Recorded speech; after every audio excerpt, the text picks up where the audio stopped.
intens. Jutaan sa tersisa naman niya Raya. Siap ya. Dia pakai M60 gitu udah.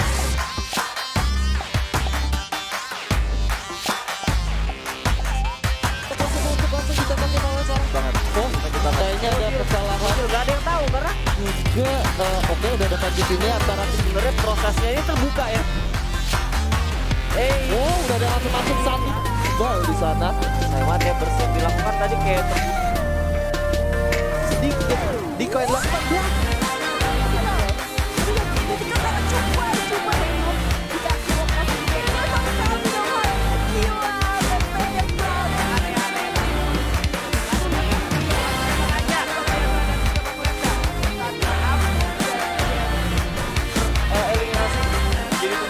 Kita lihat sini banyak banget orang.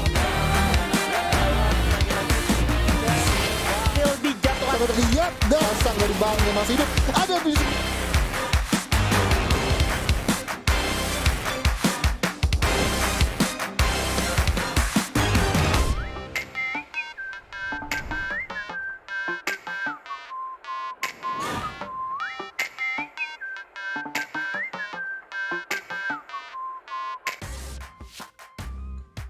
Welcome back, survivors, and you guys are tuning in for the first time for the Saudi rounds here. We are having the Free Fire All-Stars Asia 2021, all brought to you and presented to you by Garena. My name is Contra, also have IC Baby 1-2, where we will be having another blast of exciting action here, where we'll see who will be able to take the grandest of Booyahs here for our rounds in Clash Squad.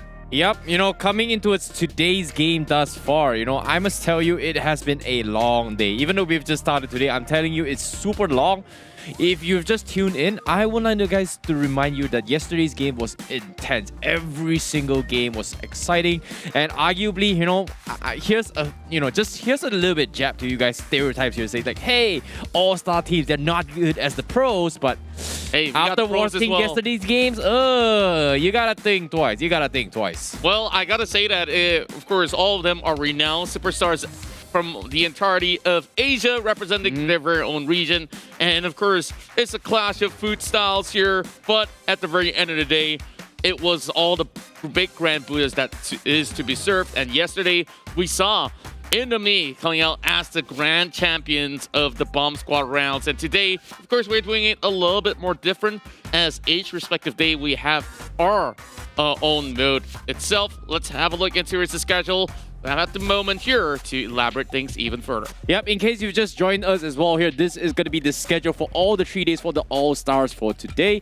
Yesterday, we did watch the Bomb Squad and, of course, Indomie with a very, very close victory. We could have went either ways between both from the region of Vietnam as well as Indonesia. It is going to be Indomie that secures the first champion for yesterday. But today, it is going to be a brand new day, and we are going to be heading in towards the mode of Clash Squad. And in case if you want to watch more matches, tomorrow is going to be the Battle Royale segment. But nevertheless here, don't worry about the days. Just stay tuned, because we are going to be having some explosive rounds for you guys. And I may remind you here, I had one of the least amount of expectation coming into the All-Stars, but boy, I was so wrong, because yesterday's match was insane. That's right, and of course, we want to show you guys who are the stars of the show, representing each respective region. We start off with Dosa from the Indian region, Satay coming in, that will be representing Indonesia, and of course, we got Biryani for Pakistan, and Hilsha for Bangladesh. And heading in towards the picture here, we got Kamtam for the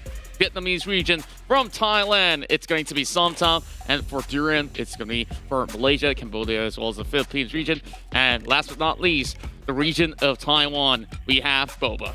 Yep, to spice things up, we have pretty much selected, or I would say invited, one of your favorite streamers from all the regions going to be competing in this All-Star match. And we were expecting a little bit of fun match. We were really expecting a little bit of trolls coming to see the Bomb Squad yesterday. But no. They went all out. And if you guys are a big fan of Free Fire's action-packed gameplay, this is a match you do not want to miss. Because today's match, I was hoping to see a little bit more coming from Indomie as well as Vogue from Vietnam. Seems like they are switching up the rosters, and I've heard rumors as well that Satay and Komtam's roster is looking pretty strong. But to give you guys a little bit of roster here to support our local fan favorites here in Malaysia, Philippines, as well as Cambodia.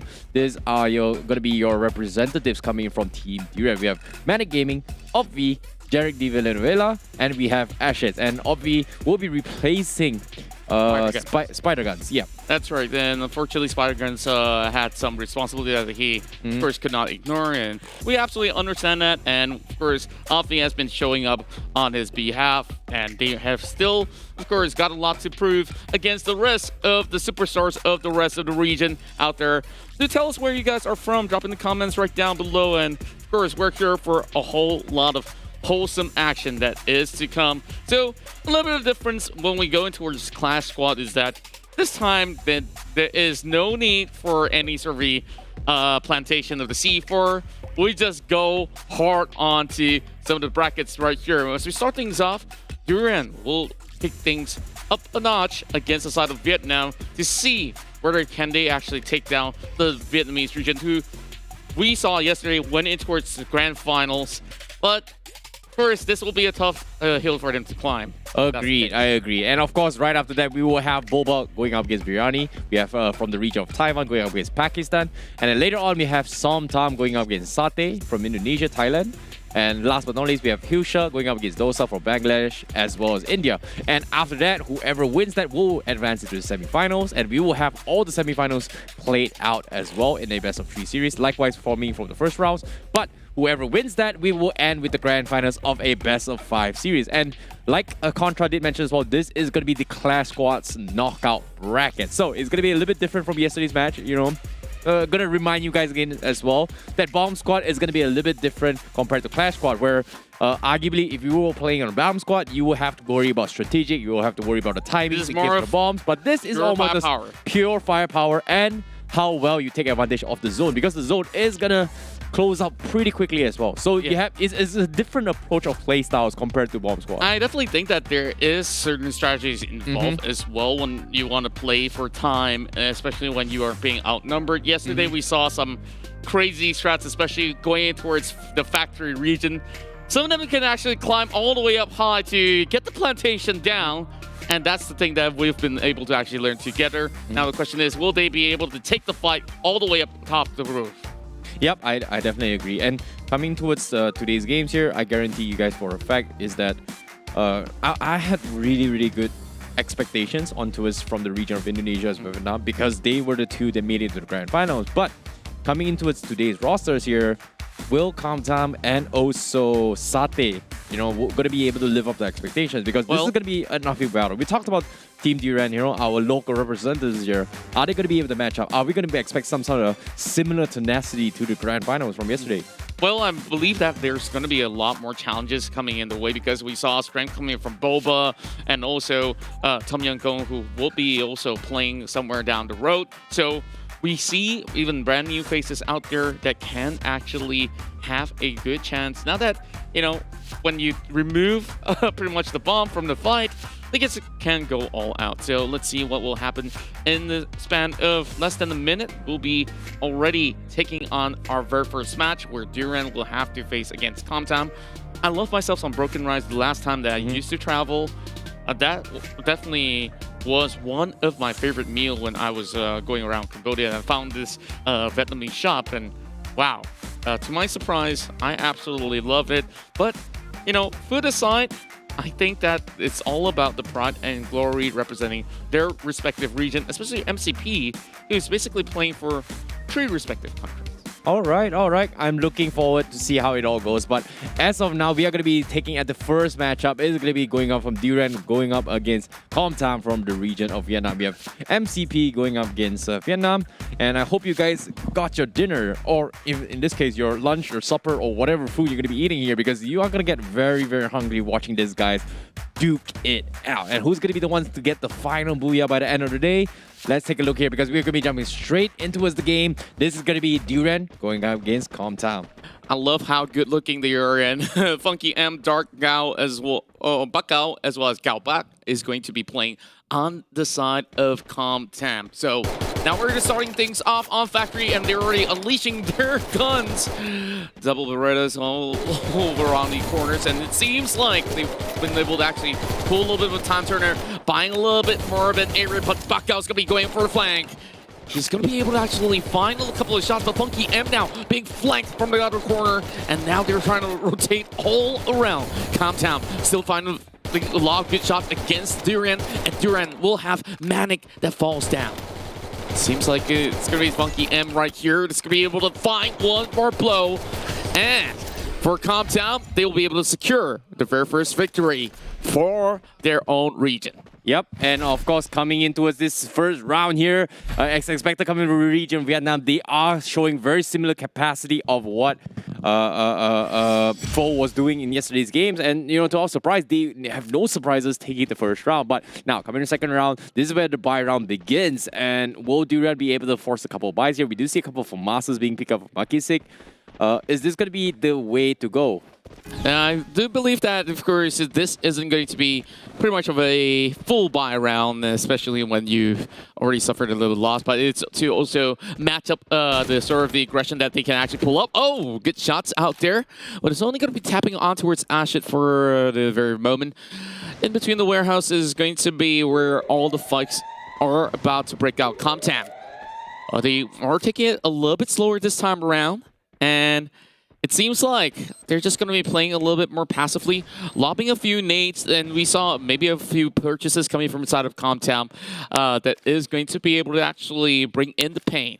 Yep, and as of now, Funky M going to be holding out the entrance here. He's going to go for the rotation. He's thinking about rotating and regrouping the team, but it seems like the strategy coming from Comtown is going to be taking control of the center circle because the zone is slowly creeping down from the outskirts here. As you can see, Funky M fading this out, and that's going to be the first down. Means there is going to be the opening for him to go to push, but unfortunately, he comes in for the flag. He will get in the finish, but he gets another one as well because Dark from the side is going to get another one here as well. Marquet is going to be out on the side as well. He gets the trade-off in, but he's going to be caught out in the open here. You can see the dome has been played off, and he eventually takes them all out.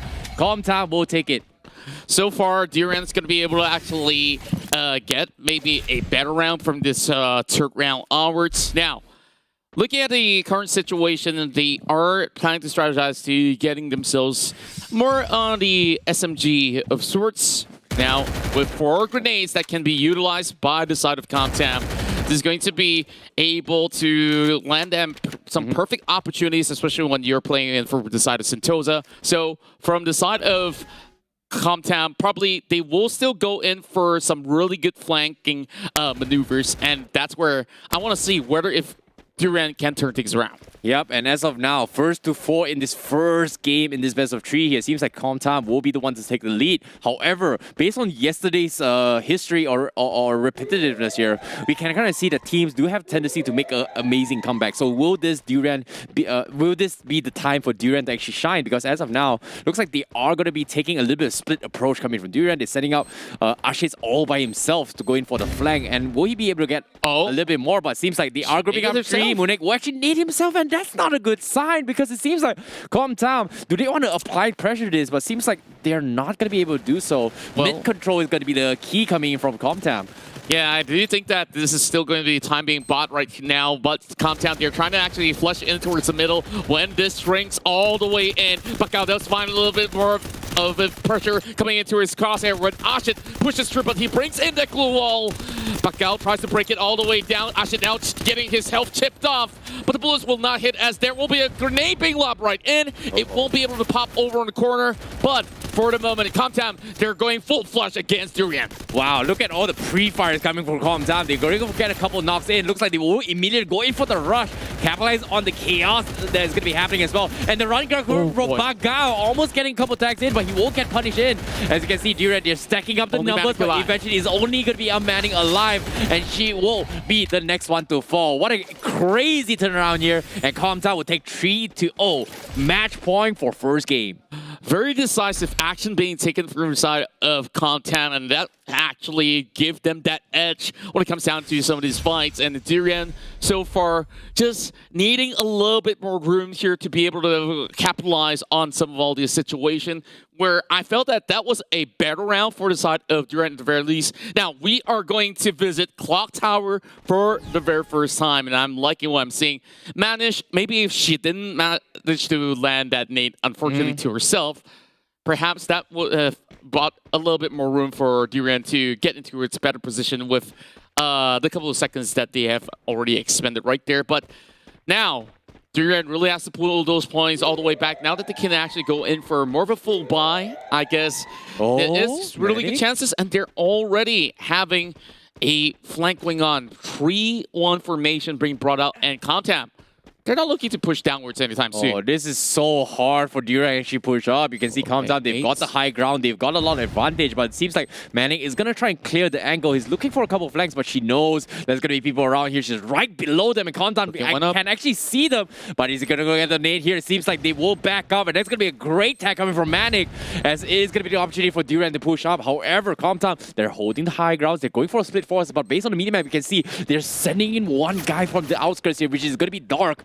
going to be lurking around, and Ashe is getting chipped off, but literally no, there's going to be more. But Ashe has a perfect straight up. You can see the jumping shots come in. He's not going to connect. Ashe gets tagged up low, but the glue wall will secure his life. As you can see, the push is coming in. He needs to go for a reset. He will back out, but the rest of the members coming from Duran needs to go for a fight. Maki Singh will get finished off as Countdown is going to zone them out, and the wall is coming in. The zone is coming in, and Countdown, they're getting shot off. Funky M's taking a lot of damage, but Ashe is going to be the last man standing from the side Duran. Can he clutch it though? They're going for the clutch. You can see he's going for a shot, and Ashe is getting tagged up pretty low, but at the last second, Ashe survives, but he needs to heal. But comes up, they're taking out the glue wall. Ashe, he needs to get a trade, but Dark actually finished off the member from Manik, but you can see the rushes are coming in, and Ashe will get finished off. And ladies and gentlemen, Comtam will take 4-0 in his first round.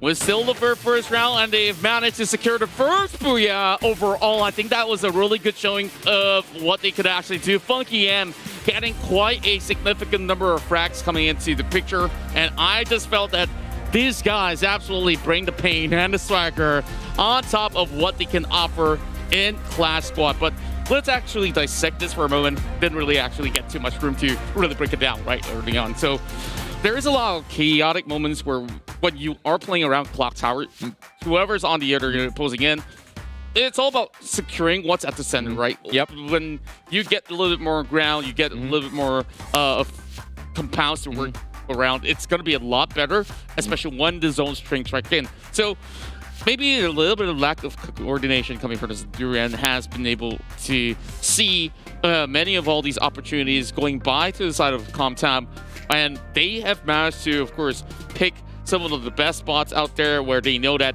Duran really has to climb up the stairs, and it's a little bit difficult, but we saw even Ashe has been able to really pull a few of these numbers back. So I want to see in this second coming potential booyah, can it still go towards the hands of Duran, because this is the best of 3, and if they falter once again, unfortunately, they won't be able to advance to the semifinals. Yeah, you have to give credit to the Comtam. It seems like the strategy here is very simple, very clear cut here. Take mid control and then try to cut them off while the zone is taking it off, which we saw in the final round, where we saw MCP, Team Duran kind of organize a little bit more, better compared to the first 3 rounds, and they tried to make something work. Unfortunately, was forced out of the zone. So like I said, it's a complete different strategy compared to what we watched from Bomb Squad, where it's going to be patience and it's all about timing with finding bomb. But in this case here, it's all about out-zoning or outplaying in terms of positioning with your control. And I like how Comtam played it around. It seems like they're not too far apart from what Pove was playing, representing from the region of Vietnam, because they look so strong in game number 1. A very clean 4-0 finish with tactical maneuvers, taking advantage of the fact that the blue wall can kind of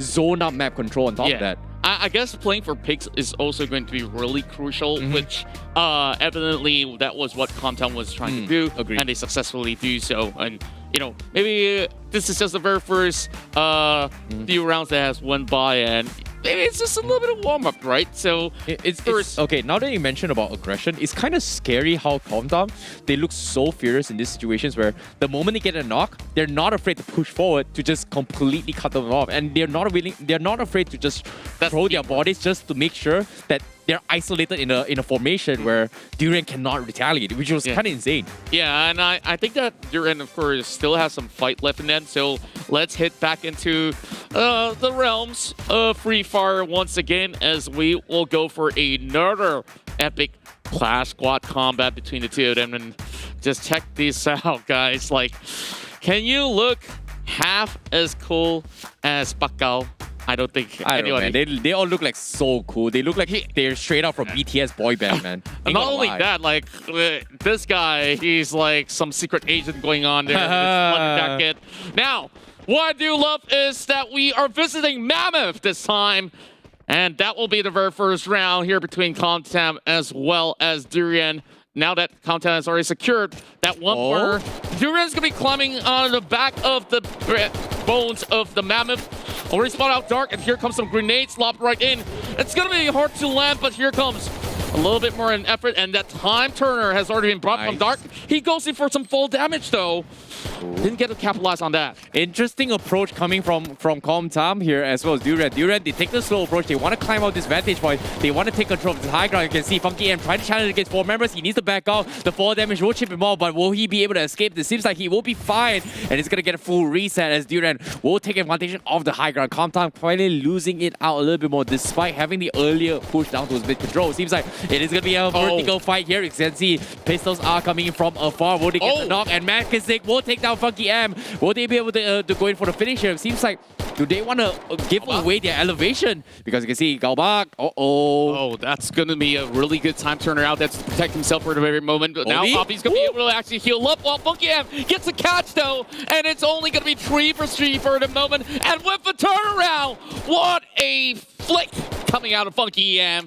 And they managed to get another knockback out now, trying to actually bring them all the way down. Bakbakan still has a little HP, but it's still going to be 1 point in for the side of Comtam. Oh, that was such a close match between Comtam as well as Durian. Durian, they had the upper hand in the elevation. They had all the initial knock, but it took a little bit of time for them to actually go down the push. But like you said as well, the moment you fall down, you got to take significant amount of damage here. They sent up Magpapahuli, they sent up Ovi down below, which initially was a very smart idea. However, due to the fact that they got the fall damage, Comtam was able to get the full reset in and going for the full retaliation. So I would say a little bit, the idea is smart, but the fall damage is just too painful to bear, too unbearable. You know what they say, right? What goes up will have to fall. And they definitely have to go down on their knees on that very first round. But nevertheless, now that we are playing more on the Kalahari side, there's a lot of all these great terrains that they can actually abuse from time to time. Now, what's in the middle of that pagoda here is going to be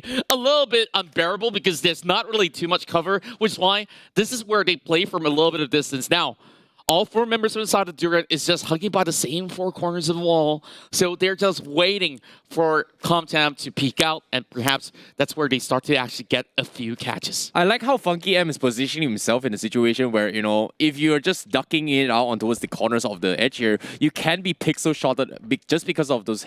There's a slight pixel where you can still be shot in the head. So he's not taking this kind of jeopardized risk, even though on Knockback Seconds, those are shots that are very, very hard to hit. So he's playing it safe. He wants to get a little bit more map control, but he does have pure unobstructed vision of whether or not Durian is going to be able to cut them off. Because in this case, Durian, they line themselves alongside the walls, but they are going to be crossfired multiple times from Comtam. You can see Funky M immediately takes over, tags up Ashish, but he needs to move from the zone. That's where I really look at the current positioning. It's not really looking all too well for the side of Durian because they're taking their sweet time and they have to actually make a run. Like I say, right now, it's going to be having a lot of damage being done there by Bakbakan as he secures the first blood here. Durian is still survive with Galba coming in from the back though. Where did he come from? And instead, immediately getting punished by the zone as well. Now Comtam going in for the flank, and Durian is now trying to flush him all across. Hits him in the back, and it's 2 in a row for Comtam. Oh, that was an insane push coming from Comtam between Funky M as well as Dar, because that should not have been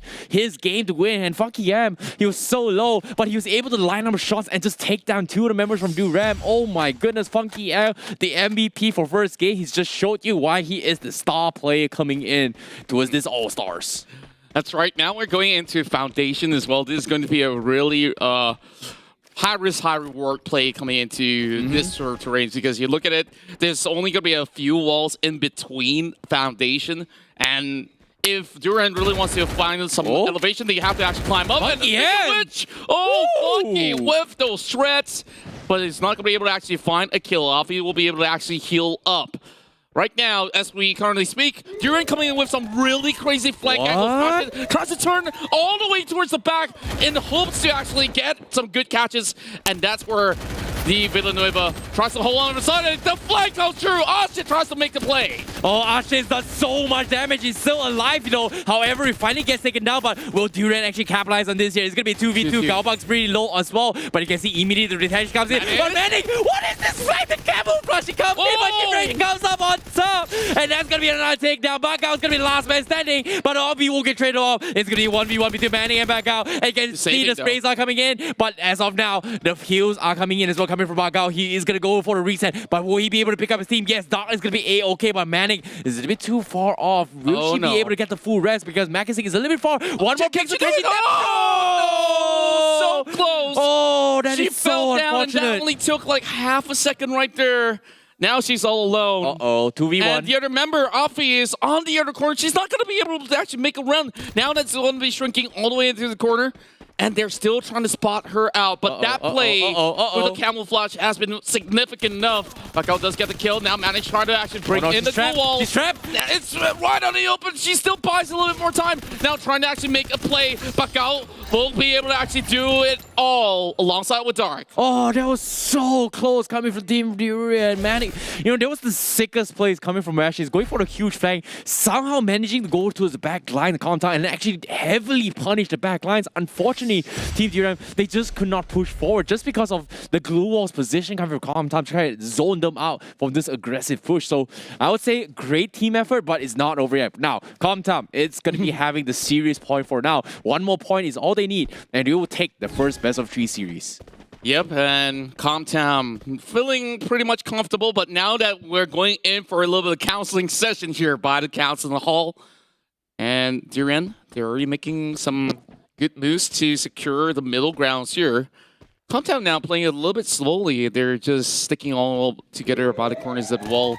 Now going in towards the middle of the site itself, it seems like Ashit will not choose to play right in the middle, trying to look for certain picks, but this is going to be a little bit hard playing for the outskirts than to be inside of the hall itself. Oh, this is going to be a tough match here. Seems like Ashit is going to be playing with the group of his teams, whereas there's going to be one player in the name of Manic. She's going to be all the way up top alongside with Galba. They're going to be trying to go in for a huge flank. Unfortunately, not much plays has been made that, but they do hear all this movement. Dates has been expended. Manic hasn't made enough plays yet. They will get the first opening knock, and that's going to be Comtam losing one member, 3v4, but Manic gets got up top, so there is going to be equalizing the numbers coming from both these teams here. You can see the trades are coming in. Bakbakan is going to try regroup with his teammates here. As you can see, the rest of the members coming from Durep are flanking from the side, but little they didn't know the zone is going to be closing very, very soon here. And now they got to find the way in. This is going to be a little bit more difficult than I thought it would be. And this might just actually punish Durant because they are right out of the outskirts. Ashit now trying to actually make a run. Oh, no. So I don't know if Muskisic can actually go in for a response. Now he's going to be flushing into the time turner, but they bring another dome right in. 2-on-1, and this is all they wrote. Comtam advance. Oh my goodness, what a game. And this time Comtam with Dark being the MVP for round number 2. But my goodness, Comtam played the Coliseum so well to a point that they isolated every single entry point, and the numbers seem good coming from Team Duran. Unfortunately to say, they just did not have the entry point because one of the members was actually bled out from the zone before actually the fight happened. So take great usage of the terrains here coming from Comtam, and they will be the first semi-finalists heading into the All-Stars today. Wow, what a game. What a game indeed. And I thought that, you know, Comtam would be able to struggle for a tad bit on the very final one because of that really good opening pick that we saw. And even that didn't really flush to them all across when the zone finally shrank back in and they had another brand new issue, right? They're kind of separated, and some of the members were on the outskirts needing to find a little bit more spacing coming into the council hall. So once they're in already, it was more of members of Comtam already having the edge, just waiting by the corners, hoping to actually pick them off, and they managed to actually do that. So let's check out some of the highlights of the All-Stars matchup here on the Clash Squad rounds. Yeah, I really like these highlights here just because of how Comtam has played every single round. Pay attention to the minimap where every single time they prioritize on map control and they're not afraid of just completely zoning Durant out of those fights. And every single time they make this kind of attempt, they make it look like some sort of risky plays, but the usage of the glue walls have been phenomenal. But every single time they go to push, you can see that Duran is always in a position where they have the zone at their backs. And despite all that, a couple of interesting attempts as well where they actually flanked outside the zone and got a couple of punishes here. And even this fight, I think this is like the 4th clip right now where Duran is having their backs against the zone and eventually calmed down, came up on top. That's right, and this is also a really sticky situation where Makise definitely almost making a big play out there. If they have managed to actually pull those sort of numbers out there, there was a chance that Duran could actually turn things around. But nevertheless, it was a really good showing coming from the MCP region. But it will see Komtang moving up ahead here as our very first semifinalist. So the upcoming match will be having Boba taking on Briani. So the Taiwanese region will face off against the Pakistan region overall. So I've seen what Boba can offer yesterday, and I'm excited to see if they're going to come up with some of all the sickest of Nate to go up against Briani. Yeah, unfortunately to say, Duran, that will be the end of the journey for day number 2. However, they will be playing again in day number 3 for the Battle Royale for tomorrow. So be sure to stay tuned for tomorrow if you are a Duran fan. Even if you're still a Duran fan, continue to watch who is going to be the best win and cheer for your favorite teams coming to this All-Star match. Because as of now, I must say, I was expecting the Vietnam region to be one of the strongest here, right? Like, we have heard rumors. The fan favorites are coming rumors, from the region. Man. It's all facts. From Vietnam as well as Indonesia. But seeing how that performance went, there was a clean sweep coming from Komtang. Almost a close one where Duran actually won a game, but tactically wise, like they just look like they're here. Not even a single round was given. Exactly. They're here not to party. They're here to go all out, which is insane. Yeah, and overall, I think that this is what really to expect coming in from the Vietnamese region in all of its essence. But there's still more of those challenges that they will be meeting in that semifinals. But with that being said, we'll be catching on even more action here in the Free Fire All-Stars Asia 2021 in a very short moment. So make sure you guys don't touch that browser.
It's happening, team. The Free Fire and McLaren Racing collaboration is taking it to the next level.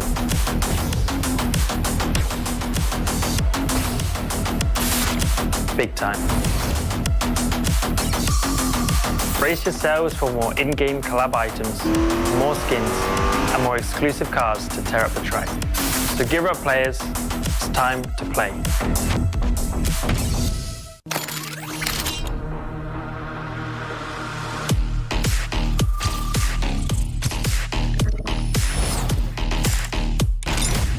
On my fist or my blade, fire reaches me.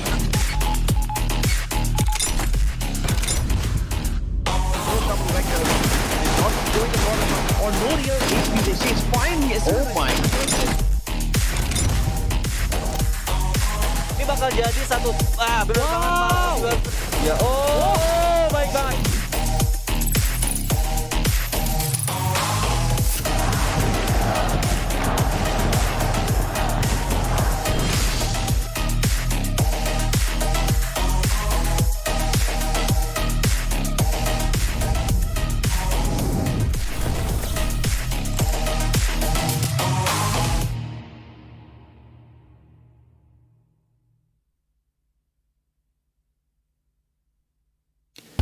Free Fire All-Stars is an annual celebration of our beloved personalities from around the world.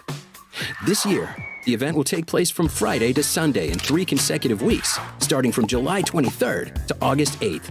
As 3 separate events, each event will span 3 days, with each day being dedicated to a different mode: Bomb Squad, Clash Squad, and Battle Royale.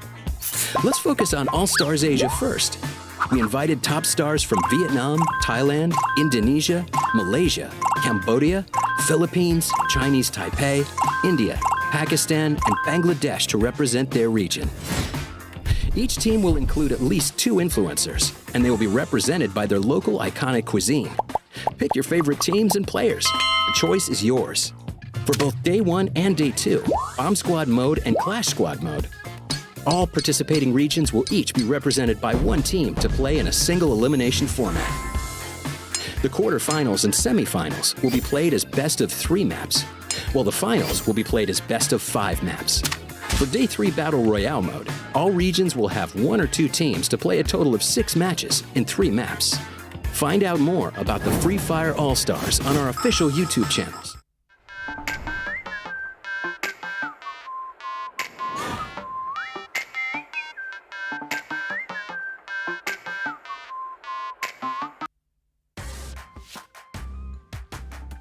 Woo! That was some spicy match in first game, and welcome back to the Free Fire All-Stars Asia 2021, and it is all brought to you by Garena. My name is ICBaby12. Joining me is going to be Contra, as we are going to continue to be your commentators. You don't have a choice, okay? You don't have a choice. You know, we're just going to be your favorite casters all the way through. But to give you guys a little bit of insights here, early on we did see a little bit interesting match coming between Calm Tam as well as Duran, and Calm Tam will be our first semi-finalist coming into the All-Star match. And you know, like in the video, if you're paying attention to the video as well here, we pretty much invited your favorite all-stars from all the regions coming in towards this tournament. And the best of the best are getting here today.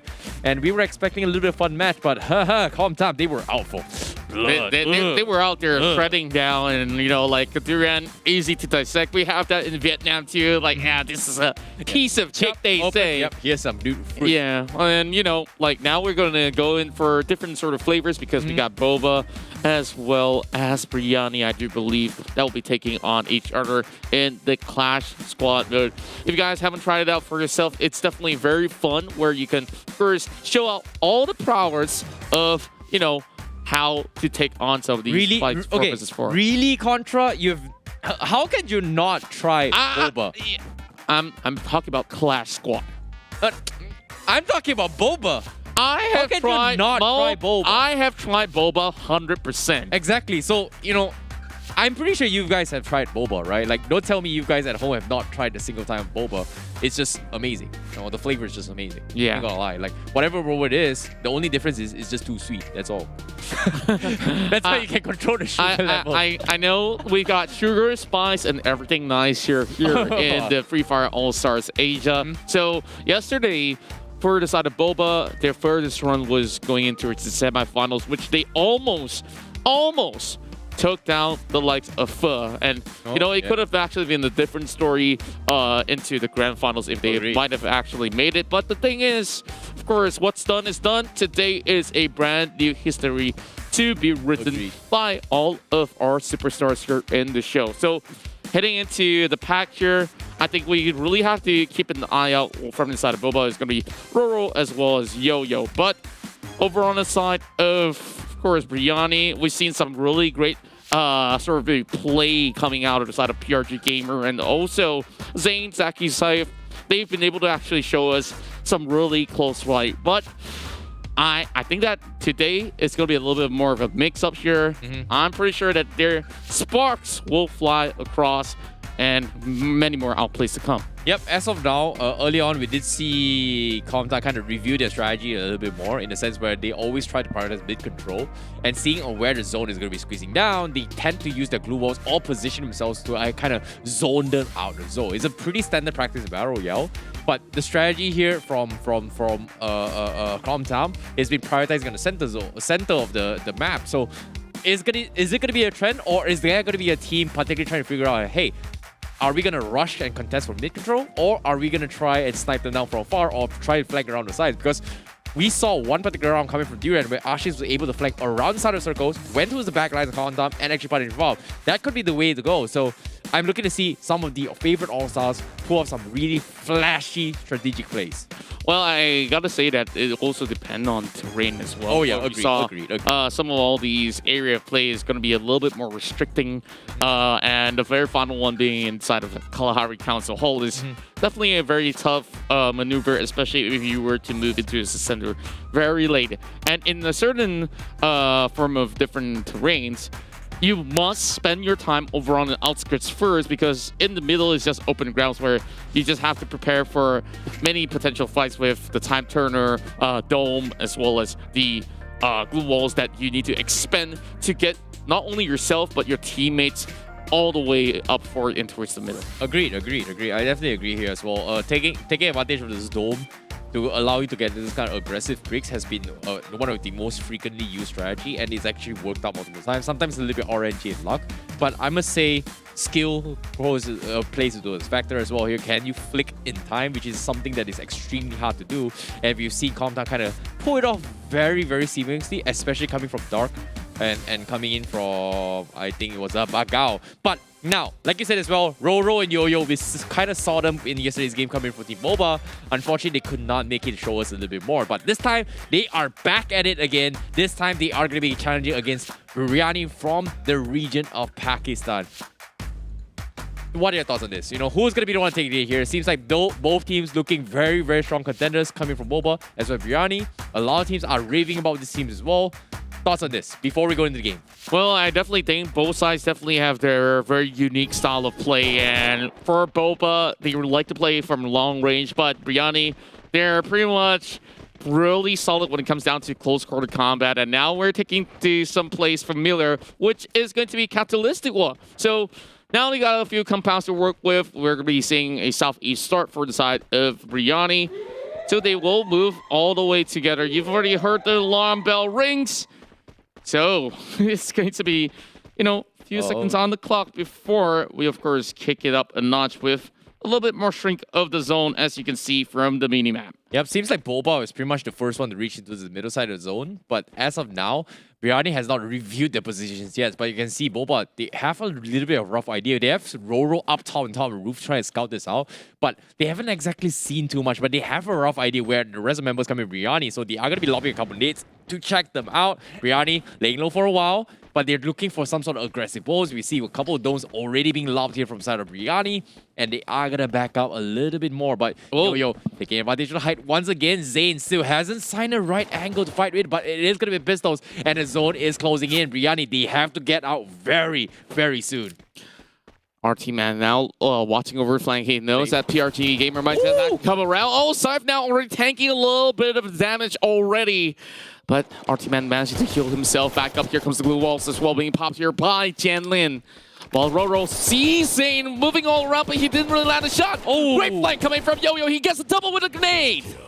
Oh, great usage there. And Briani, the enemy is zoned out as well. You can see time turner has been expanded. Zayn is going to be tanking his way through. But Arinova is getting crossfire from Yo-Yo and Roro. But he somehow managed to survive this. But at the same time, he's stuck in the little shack. He needs to heal up, but eventually gets caught out from Roro. Great double flank from on top of the roof. And Bobo was able to completely cut them off in their entry point. And you just saw how impressive Zayn managed to make a great run, pop that time turner in the nick of time, and still managing to take one down. If he had maybe another member to back him up, that could have been a turning point for the side of Briani. But of course, the first pointer out here for round one has gone to the side of Boba. This is going to be a little bit more of a challenge inside of Cape Town. I guess teams are kind of familiar, but now they have a lot of compounds for them to play around with at the very least. They're going for long-range combat here with PRG, with the initial rounds already being shot at the side of Boba. Look how quickly Boba has positioned himself. They're not afraid of taking shot as well. They just make sure they run all the way to the middle and try and get some sort of mid-control. And Jiangling is going to be the first one to reach in. But you can see Zaif, they are playing the safe approach. They're afraid of any side of potential long-range snipes, which arguably in round number 2 is not possible. And now that they can take it maybe a little bit slower, but when it shrinks all the way down to the middle, I think we will expect an all-out warfare. And PRG Gamer comes in with a beautiful shot.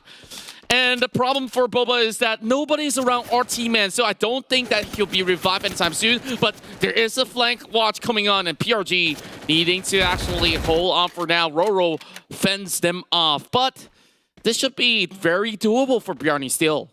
Oh, this is not looking good for Boba because initially they had the idea of trying to get up close and Bosno. They hope for the MP55s to actually punish them in this CQC combat. For Briani, they like to play these long ranges. You can see Zaki actually getting tagged up pretty low. But like I said as well, MP5s versus a FAMAS long range, MP5 is gonna the FAMAS is gonna come up on top. However, Zaki in a very sticky situation. Comes in, you get the sprays here. It's gonna be A-okay. But as of now, Briani, they still have the numbers. They still have the advantage. But Boba, can they abuse the fact that in a close quarter combat, the MP5 is going to come out? Can they get any kind of knocks? You just got to look out for Yo-Yo because he still have a few more grenades. They're going to be cooking it up to lob right inside of the compounds. Good, and it catches them! It's a double for Yo-Yo! And this is the grenade that we've been talking about! Yo-Yo now going for a little bit of a clash here. Roro does bring one more man down. And Boba! They managed to shut them apart now down to Zayn as well. Saif can clutch it all out. It's an all-out push coming from Boba. It's their second in a row. What a clutch moment coming out of Yo-Yo. What a big clutch. Like I said as well here, you know, Briani, they had the numbers game. They can still win it, but the nade made things possible for Boba. And like I said as well, the MP5s are going to come over top in this kind of close quarter bomb bats. Whereas Briani, they had a farmers early on, which initially I was questioning in my mind, hey, why would you get a farmers right early on unless you're playing long range, which they got the initial pick. So both teams have a very different approach in round number 2, but round number 3, this is where things get a little bit different. Everyone's got an economy. We're going to see a mix of MP5s and farmers, and this is going to be something that Boba once again is going to try and capitalize on the mid control. However, Briani this time switching up strategies, they are going to take mid control a little bit more prioritized now compared to before, and you can see Safe already on top of the barn house in second floor. Yeah, and of course, you gotta keep an eye out on some of these close combat shots and plays that Zayn can actually bring up as well. But maybe in the initial stages here, we won't really expect too much of that happening for the time being, especially when Biryani, they do have more of establishment coming into the center of the stage at the moment. So when it comes down to this, maybe they just really got to dodge some of all these grenades. Keeping that time turner is going to be very vital just to protect yourself if ever the nade gets lopped close by.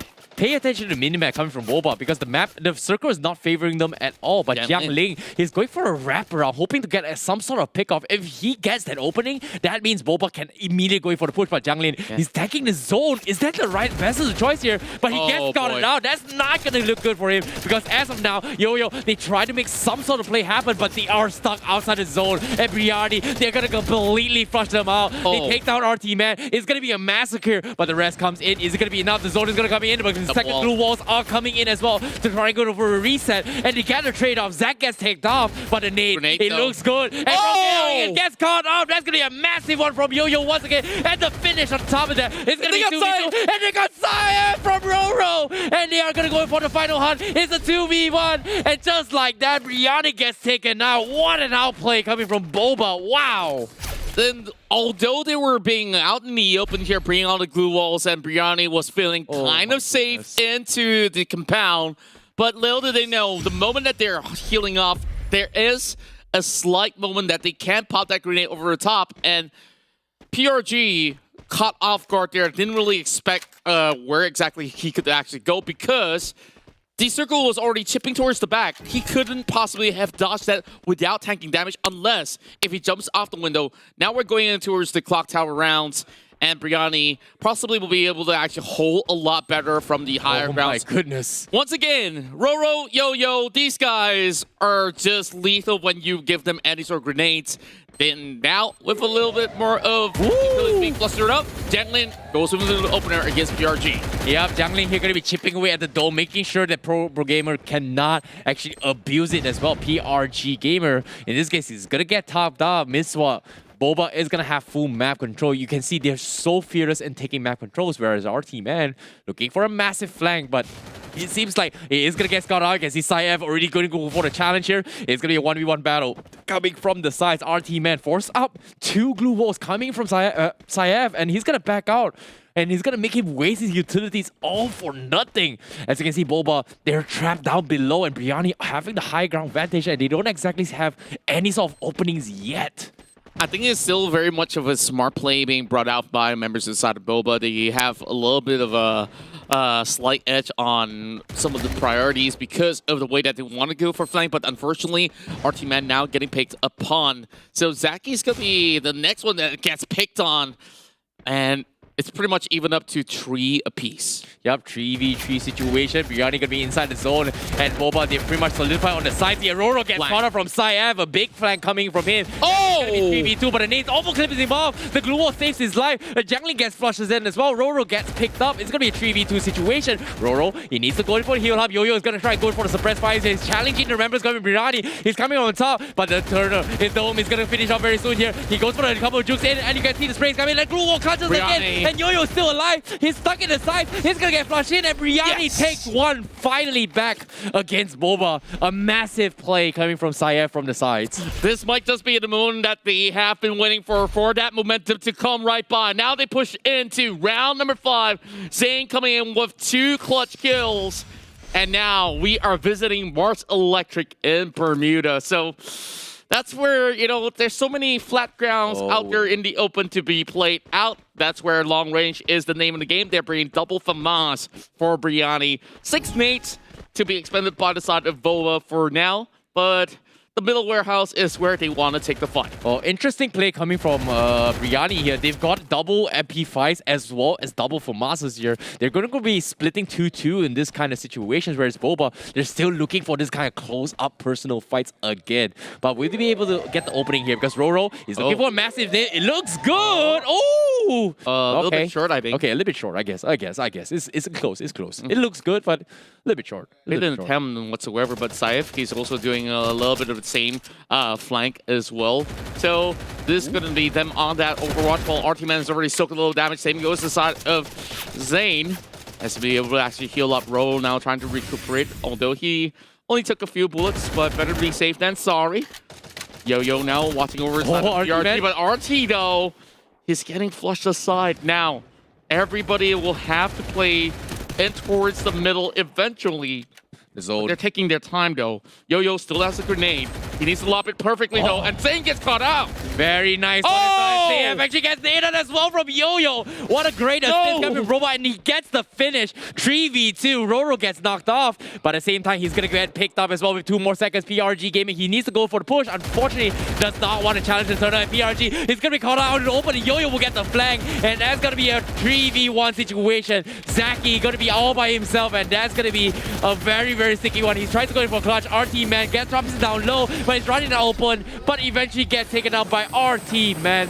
But ladies and gentlemen, Boba will take game 1 against Briani. And with Yo-Yo as the MVP, we go game 1. Booyah for Boba. Big booyah for Boba indeed, and Yo-Yo is definitely the man, the myth, the legend himself to be able to pop off with some of the most insane nades, as we do expect him to be able to actually come out clutch. Briani taking some really good fight. They at least got one round up of this skirmish, and yet again, this booyah will put the likes of Boba ahead. So let's really look back into some parts of this match where I felt that some of the terrains were, of course, very familiar to us because yesterday we've been playing a lot over on side of Cthulhu, Stiwa, Pachinook, as well as a few of all these refreshing sites of Cape Town. But Clock Tower matches always get so sweaty, you know? You know, I like how Briani and Boba has two different approaches here. Boba, they have stuck with the strategy. It was like, hey, we're going to rush him with MP5. We want to fight close quarter combat. This is something they were specialized in.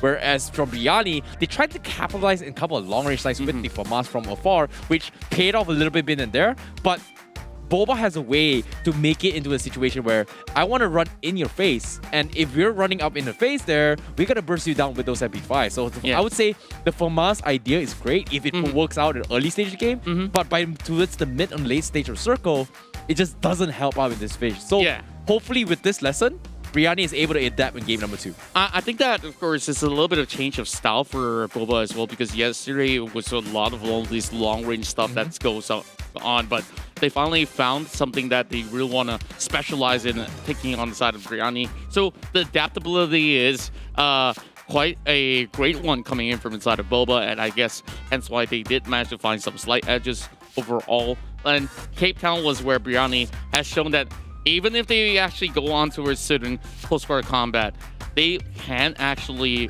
pull up some really good numbers. And during that very moment, it was only like, what, one member left, and Roro could only hold on for so long. So with that, heading in towards this upcoming few rounds more, I think that Briani should be able to equalize, as they've already picked up. Okay, there are ways that they can actually get certain sort of leeway, but they really have to make full use of all the utilities first and be the one to make the first move. You know, let's take big attention on both All-Stars teams, key players coming from both teams here. And the two key players I want to talk about is actually Saif as well as Jiang Ling, because both of them here, they are the ones actually going for a very risky flank. But the difference between Jiang Ling and Saif is that Jiang Ling he always tries to put himself in a position to try and mid-control and then dominate from his position. If it doesn't work out, he'll try to find a way, which we saw one of those ring around the rosy, right? There was one this round where Jiang Ling was actually going to flank from the sides.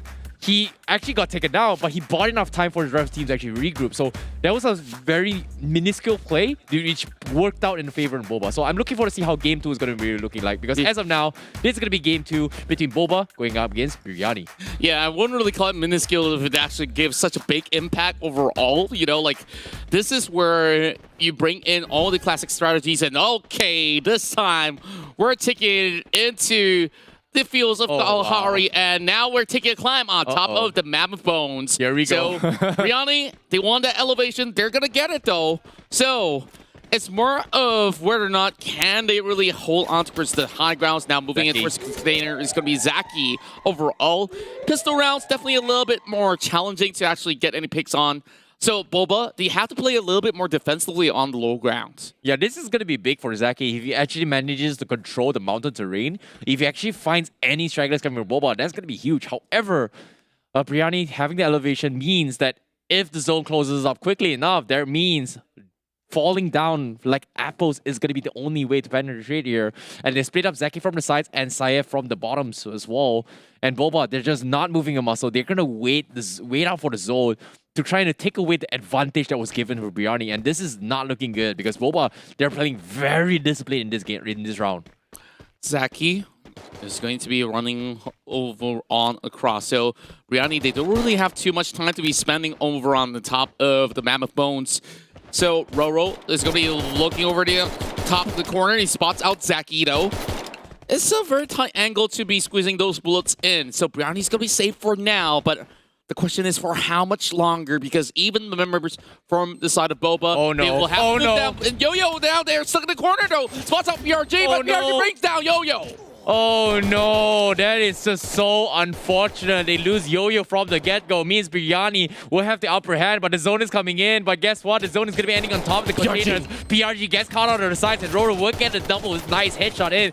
Jiangling just baiting out with the time turner as he tries to force a couple rotations. Roro will get in the flank, but you can see the push coming from Jiangling. We'll go for the punish, and on top, Zainab is going to get caught up, and Boba comes up on top. Oh, That was so close though. Like, it didn't look all too good for Boba for a moment when they lost Yo-Yo, but they were just waiting by the edges of that container, hiding until they get that pick back on the side of PRG. And then members of the side of Biryani, they were kind of right out in the open there, needing to force those time turners a lot earlier than to save it for those close combat terrains. Now, we're going into the corners of Foundation. Once again, back in Kalahari. yeah, I would say Boba just pretty much played the circle to their favor. I would say they're just a little bit ahead when it comes to prioritizing when to peak and when to utilize their utilities, which is kind of insane coming from Boba. Whereas Biryani, they need to figure out a different kind of strategy because the long-range strategy is not working out thus far. And hopefully in this round number 2, it will work out. But fortunately, say the previous game, it was just pistols, right? So it's hard to argue that Biryani could not have won that fight in game 1 just because of the pistols just not allowing them to challenge long range.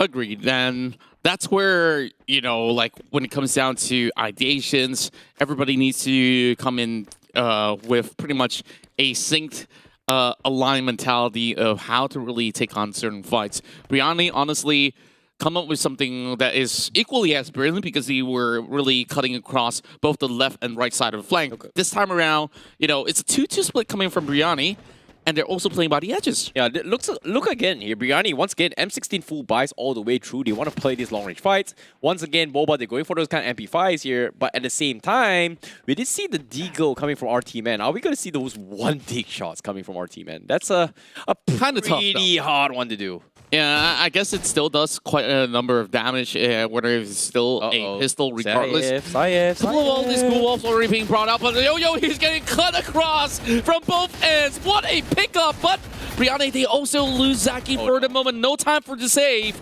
as it's all shrinking right in. Here comes Saif.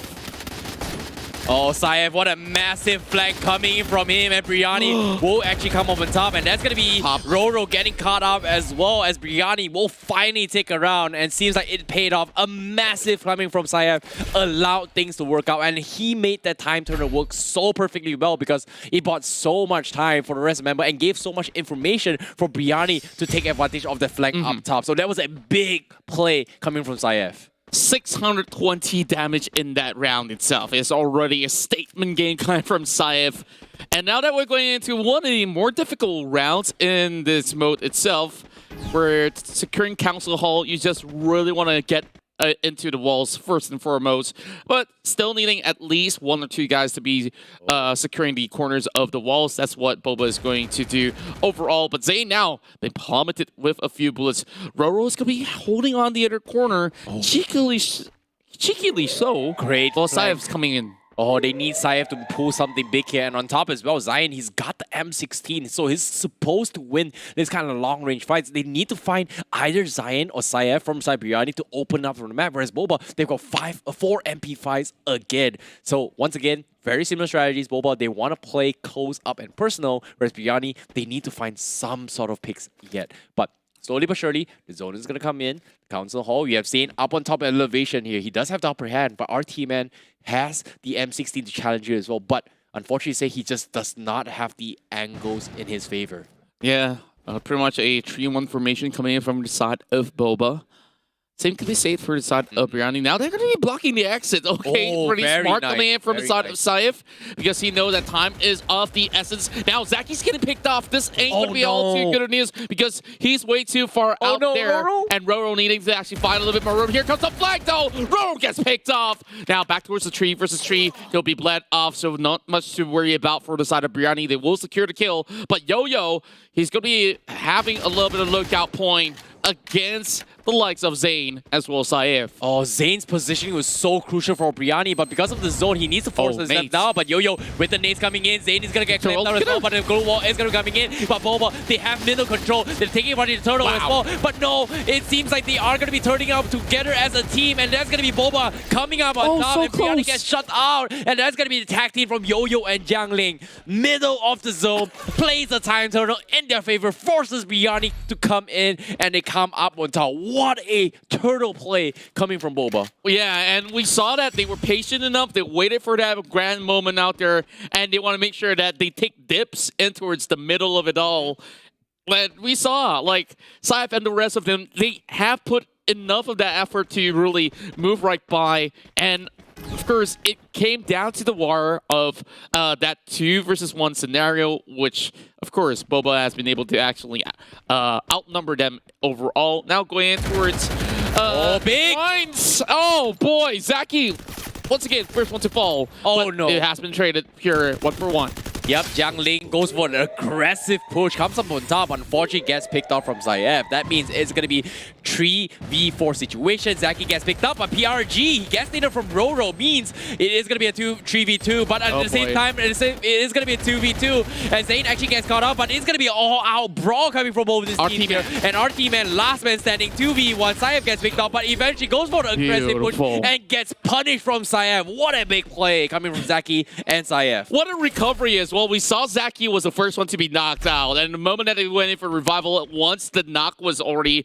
done and dusted. That's where he hits so hard. Now, going to Santa Catarina, one of the favorite places for me to hang out about inside of Kalahari. So it's all about getting in towards the middle of the ship. Agreed. I definitely agree. And I was really surprised that Jiangling went for this kind of aggressive plays, and I'm surprised finally he gets punished. But means now they're going to be sending out their focus on Jiangling, and seems like, you know, Briani, they've got a little bit of sense of where Jiangling is playing, and in terms of his play style here, because Always he's being been the so scout. aggressive for these flanks, and they're looking to punish on that scout. And the moment they take down Jiangling, it makes it a little bit easier to take down the formations of Boba. And hopefully in this round, it is going to be better for them, because it is 2-2. Briani are adapting, but it's still going to be an uphill battle for them. Aye, Captain. Now Jiangling moving in towards the other portion of the shipwreck itself. PRG. Oh, is just hanging by the barrels. What is this angle? What? How? What is this angle from Jiangling? Can we have a look around on this guy? Because this is a very unlikely spot. But I'm liking what I'm seeing. He does get a little bit of peek and a lot of vision control. But can he shoot though? Boba got to push into the right direction. And here we go. Okay. It's a little bit fall. It's going to be fine though. Mr. Poofy face. Oh, okay. I see how he climbed up. Okay. Perfect. Interesting angle. And he gets in towards the bottom deck instead.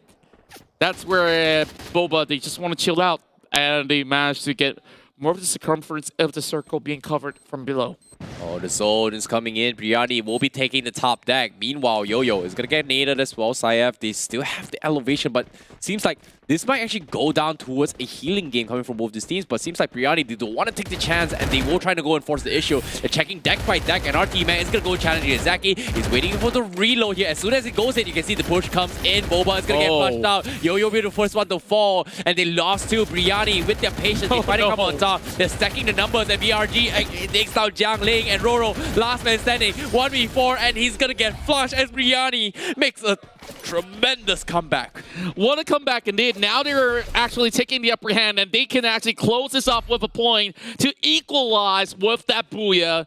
But with that said, we are gonna go into a maze, because this will be a puzzling one for the likes of Boba to crack, especially when you look at the side of Briani. They do have a little bit more of that sort of the area of the puzzle to work things around. So I guess it's all about popping the right grenades at the right angle. This is going to be mind-boggling coming from both these teams here, because little did they know, they've got a shotgun up on Zayn. So if Briani, in this case Boba, if they make one wrong move, it's going to get completely deleted from the face of the game, because that's going to be a one-pump shot coming from Briani. But as of now, like I said, it is a tremendous maze. Everyone can be hiding in every single corner here. Yo-Yo, he's trying to get some sort of advantage, but little did he know, Zaki has tabs on him. They're going to be calling him Sayev, and he actually misses the ball, but right now on the sides, and there's going to be a push coming in. Boy. Tenter comes in, Yo-Yo is down towards the 8 HP. Can his teammate save him? Oh, no, no. he cannot. That's going to be the shotgun from afar. Takes his apart, and Boba get completely obliterated. And this is going to be tactical plays from Briani as an RT man with the MP5s, going for the long range fights. Not going to do you any favors, but Briani, Oh, they're boy. running out one by one. They finally realize they love to go in for 1v1 fights. They're taking them out one by one, piece by piece, and that's gonna be 2v3. They're ruthless. They're just absolutely obliterating them by running across the corner and forcing Bobo to actually yield, or else they just get all these bullets in their face. RT Man as well as Roro. They're almost RT, separated, RT, and this is gonna be RT, pretty hard. RT. They do find Saif, and Oh, instead no. he does bring the glue wall a little bit too late. It's only down to Roro. Oh, this is not gonna be looking good here. It's gonna be a 4v1. He's gonna get completely isolated. He's running around ring roses. Can he survive? You can see the aggressive push comes in and he's gonna get flushed out, but he still somehow survives. He's running around, but how is he not dead yet? And he finally takes down, and that's gonna be Briani taking game number 2. Oh, what a turnaround. And Sayev being the MVP of 9 kills. They finally adapted and they finally punished Boba's very, very risky plays. They realize that they have been going for 1v1 fights so many times. Switching up the weaponries, switching up the approach, gave them that victory in game 2. And like we said as well, it's all about adapting in the best of 3 series. And Briani, they've adapted so well in game number 2. I love the switch up of weapons in that game. Yeah, this is a lot more spicy than we saw back in the very first game itself. And what a big turnaround of events, right? Briani finally getting things all together. And when we look at some of all these Kalahari rounds, they look a lot more confident. They have been able to actually come in with some really amazing pushes as a unit all together. And I think this is where, it's a lot harder for the members of Bobo to pinpoint. Okay, if we're going to go in for some of all these split formation, we are going to get outnumbered in some of all these scenarios. So they really have to go back in towards the drawing board on really how to take on certain one of these fights. But more overall, Briani now getting that sort of momentum. Can they actually go in for a reverse sweep? Because this is only a best of 3. Only up to the grand finals, that's where we get the best of 5. It's really interesting to see how the complete turnaround complete for Briani in game 2. Because game 1, it seems like Boba and Briani, they played identical playstyles here. One side MP5s, one side M16 all the way through. But game number 2, Boba still stuck with the strategy all the way through. MP5s all the way through. Having Jiangling kind of going for the flank. Aside from that, strategy has not changed at all. Relying on Yo-Yo making the plays, but eventually Briani came out on top by adapting and switching up for their playstyles multiple times, which is insane. We saw the shotgun being brought out. We saw the long-range snipes coming out. We saw the MP5 aggressive push. They mixed it up so interesting to a point where Boba is starting to struggle to find some sort of cracks for Briani, and I like how the teamwork coming from Briani has paid off. And I would say Briani has taken advantage in game number 2, where Boba got a little bit overconfident in game number 2, and they got punished for it. And I really like to see how Boba is going to respond in game 3, because this is a time where I say, hey guys, we're getting a little bit overconfident, take a chill pill. We got to take them down now. Yeah, and now, of course, it's going back to square one, where we only have this final 7 rounds here to be played by these both sides. So I think it's going to be a lot closer as compared to round 1 or even round 2.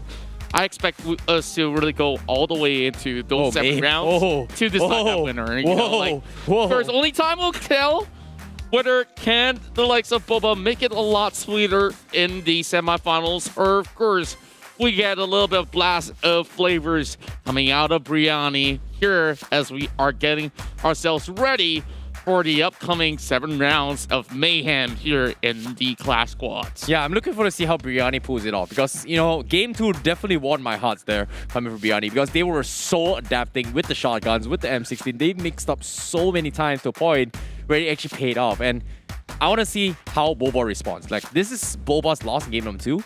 But will we still stick to the same strategy, or will they go in for the switch up? Because Briani brought a complete mixture of strategy all the way through. And in that 2-minute window time, have they adapted? Because right now, brand new game is gonna be the final game for this series. It's gonna be game number 3, and this is gonna be the first round here. Boba and Biryani. Pistols all the way through. Boy. Needs to start things off, and Roro gets a massive outplay here as Zaki goes in for an aggressive push. Oh, wacky Zaki just going right in, but Genly's going to be able to actually trade right back, bringing down Zane, and with everybody actually exposed, Biryani, they couldn't really save their members out there. It's only down to Saif. They find RT Mando, but Saif, he's kind of cornered up for a moment. Oh, he's standing out and open in the tunnel as well, but Saif will get caught out. Interesting approach from Biryani, you know, going for the mid control, rushes it in their face, but you must understand, this is Boba's territory we're talking about. Yeah. Those quarter combats are our favorites, and they came up on top. And we saw Jiangling actually punching out the members from Biryani on the side. That's kind of insane. That definitely is. Now, this is one of my favorite plays of all, Factory. I want to see somebody climb all the way up there if they can to secure that midpoint. And there's only very few ways to do that. But Boba, I think they may actually be able to actually do that, but the problem is when it comes down to resources in round 2, you don't really have too many, so you have to play inside of the warehouse and by the corners of the wall. This is interesting play coming from Biryani here. In their opening run, they stacked up their bodies to go in for a one-line aggressive push. And look at this, immediate taking full control into the middle. But instead, Yo-Yo with the nades. Oh my goodness. Things would have paid off for Biryani if the nade didn't connect. But the nade connected. And Saif, he's stranded. They need to go for the rest. And Boba, they're not making it easy for them. But as you can see, the suppressive fires are coming in. Saif, he's gonna get picked up. But they get stacked up pretty low from the side of Zaki. But eventually, Saif will get picked up, but PRG Gamer, they will get a trade. Yo-Yo will get knocked, and that means it's going to be full reset coming from Biryani. They found the pick, though. Go for the heal, but they did find the pick. PRG managed to be brought down by members inside of Boba. Now, the challenge for Boba right now is to really get all the way in towards the middle to actually establish that control. They do shred that cool wall down. Saif now being able to actually trade right back. Genlin loses his health bars down to Zaki, but here comes Fire in the Hole. Oh, looks good. The nade's connected. Yo-Yo takes down Saif once again. But right on top of it, his head sticking out. RT man gets the couple attacks in. Unfortunately to say, it is not going to do a little more damage. He gets straight off, but the zone is going to come in. But the wraparound coming from Biryani from up top will come on top. And that's going to be 2v2. Yo-Yo up top. Zion needs to make a run for it, but Yo-Yo, he doesn't have nades. He's going to go for suppressive fires, but at the same time, the calm before the storm, but they don't exactly have entry points. But Biryani taking advantage that they do have the elevation. They need to come down, and that's going to be Biryani coming up top. That backstab coming from Zaki was so cheeky, and he didn't really saw that one coming. And absolute clutch for Zaki as he managed to secure a total of 3 frags. That's a big play here coming from Biryani. Complete different Biryani coming in from game number 1. This is like an upgraded version of Biryani. Different kind of spices, different kind of flavors, and it's worked out. You know, hopefully it is gonna be a little bit better. But seems like Boba, they're still sticking to their strategy once again, hoping that Jiangling makes some sort of plays. And unfortunately to say, I feel like Biryani, they're taking advantage of their map control a little bit better now. In this case, they will have elevation, but who's going to be the first one to take mid control? Seems like Boba, they're taking a step back. They're not rushing into the middle side like they're used to, and they're looking for some sort of picks. And Biryani is already setting out from the sides as well. Very identical strategies coming from both these teams. But the zone already making the move here. Boba will be on the shorter stick in the other end. Yeah, I guess coming into Mill, of course, there's going to be a couple of all these high ground that they could actually abuse. So more of a long-range fight will be brought into play, which is why you see the FAMAS once again going in the hands of Biryani. So PRG is going to be holding in towards the corners of the truck. And over on the other corner, I think RT Mans has already been able to actually spot him for a tad bit just by another truck on the lower side. Oh no. Well, meanwhile, Jiangling, they're getting closer and closer. I don't really like the feel of this. Ooh, he's fine. It's okay. They come. And now the push comes in. Jiangling gets a really nice one, but at the same time, they force out a couple early blue walls, but Jiangling is going to go in for the finish. Unfortunately, he expended all his weaponries here as Briani waits for him to reload, goes in for the punish, and takes him out. But on the sides as well, Briani, they also lose too. The crossfire coming from Bobo is just too strong, but it is going to be down towards a 2v2. Turner is there, but Briani will have the upper hand. The high ground's in their favor. Roro repositions to the center, and he's going to play this a little bit slow. The nades are coming to isolate his way through. Roro will be hugging the wall, and he's going to be A-OK, and he's going to be hugging the zones once again. RT man dying to the zone. Now, Roro, 1v2 is going to be sticking face. He gets one. It's going to be a 1v1. He goes into a flank, and he gets Zane taking the zone, and it's going to be Roro's game to clutch, and that's going to be Bobo taking the win. What an outplay coming from Roro.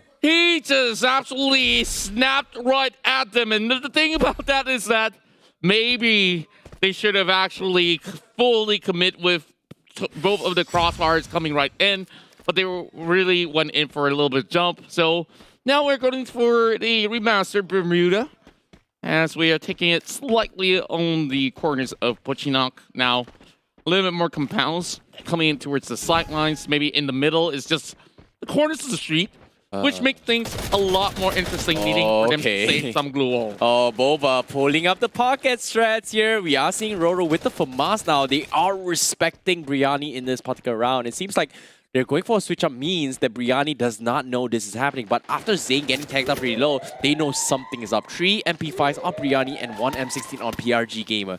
But now, with mid-control in the favors of Briani, they have a little bit upper hand where they have more compounds to work with. You can see a 1-2-1 split. Unfortunately to say, Jiangling gets caught up, and this is the opportunity that Briani is looking for. They know Jiangling gets aggressive like this, and he's gonna pay the price. Roro, he knows that Saev is there. Identical positions again from the previous game, and is Yo-Yo going to be lobbing the nades? Saev going to be isolating the nades a little bit more, but missing the mark through the windows as RT man looking for the finish, but now, Boba, waiting for the zone, needs Briani to push in, but the zone is a little bit too far off, but unfortunately to say... They got to take it to the streets, though. It's tough. It's going to be a street fight. Yeah, I definitely expect it to be for the moment, or else Boba, they're just going to be lining up a few grenades before they even get out of that sort of compound. Now they only got a few more seconds, and they really have to make a move. Here comes RT Man with the double walls already being brought out as well. Spots out Saev, but Saev's going to be A-OK. He's going to be able to actually drop a nade directly on towards the side of RT Man. Briani with the frags, and they should be able to equalize this, bring it to 2-2 if they were to get those picks against Yo-Yo as well as Roro. Here comes the flank, and it's only going to be Yo-Yo left for now. Great jump there coming from Zayam. Yo-Yo 1v4. He's stuck in out the open, and that's going to be Briani's game for sure. As Yo-Yo get completely destroyed, as Briani takes it 2-2, tying the series for now. And we're down towards the final 3 matches. Round number 5. Who's going to be one of the ones to take the lead?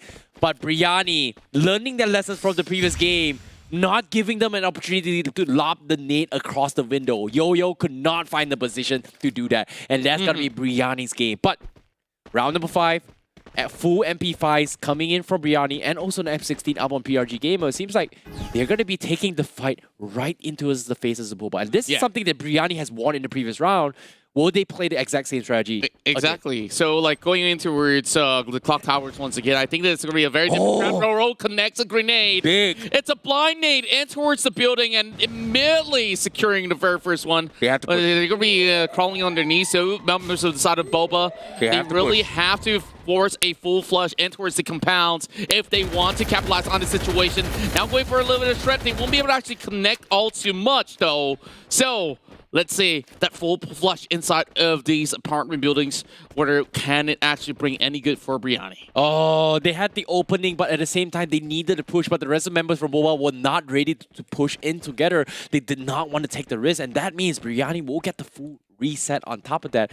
But little did they know, they forced out a little bit more utilities, but this time Boba, right in the middle, they're surrounding everyone from Briani, and Briani, they don't exactly have a clue of where the exact positions Boba is, except for the fact that they're very, very close to each other. Yeah, and I think that they definitely have a little bit of a hindsight, but the problem is that they can't really go in for repeat Scythe now, getting spotted out by RT Man as well. Now that he has the glue wall, there's not too much room that he actually can work with, but the problem right now is that they're all kind of stuck for now. So what's it really going to be? And here comes PRG, hopped right down below. He's still bringing the pain, and RT Man survives with only 13 HP. And Boba, they're having two members pretty much with very low health. It's going to be a 3 versus 2. Brianni with the edge. Oh, the flank comes in from the side as well. ZM is going to go for the glue wall here. By 60, he's going to be sticking on the outside. Can he escape? Yes, he's going to be fine. He gets the full heal. And Brianni playing for the time. And they force Boba going for the commitments. And Roro is going to take the zone. And he's going to bleed out. And Brianni comes up on top. What an outplay coming from Brianni. Playing the zone against Boba. Waited for them to come out. And Saev was waiting very patiently on the outskirts of the wall. And PRG was the first one to fall, but they expended so much coming from Boba. And that's going to be match point coming from Brianni. What a comeback. One more point is all they need, and they will take the series. What a comeback from So much damage being brought right in, and so far, you know, the past couple of rounds that we see, Zaki as well as Saif, they really come in with a lot of that. And, you know, you're trying to actually point something out here. We go into a potential final round for Brianni. Oh, RT, man, going for the switch up, bringing the AUG in. Is it going to pay off? Because this is going to be the final round for Brianni if they win this round. But now, RT, man, with the AUG, starting these off, they're going to be pushing towards the middle side, man. Nothing happening yet. RKG, they're respecting this. And we can see Zaki as well with the DMR coming in. Drakunov is available. This is big. If he gets the pick, Jiangling is there. He scouts the pixel. The nade's gonna lob over. Jiangling is gonna connect. Oh, looks a little bit good, but it's not good enough. Jiangling's gonna be A-okay. The glue wall blocks come in. The wall bounce. Oh, not gonna connect as well. Jiangling will back off. Zaki now trying to actually bring all the pain towards corner.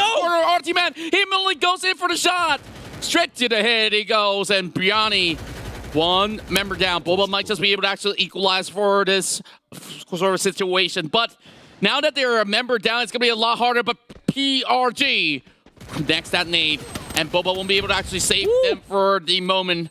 So he will try to secure the kill as soon as can. Yeah, very aggressive push coming from PRG. Almost pays his luck, but at the same time, he will get the finish, and that's going to be a 3v3 situation. However, Zayn gets picked up from the sides on top of that. Now, coming towards the 3v2, the AUG is still in play coming in from Boba, but they will manage to get the pickup on Zayn.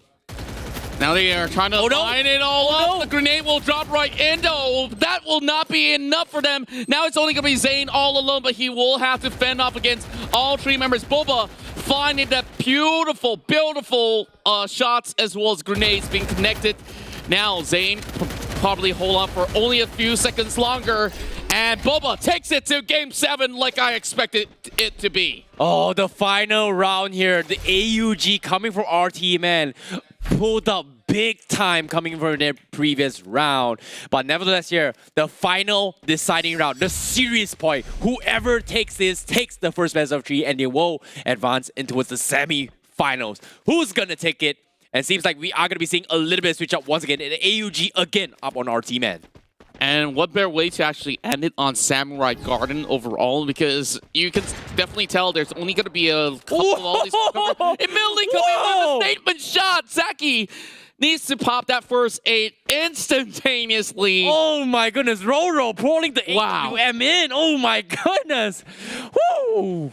Scary, scary. I'm not too sure if he could actually pull another few more shots straight in towards Sasaki, but you know, they know. Once they bring in that long range shots, Roro will be able to actually go in for a couple of all these picks. Zaki now playing very defensively after soaking in the big one.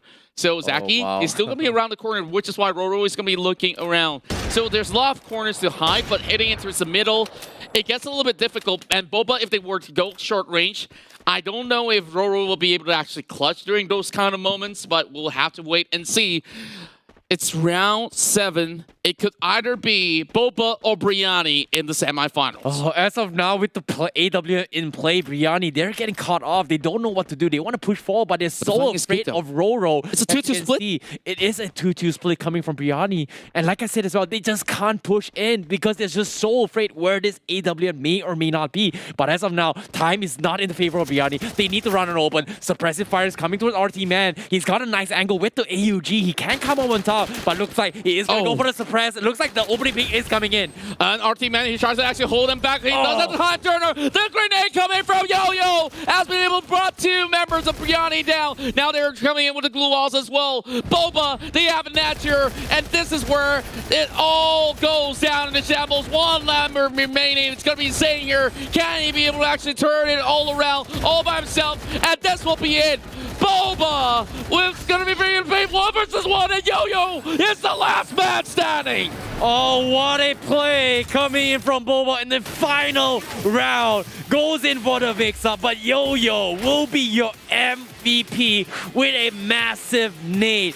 But my goodness, coming in from Boba, the final round, going for the final switch-up, caught Briani off guard with the AWM from Roro, immediately scaring everyone from Briani to go in for those aggressive push. What a play coming from Boba in that final round. What a way to take the series. And, you know, that definitely caused a huge upset out there, and Briani was so close to actually clutch it all out to bring themselves in towards the semifinals. I feel for the Pakistan region overall, they have so many avid fans looking for them to get into the semis, but now that makes me a fan of both of these guys because we saw the fight and that it was spectacular. Let's check out some of the highlights, all brought to you by Garena All-Stars here for Free Fire. Oh, this is just so unfortunate for Briani because I must say this is the sweatiest match I've seen in today's games thus far. I would say earlier game, Boba, they had the full advantage. They just took advantage of the fact that we are going to get close up personal. They bring in the MB5s and Briani stood no chance in game 1. And we felt like, hey, Briani might actually lose the second game, but they somehow adapted and things turned for a massive big round because eventually Boba was playing towards the comfort zones, you know? We want to get close up personal, we want to play the final zone, and we will dominate with those SMG stacks. Yeah, and we saw that how Boba has been playing out is to, of course, establish zone control. That's why all these grenades are great because they know where exactly to put it, where the enemies will run towards. And when it comes down to an all-out warfare, you saw Briani, they just go guns blazing overall at them. And Boba definitely come into some of these rounds here, clutching it out. And Roro definitely won a very important one to bring it to Game 7. Else, they wouldn't have actually stand that sort of chance to go in here to shut them off. But let's catch this play once again because it was only down to Zaki and it bought Artiman solo, needing to only find 1 more member out there, and that should be the trick to go. But Boba has been able to really make a resurgent comeback, and they will be facing Comtom in the semifinals. Oh my goodness. So we'll be looking at the other side of the bracket as well because we got 4 other teams that's contending for the semis, and we got Santam versus Sate. This is going to be pretty much a heated battle between the two. Meanwhile, the other bracket over on the quarterfinals is going to be Bangladesh versus India region. Overall, it's Hilsha versus Dosa. Oh my goodness. But right now, after seeing these 2 series, I'm really looking forward to see how Boba fights out Chomtam because that was the sweatiest game I've seen in today's game thus far. Boba versus Briani. That was a grand final worthy match because Boba, you know, they've started to respect Briani in game number 3 because we saw a little bit of over-aggression in game 1, but eventually they still managed to clutch it out. You know, it came down towards the final moment. It was a 1-person here fight, and Roro was able to clutch it out. So I must say that was as close, but I must say right now the journey is not over yet for Boba because they are going to be playing Pomtom later on. However, if you guys are big fans of Briani, after seeing that, like Contra said as well, he's a big fan of it. Don't worry, they are going to be coming back tomorrow as well for the Battle Royales. But as of now, we are going to be taking a very, very short break in a while because we're going to be having more matches for you to come. Because that next up is going to be another Best of 3 series. And this is going to be the quarterfinals. And I must say, if you guys are big fans of fun close-up personal fights here, it's time to stay tuned here because we are going to be taking a short break for the Free Fire All-Stars Asia 2021. And we'll be right back with the next match for you guys. So get your card pawns and be right back right here, right now. See you guys in a bit.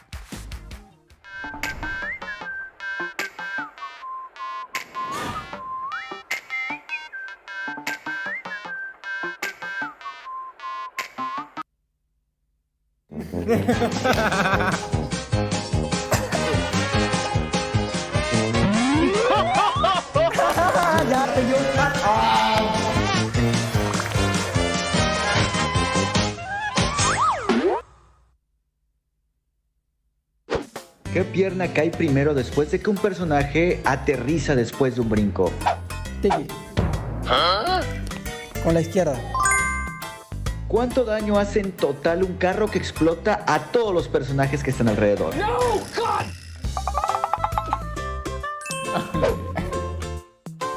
Mira. 5 de vida. Carlos. 100. Eita. Oh no! Yes. Nombra los personajes que utilizan lentes o gogles en Free Fire. No.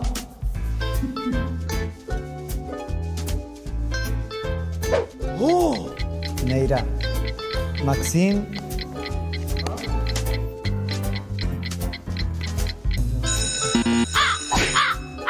Ayala, Maxim, Nikita, Alok, ya no sé.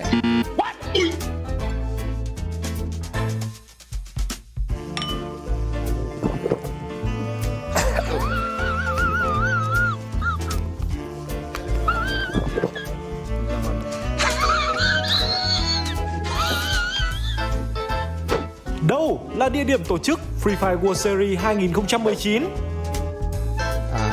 Rio. Trang bị mũ 1 sẽ giảm được bao nhiêu sát thương khi bắn vào đầu?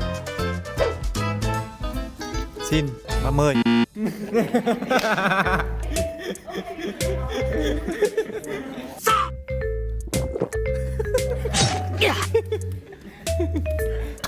Vũ khí nào sau đây có tốc độ thay đạn nhanh nhất? Cấp đêm. M1873.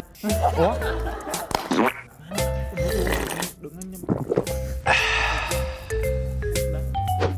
Khi nhảy thì chân nào đáp đất trước? Chân trái.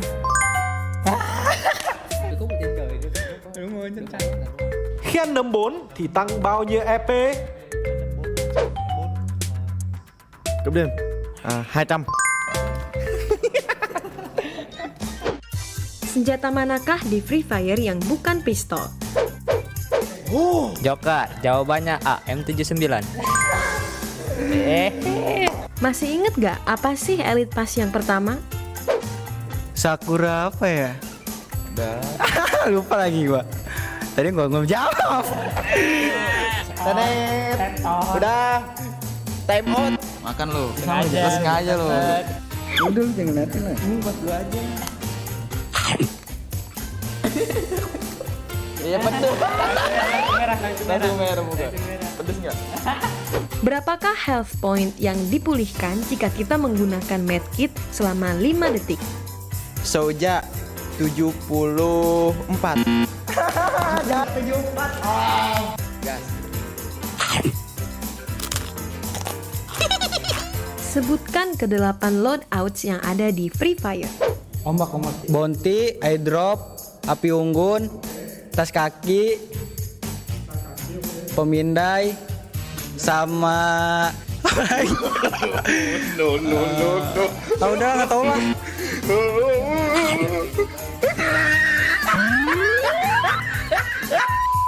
Berapa banyak IP yang dipulihkan dengan jamur level 4? Soja 200. Kayaknya gampang kok telat. Senjata manakah yang mempunyai 5 slot untuk attachment? Ombak. AK. Ya, makan lagi lu. Mamam lu. Senjata manakah yang mempunyai reload speed tercepat? Darkol B, M1873. Harusnya up ya. Senjata manakah yang damage-nya paling besar? Darkol C, M79. Bangkit. Kalah lu, makan lagi lu. Masa gua dari dulu.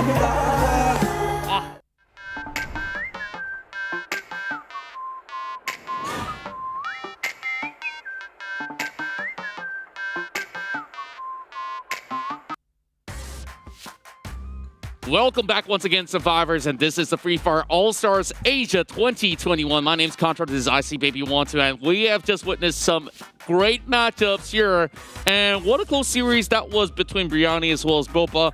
And Boba, once again, has been able to clutch those final few rounds to make it into the semifinals. Of course, there's still the other side of the semifinals that we really have to secure teams right into. So, with that being said, we still have many more action to coming into the Clash Squad mode. So, it's definitely refreshing to see some different sides into, competitive play somewhat when it comes down to different game modes. I'm not gonna lie, if you guys are big fans of hardcore aggressions coming in Clash Squad, that match just now, it's pretty insane. If every single series were like that, I'm pretty sure us casters, we're gonna be sweating non-stop for you guys, and that's a good thing, because if we're sweating for you guys, means every single game is insane. So be sure to like, share, and follow the stream. Be sure to tell your friends, because in the Free Fire All-Stars Asia 2021, we only have the best of the best. Your favorite streamers across the regions here, the tops of the top, are here today. And after seeing in series here, it's only the top 8, and guess what? It was already sweaty. So I'm looking forward to see how the quarterfinals and the remaining quarterfinals is going to happen, because right now it is going to be on the next side of quarterfinals. So we are going to be seeing who are we going to see? Well, I'm pretty sure that we're going to see the likes of Tom taking on Satay. So it's going to be Thai region versus Indonesia. Another sweaty game. This one is definitely going to be a pretty high level one if I really want to just look at it. So honestly, I can't pick a side, because this one is going to be very unfair for me to even be judging. See, that's the reason why I'm asking Contra is because I've already read it. Like, you don't even have to ask me that, because that's why I'm not picking here. I'm not picking. You guys know. You guys have to predict. The reason why I'm asking here is because even I feel it's extremely hard to actually gauge what we're going to be expecting. And I said, it's going to be sweaty, right? Indonesia versus Thailand region. This is a I know. You don't really have the words. It's tough. But it's tough. Of course, when we look at both sides, it's been pretty much stacked up. If we look at, what we saw yesterday, Somtam has been able to really stack everything there. So, the name of the player that you really want to look out here is going to be Poongod, because Poongod, he knows how to shred everyone down, but this is also going to be Satay's debut. So I wonder if they can actually cope up with all that sort of spies coming in from Somtam, which is, of course, a very well-known star-studded roster with Jasminism, FMP, Poongod, as well as the Cruise. And as for Satay, of course, we have the side of Sisbara, Frontal Gaming, and the rest of them to really come back in. So it isn't really the first time ever that they are facing off against each other, but what I'm expecting is going to be some really, really hardcore game between the two. Yeah, coming into this fight here, I don't know, is this sweaty, considering that this is going to be their first experience coming from both these teams? You said you actually see Somtam on yesterday's games. Also, it's like, to start things off, the opening pick here is going to be Somtam with the Cruise up on top of the victory here, getting completely unpunished in these pistol rounds, and is no surprise. But it seems like Apex, he wants to go in for the challenge. He is going to go and push out towards high ground. It seems like he is going to go for a push here. Nice dome coming in, but he goes for a skip. He needs to go for a reset, but at the same time, he's going for this aggressive push. He goes in for the Cruise as well. He forces out of position. The wraparound coming to the Cruise. He goes in for a 1-1. Can he get another one here? He goes in for a 1v2. Unfortunately, he almost gets it. With Poongod, with the assist. Hey, they take them all out. Satay, they will lose 3 members. There's going to be another one from Poongod as Somtam takes the first round. What did I tell you about Poongod, guys? This prodigy right here has dished out 625 damage in the pistol round.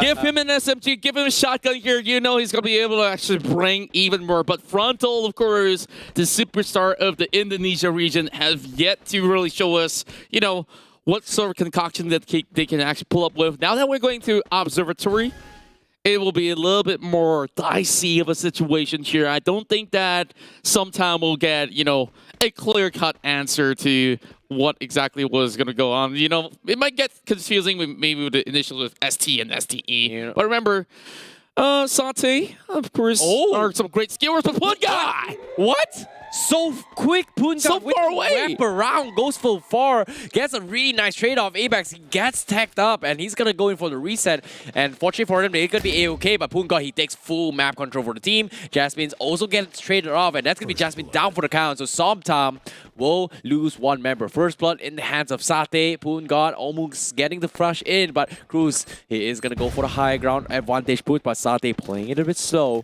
Seems like they don't exactly have a lot of entry points. Punga going a little bit tagged up, but another nade comes in. Punga is gonna be okay. Yes, he's gonna be fine. Goes in for the reset.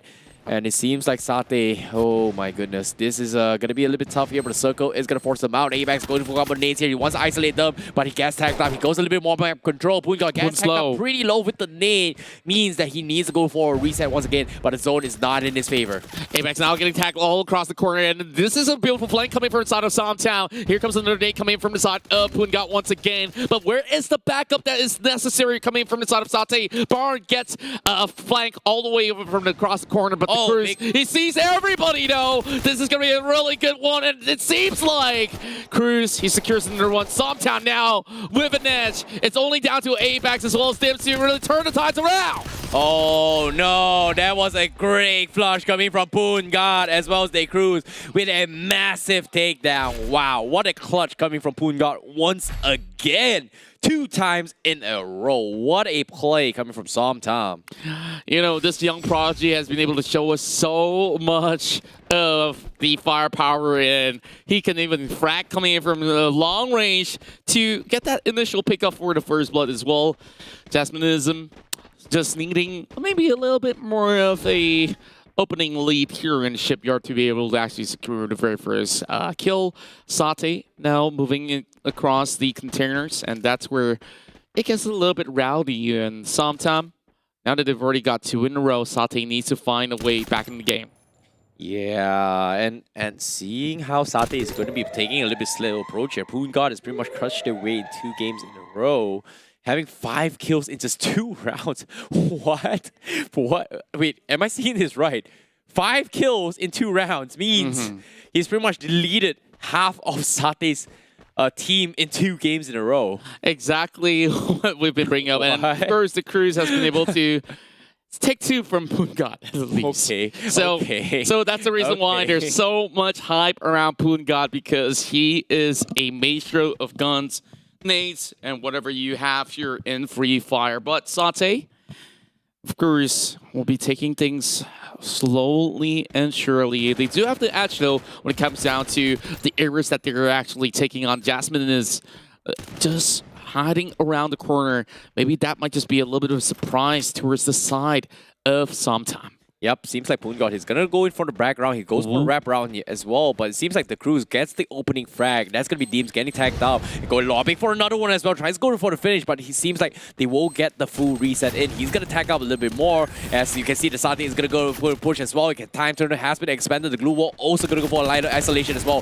The Cruz goes for an aggressive push. Frontal gonna be soaking him a little bit more. Seems like they are gonna survive this, but Empty will be the first one to fall as well, as he gets punished for his over aggression. And Sate is gonna be all out Duke. The Cruz is gonna be there. Punga gonna be a 1v2 situation. Can he clutch it? He robs a nade, but unfortunately gets caught when his pants down, and Sate will take him out. What a great defense coming from Sate. Yeah, Sate finally getting their first pick out here in that specific round, number 3. But Catalyst was going to be a little bit more challenging, as there's going to be a lot more of room to be expended. But just look at the absolute middle ground.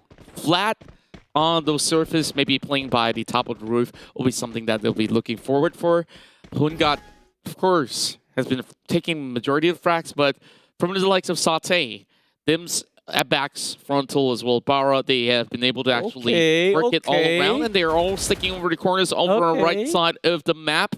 Meanwhile, there is pretty much of a split coming from the side of Somtown. They're taking different compounds, playing by the outskirts as well. So Pungat is actually going on a hunt by the flat grounds. Wow, Pungat immediately goes in for the challenge against the Apex. Apex will respect it and back off. And look at the strays coming from Pungat as well. As he makes a little bit of opening pick, but like I said as well, he found one, but the nade comes in. Looks good. Bara gets tagged up pretty low, but can he go for the finish? He's going to be angling his nades once again. Goes in for a finish. Is it going to be good? Seems like he's going to get flushed out. The Cruise is going to help him finish off with the glue wall as well as he takes him down. As Pungat wants going for the assist, but from afar, the suppressive fire is coming from Somtown from afar is going for this kind of crossfires. And Satay, they hold up into this small building. They're going to go for a full defense once again from Satay, and they have to go for the reset. But literally, no, they are on the edge of the zone. Sometime now, they're trying to actually bring in all the cavalry to flush them inside of this compound where there is a second floor that they could actually work around with. Jasmine trying to actually hold on while waiting for a little bit more of that backup. Here comes Cruz, though. He's holding on towards the grenade. He spots out Frontal, but does Frontal know it's going to be FMTV going to take down Apex, and they're all in the corner. Beautiful frag coming from the Cruz, and he's running right in. Massive grenade here coming from Cruz, and looks like they are going to go for the full flush in, and that is going to be the cleanup coming from Somtam. Wow. Cruz with his nades assist has been phenomenal. Look at Pungat. Every round he plays, the damage gets higher, higher, and higher. 742 damage per hitting in towards those rounds already. So his KD just is an absolute flex. 7-1 is the number to beat. Oh, seems like going into his Pachinko, Pungat, instead of going for this kind of long-range aggression, he's pulling up the shotgun. But literally, you know, most of his long-range fights has been with the MP5, and who needs an AR when you've got Pungat, man? Yeah, I mean, when you have God bestowing you with all the sort of a firepower prowess, you need not worry about anything else. But Sati still have a point here to prove that they can definitely take down even the Ascended. Jasmine going for a little bit of trade-off against a Bax.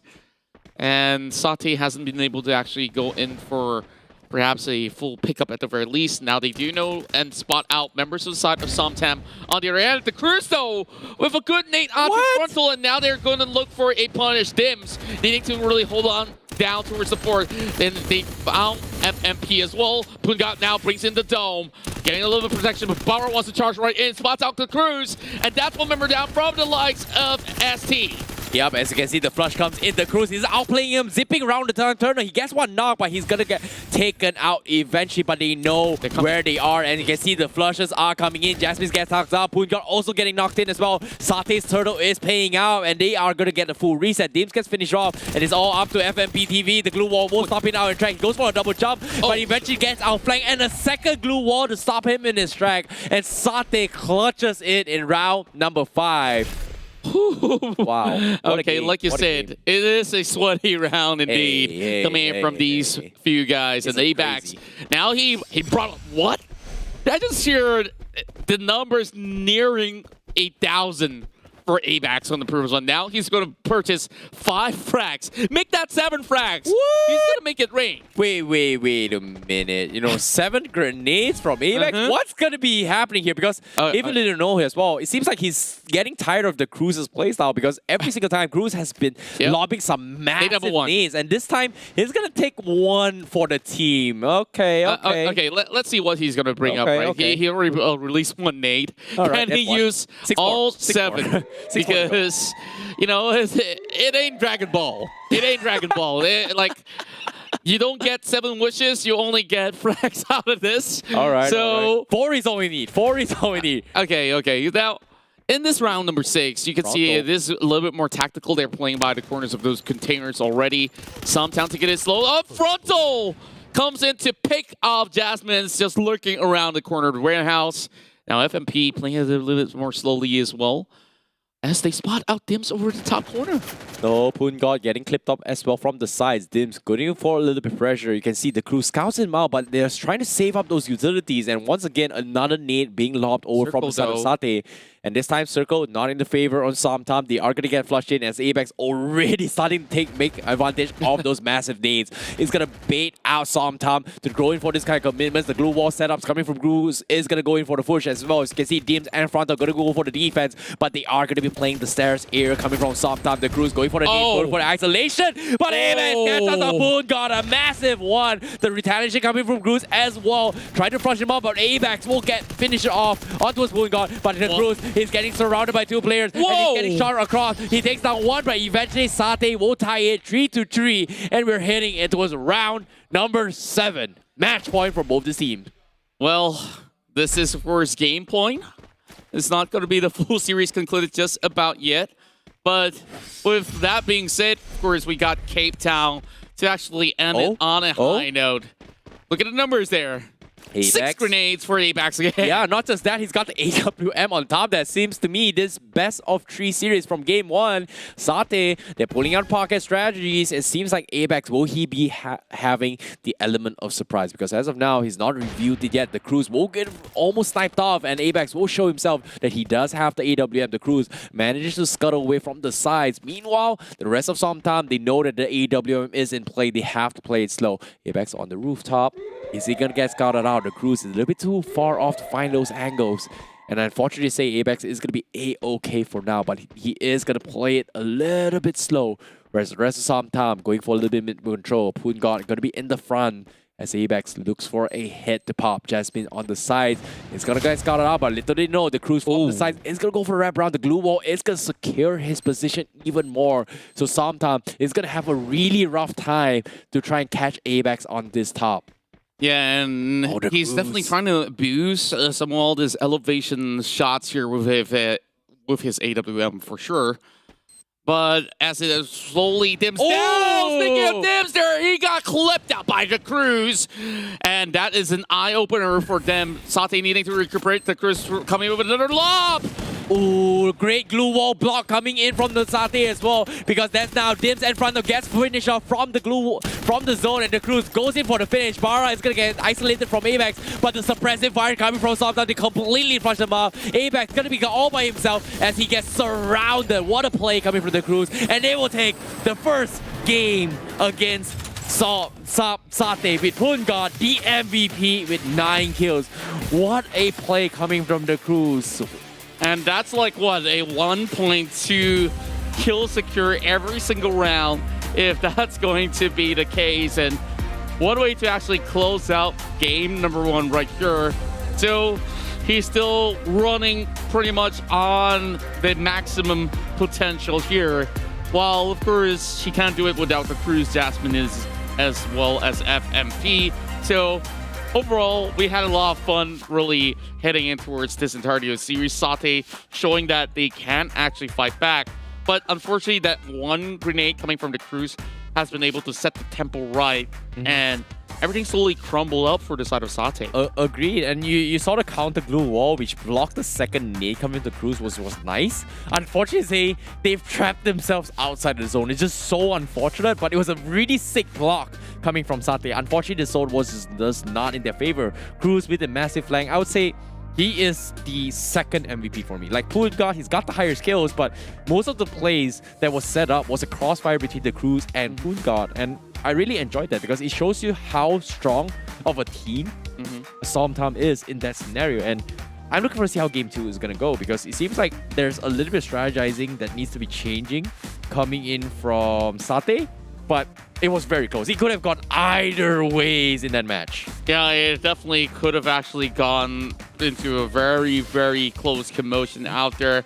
I really like the ideation that's being established by both of this respective team. So, of course, the chat right down below. Hope you guys have enjoyed what's in the very first game, but we will still have more to come here as teams are preparing for round number 2. I think that the way that Satay has been able to recuperate from some of all this few round deficit has shown that, hey, they definitely can manage some of all this pressure. and they can bounce back up, just like how yesterday Indomie, every single time that they take an L on those initial few rounds, they come back up strong, push it into Game 7 in almost every single game. So end up as the champion. So is that a hint you're implying that the fact that if you guys are just tuning in, we're going to be heading into all 7 rounds in the next 2 series? Maybe so. Okay. You can see our, you can't see our faces, right? Because we have a mask and everything here. If you can see our sweat, that's how sweat, it's not as much as what the lobby is going to be happening, because every single team is bringing out a sweat. We saw a couple warm-up games, not so sweaty initially, but Boba brought it up a notch. It was sweaty, and now this series from the get-go, this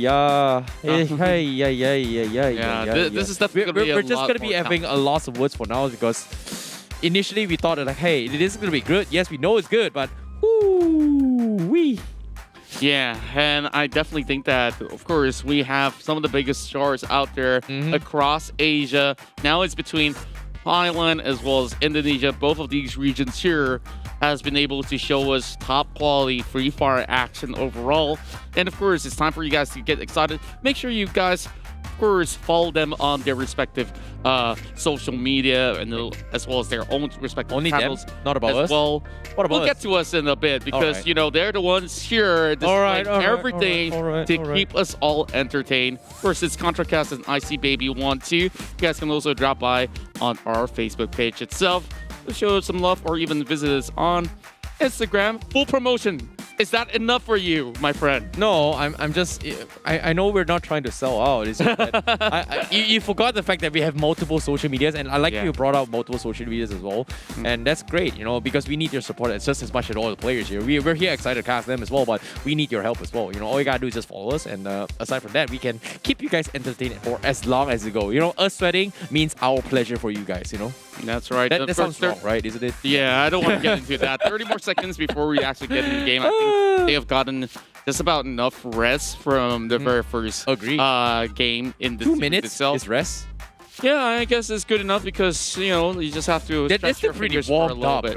It feels like they're just thinking of next strategy. Hey, what do we do next? What do we do next? Exactly, right? So I think that when it comes down to variations of things that they can do, there's so many variations depending on the terrains itself. But once again, it's sometimes sure having Pun God on a streak. Meanwhile, frontal side of Satay is just trying their very level best to equalize in this best of 3. Yep, and I'm looking forward to see how more coming from the crews, because it seems like we are going to be jumping straight into game number 2 between Somtam going up against Satay, with Somtam taking the first round in this best of 3 series. How will they do? Because starting off, you can see Somtam going to be in towards the pirate ships, as Somtam going to be taking on the top side. Yep, and in this shipwreck overall, I guess that we're going to be having a little bit more of a blast of a party. And no initial kills just about yet for any size, as the cruise is managing to secure the top deck for the moment for the likes of Somtam.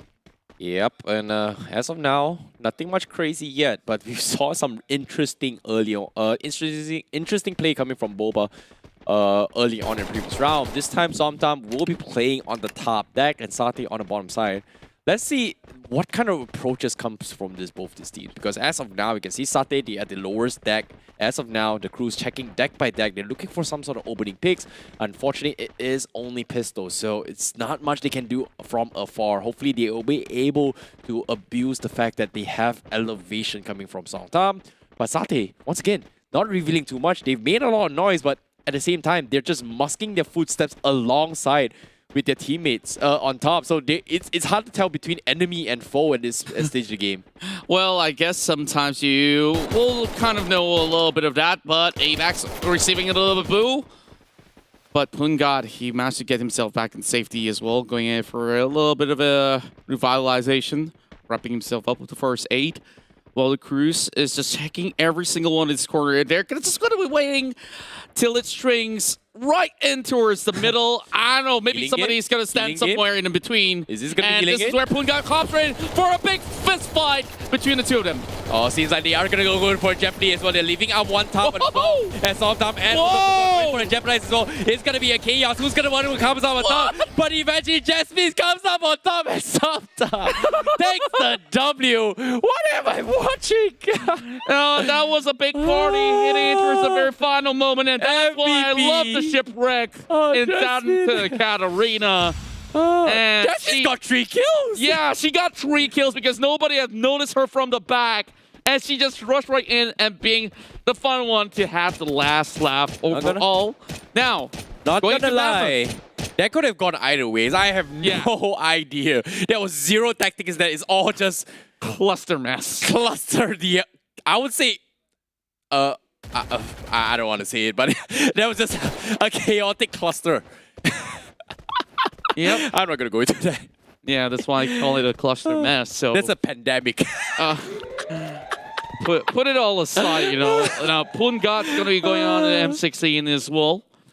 He's just lurking out for the corner. Okay. Spots nobody from the side of Satay, so he's just going to, you know, keep himself safe. He got tagged by the outskirts of the zone.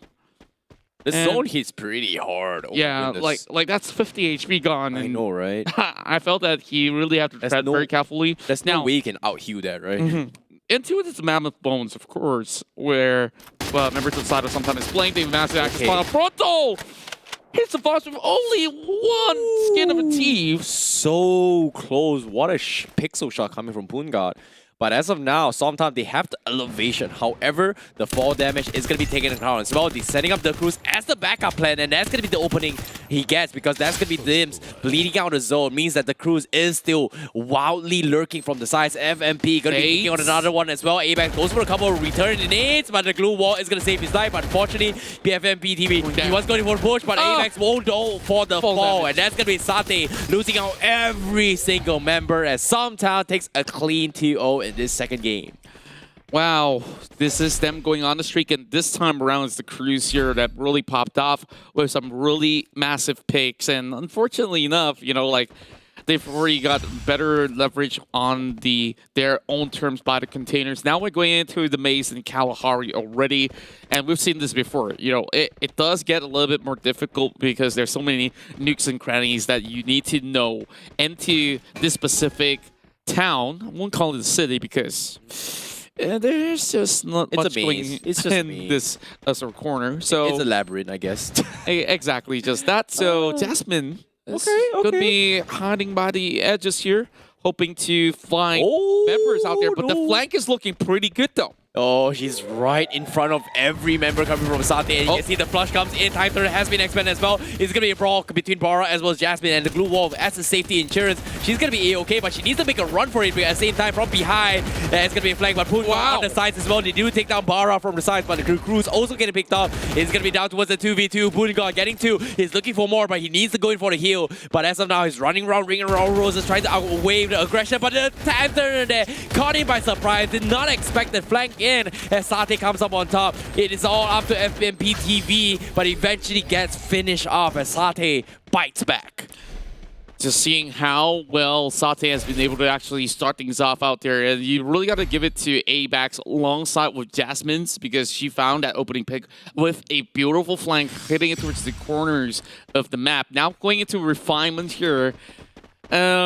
I think this is even more tricky for both sides of the team. Just look at kind of compounds. Yes, Sometown probably has 2 buildings to work with, but when they need to exit out that calls to question on who actually secures the middle containers first. Yeah. I like Satay's map terrain a little bit more just because they have more way to work with. But Satay, it seems like Satay, they don't care about it. They don't care about the map terrain. They know they are disadvantaged. They are going to steal map control away from Sometown. And this is a big play coming from them. Because of this, Sometown, they are going to turtle up, but at the same time, they know what's up as well. They are going to be setting up preparations, but a lot of utilities already being expended coming from Satay, and will Sometown be able to stop this because they are regrouping the rest of members, and Satay, they are not getting any sort of picks yet, and they're trapped. They need to find a way to push in. It seems like the wraparound is going to work out, but Sometown, they're still split off. They have no way to go in for the cover as they are going through the prisons, and it seems like they don't find anyone, as you can see, coming from Satay.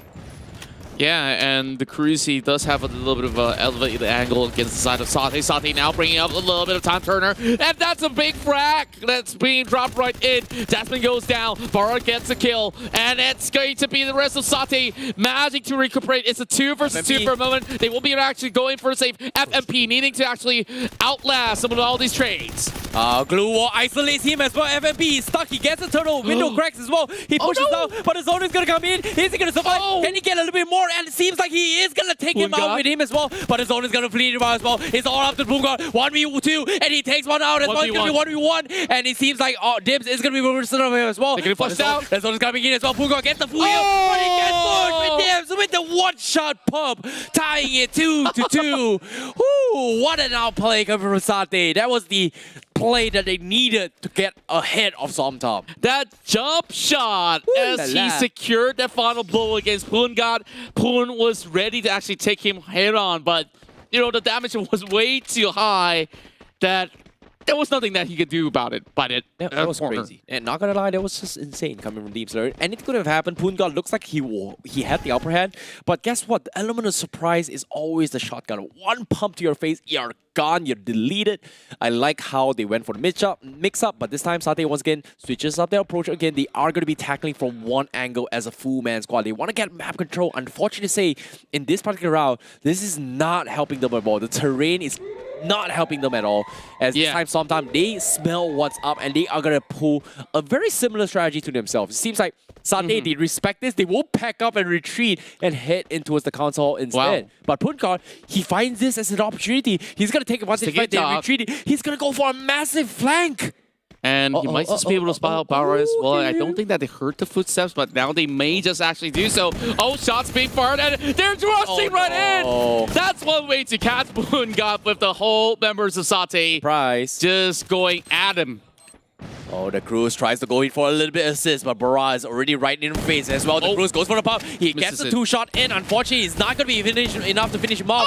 The Cruz actually catches it off with a time turner, forces Bara in, but the glue wall is going to isolate his fight as well. But the zone is coming in. He still has the room, but everyone from side is fighting him as well. He gets the reset, but at the same time, he gets another one as well. That means it's 2 down, but it's all up to Jasmine and FMP. But FMP gets shot off, and that's going to be Jasmine losing it out as Sate taking the lead. Match point for Sate. Never have I really thought that members of the side of Sate will come up with such a cheese strat, a full rotation with 4 members here to really take them on, and that absolutely catches Somtom off guard. So currently, it's going to be the Cruise leading the pack for the side of Somtom when it comes down to the numbers of frags that they've gotten. But Dims, though, alongside with Bara and the A-backs, they've been able to really put those even numbers out into this fight. Now, going in between, it's going to be Sate pulling the same strat. Let's see what the defense is coming from FMP. Okay. Sate, they are just turning up. They're not making any sort of steps. This is interesting play from Somtom. It seems like they want to catch them off guard. Poongard, he has the elevation, but I don't think it's going to do too much because Sate, they're looking to get super aggressive. The Cruz, he's pulled out his shotgun. He knows where they are. It seems like they are going to get a couple shots in. Bara has tacked up a little bit more. He needs to go for the reset. Both teams playing on the edge of the circle. And Somtom, they're not committing into us out of their formation yet. It seems like they just want to lay low, wait for the utilities, force Sate out of position. As the Dims, they are slowly checking every single corner coming in. Suppressive fires has been made. Nothing major yet. Nate's also going to push back Sate a little bit more. But the zone will start to move very, very shortly. As he backs, looks for a massive nade. Unfortunately, doesn't seem to connect. Shots has been made as well. Who's going to get it? Bara now holding in the front lines here. Sate actually gets into a very good situation here. FMP with the initial shots. That's going to bring front down. Apex goes down as well. Meanwhile, Dims over in the top corner. He has it out right down below. Poongard get a catch, and the Cruise unfortunately went directly into 2. Dims better reset this, but they are choked into a very, very small tunnel. He bends a little bit across, but he's going to go for the shot. But Jasmine's with the spray down as Somtom will tie it 3-3. Every single round has made it to round 7, and guess what? The deciding match once again. Will Somtom take this 2-0 or Sate tie it out and drag it out to game number 3? And the match point will come in once again by Refinery, but we're moving it slightly towards the eastern side. Refinery, definitely one of the difficult places to play, and you just look at this. So there needs to be a little bit more of a priority when it comes down to some of all these angles where they just have to find ways to, of course, get this picks from those long corners. Lots of grenades are being tossed out, and this is going to be quite a challenging one because everybody needs to find either the top ground or even the lower side of the ridges just to make this work. Okay, interesting strategy from Satay. They're giving up in their all-in push this time as they're going for the 2-2, but this time, Somtam, they're going for the aggressive push and sending Tree onto his one corner. Dims gets caught out as the Cruz, he needs to go for a reset. Is his team going to be able to provide any sort of assist? His double nades also going to isolate the fight. He's going to be lobbing another one as well, another glue wall to try and prevent his position. But Apex gets clamped up as Moonguard who takes him out, but Apex also trading off FMPTV 1-for-1, and it's going to be down towards the last three members. FMPTV gets picked up, but it doesn't come in. What are you thinking, the Dims? And the Cruz will isolate him from the rest of the team. And that's going to be a one-way angle with the glue wall as the Cruz shuts them all out. Satay, they're in drum though. Somtam 4v2. They have to go for the push. Frontos gets taken down. Barra's the last man standing. The Cruz, he's looking for the clutch out, and they take him all out. And Somtam takes 2-0 against Satay. Moonguard with the MVP once again. But I really want to give this to the Cruz because of him, who has been able to really lock them in towards this choke point where members of Satay had nowhere to go because of all the glue wall. But of course, that being said as well, Moonguard comes in with that opening pickoff with the nade, has been able to, of course, steal the show. So once again, kudos and the big booyah goes over to Somtam.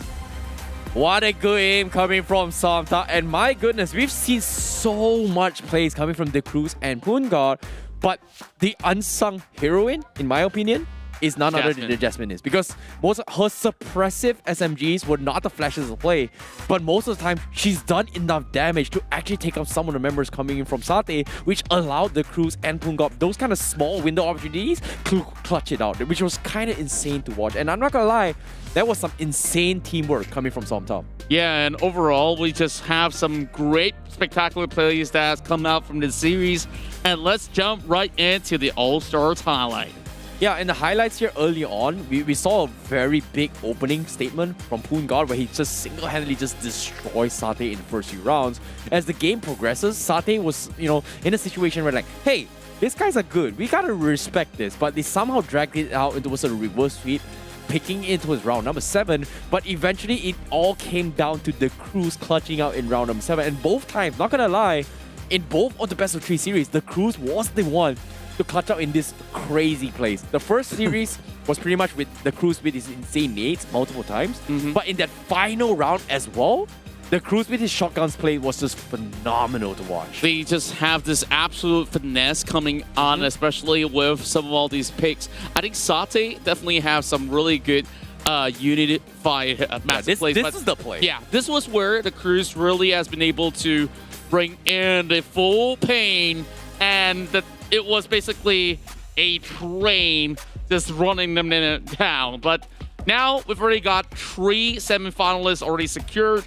It's down to either Kilsha or Dosa to march up ahead to secure the top 4 spot. Not gonna lie, the Cruz got some serious big brain strategy. That one-way glue wall worked in his favor and paid off tenfold for their final series. However, Somtam will be your next semi-final this year, the 3rd semi-finalist for the All-Stars 2021 Asian Knockouts for Clash Squad, and they will be fighting later on against either Hilsha or Dosa, which is gonna be the next series for today. And of course, oh my goodness, as we slowly fill up the brackets for the semifinals, every single match is going to be intense. Not going to lie, every single series we've seen here has been insane. And these are your all-stars playing. And I'm looking forward to see how Hilsha and Dosa, representing from the region of Bangladesh and India, are going to be duking it out in the final series for the quarterfinals. Yeah, and now that we do have one more series in the quarterfinals, of course, we will just see what will come up from either one of all these regions, and to really take on Moonguard and Co. coming from Somtam. I hope that they are pretty much prepared not only for the quarterfinal series, but also for the semifinals. So, with that being said, there is a lot more installed for all the guys watching back at home. I agree. You know, you talked about Poon God, we've talked about the crews, but little do you know, there's so many more to talk about. You know, that's just we've got Gakbao, we got Bakgao, you know, also going to be standing out later on. There's just so many MVPs here. I don't know. What do you guys think? But as of now, we're going to be taking a short break. And once we take this break, we'll be right back for the next match for you guys for the Free Fire All-Stars Asia 20.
Quantos pontos de energia podem ser restaurados pelo cogumelo de nível 4? Ave Maria. Ô Chico, sai daí, doente. Aqui, ó. Quantos EP eu posso guardar, né, no nível 4 do cogumelo? 200. Já não tomo mais o chá. Confira as fotos exibidas. Onde é este lugar? Embaixo da cama da casa aérea de Bimazaki. Não.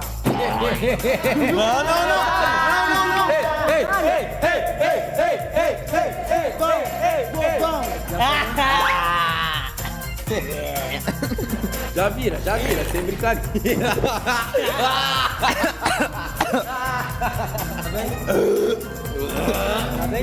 Water.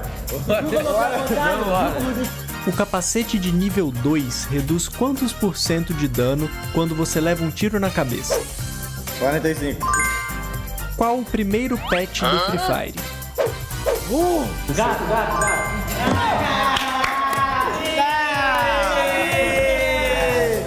Me dá isso aqui. Nunca. É ligeira! Não vou beber. Me dá. Todo. Drink out. Oxi. É ligeira! Berapa banyakkah damage yang glue wall boleh lindungi?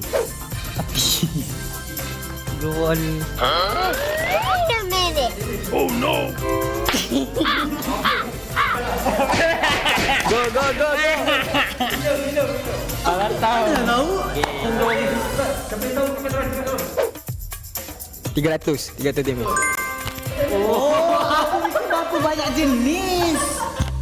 Bila aku tahu.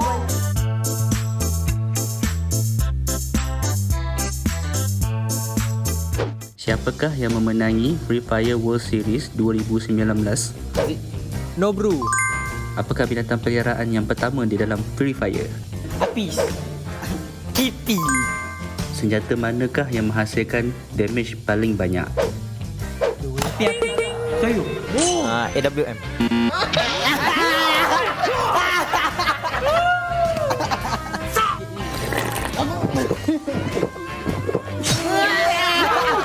Please, no! Ada okey kah? Ayo. Baik, Dia kata dah baik. Trợ thủ nào xuất hiện lần đầu tiên trong Free Fire? Con mèo anh ơi. Ngày diễn ra trận chung kết Free Fire World Series 2019. Một ngày bao nhiêu đúng không anh? Ngày 26 anh. Trông nhiều hết luôn.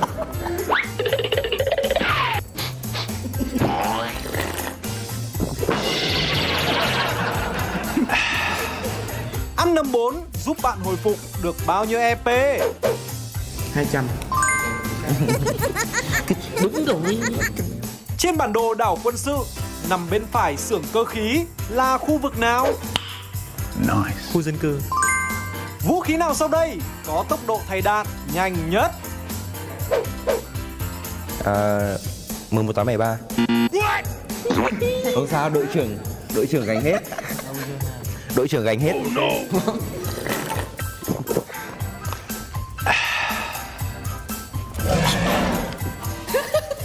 Mày cho mày. Ăn cơm sẽ bỏ hết ra. Thank you guys for watching my challenge. Tia bad, very bad. O chá muito ruim. Todo mundo se lascou.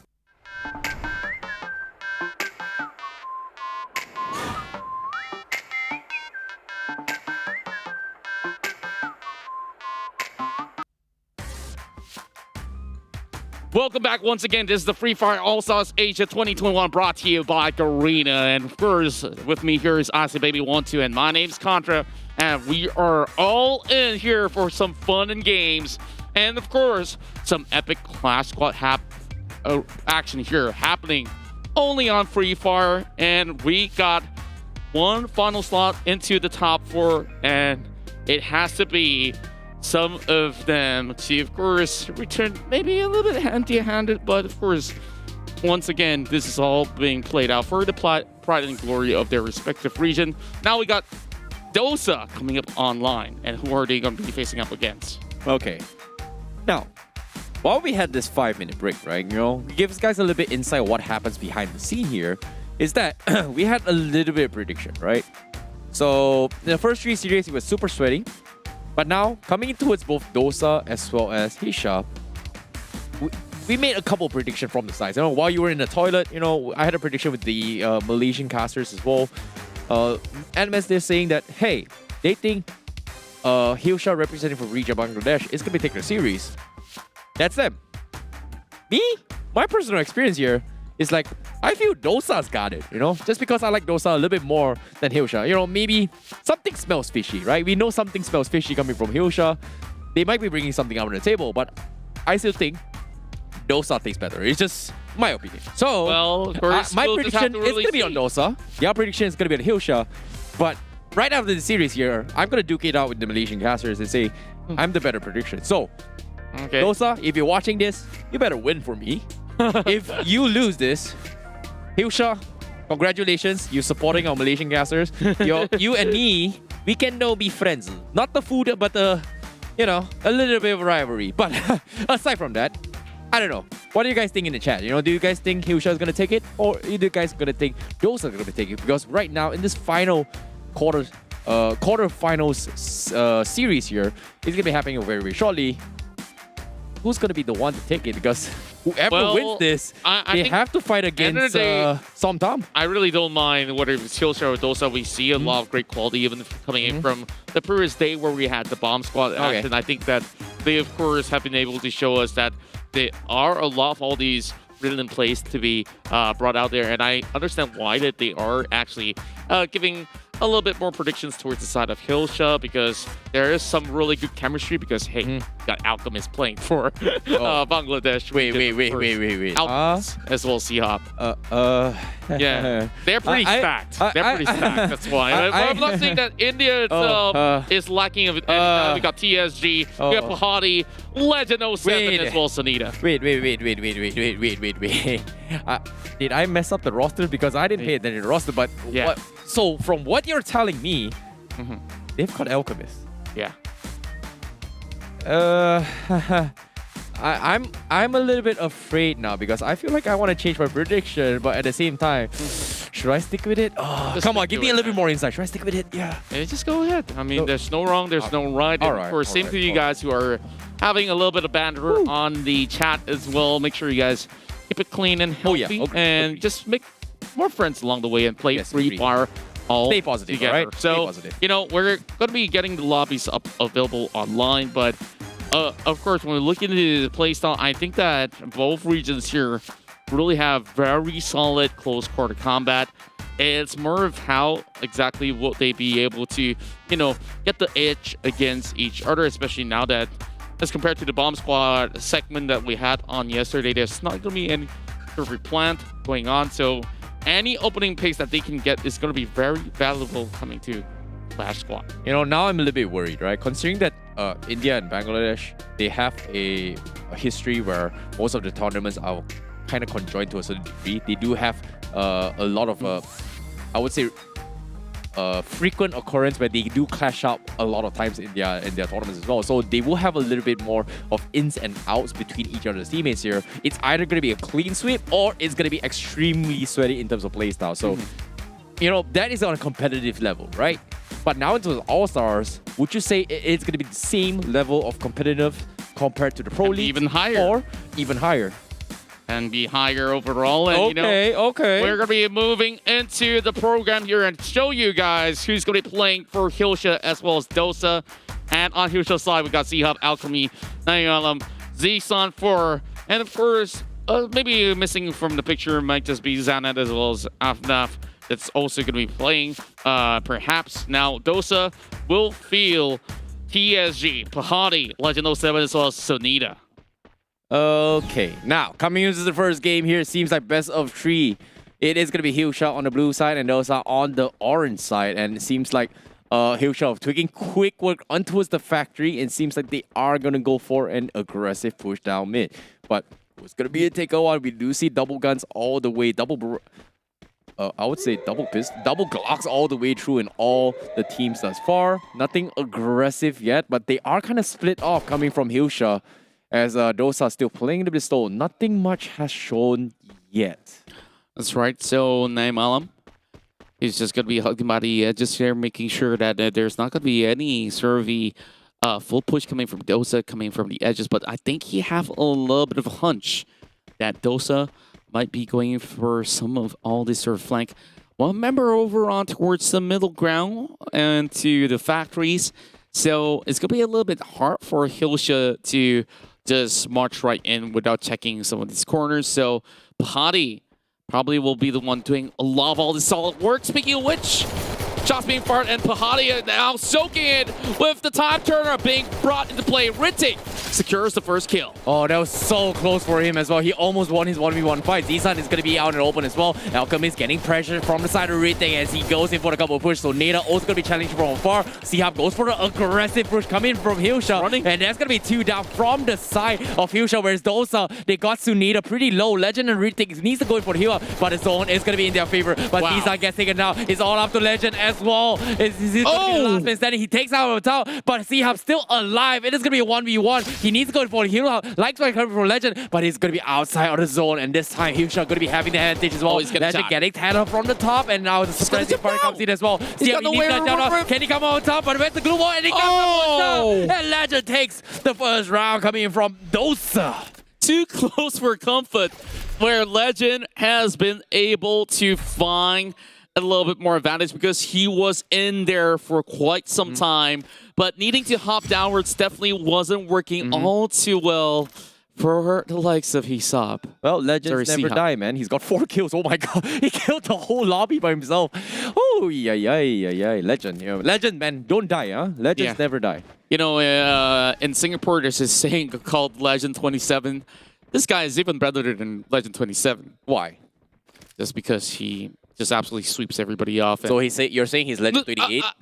At least we know who the Legend is. All right. Up to today, I still don't know who is the Legend 27. I'm the Legend.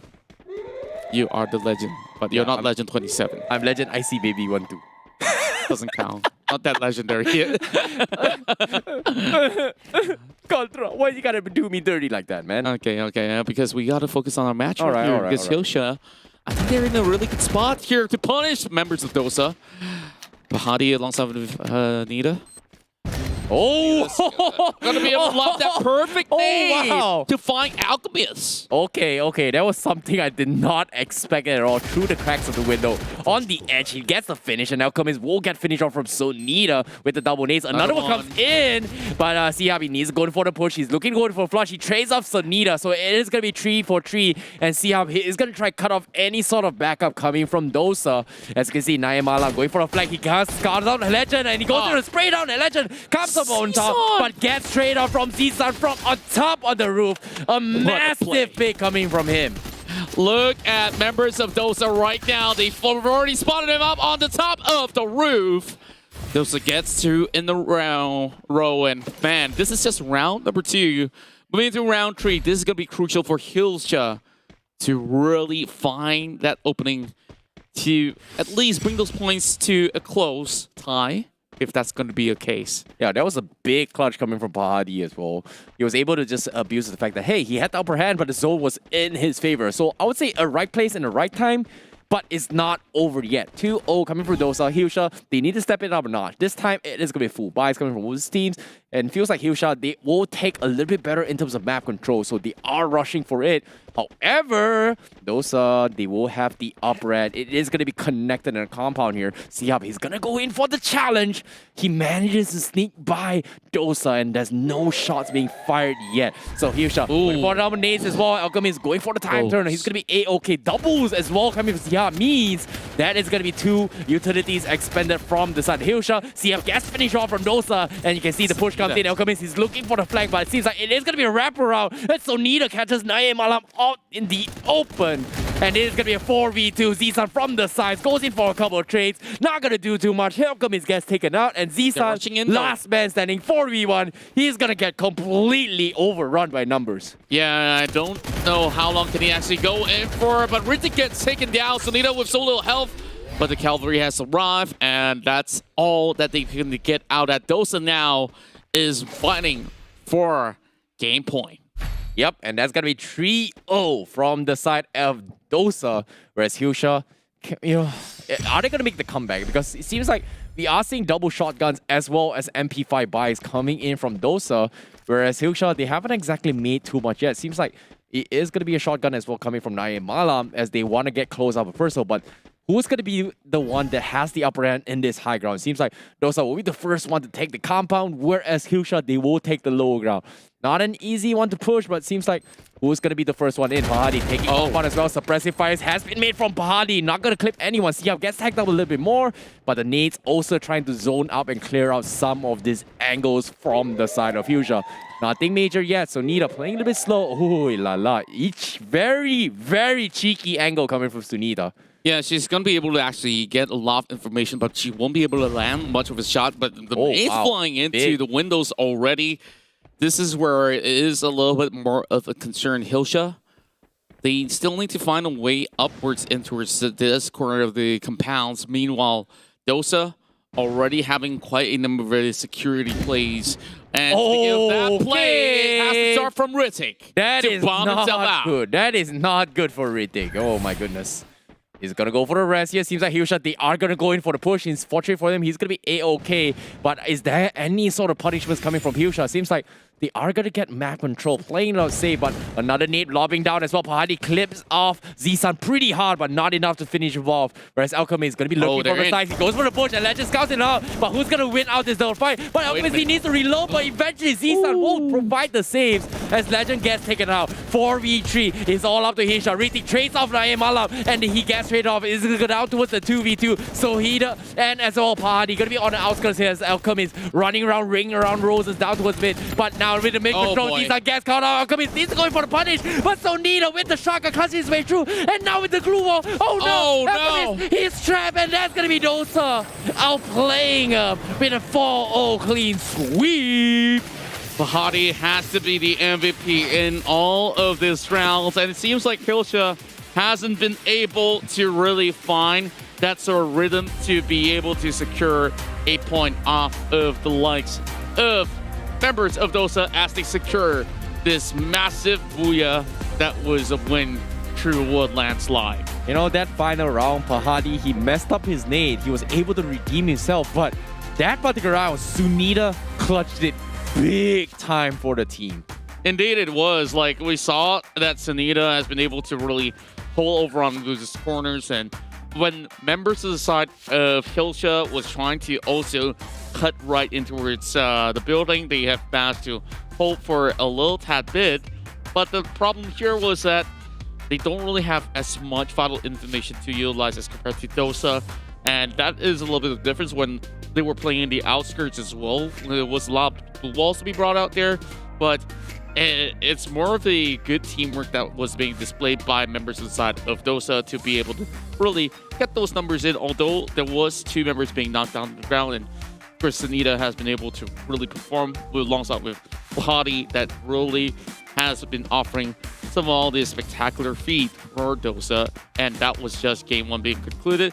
And of course we'll be having the highlights coming in shortly right after this to, show us a little bit more of what has been offered later on. But getting into game 2, I think something has to change from Hilsha. I must say, Contra, I was sweating, right? Like Dosa, they seem like they lost almost first round, but it seems like they kept the ball rolling. Dosa, much love to you guys. I love the food. I love enjoy here. You guys made me proud, but can they take the all away here? Because it's time for Hilsha to respond, because they seem a little bit lost in game 1. They were caught off by surprise in round 1, and everything kind of steamrolled in Dosa's favor. But now with the reset, it feels like Hilsha might make a little bit of a comeback. All they need to do is just figure out what went wrong. And in this case, it seems like there was a little bit of miscommunication, but you can't blame them because I would say the final moments was so chaotic. It's so unplanned for as well.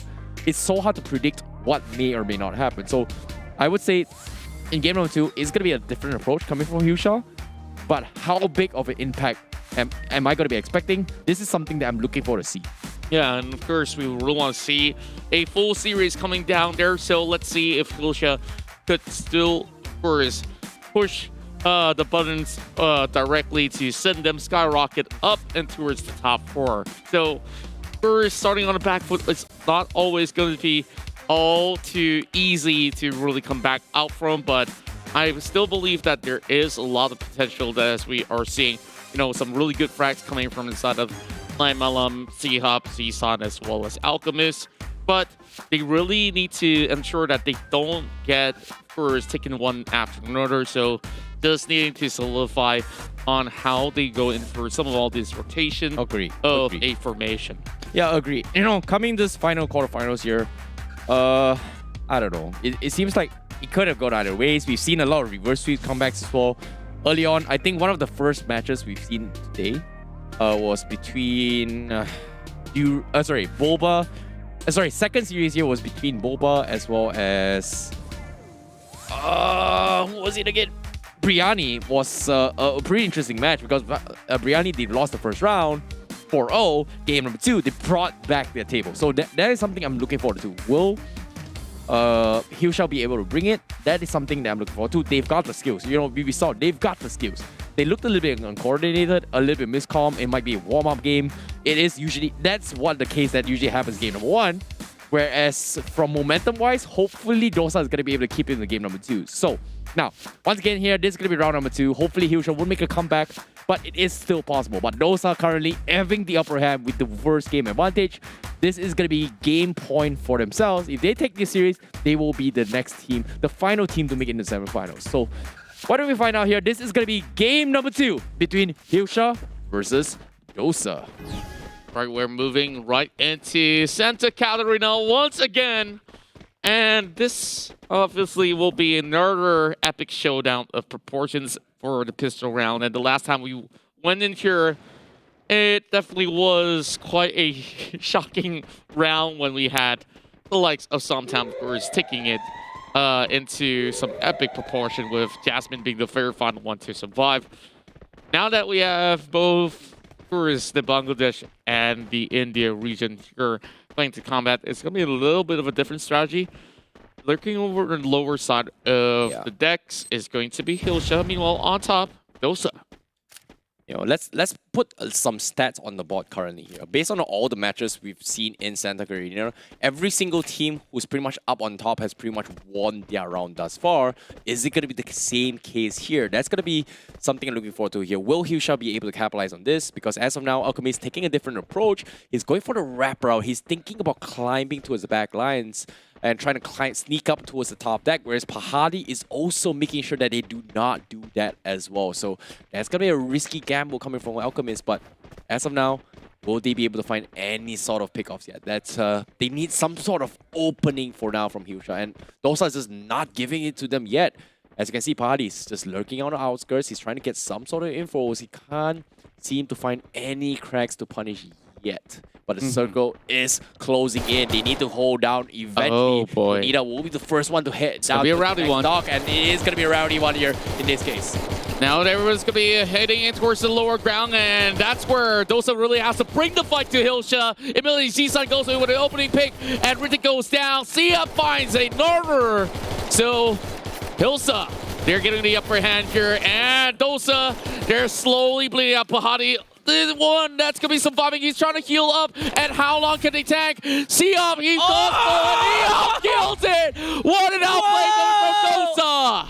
What a clutch coming from Pahadi! He intentionally took the zone damage and played the healing game. Husha, they understood what was happening. Went up top, could not take him down in time. Time turner. What a turnaround! That should have been Dosa's game to lose, but Pahadi clutched it out for the team.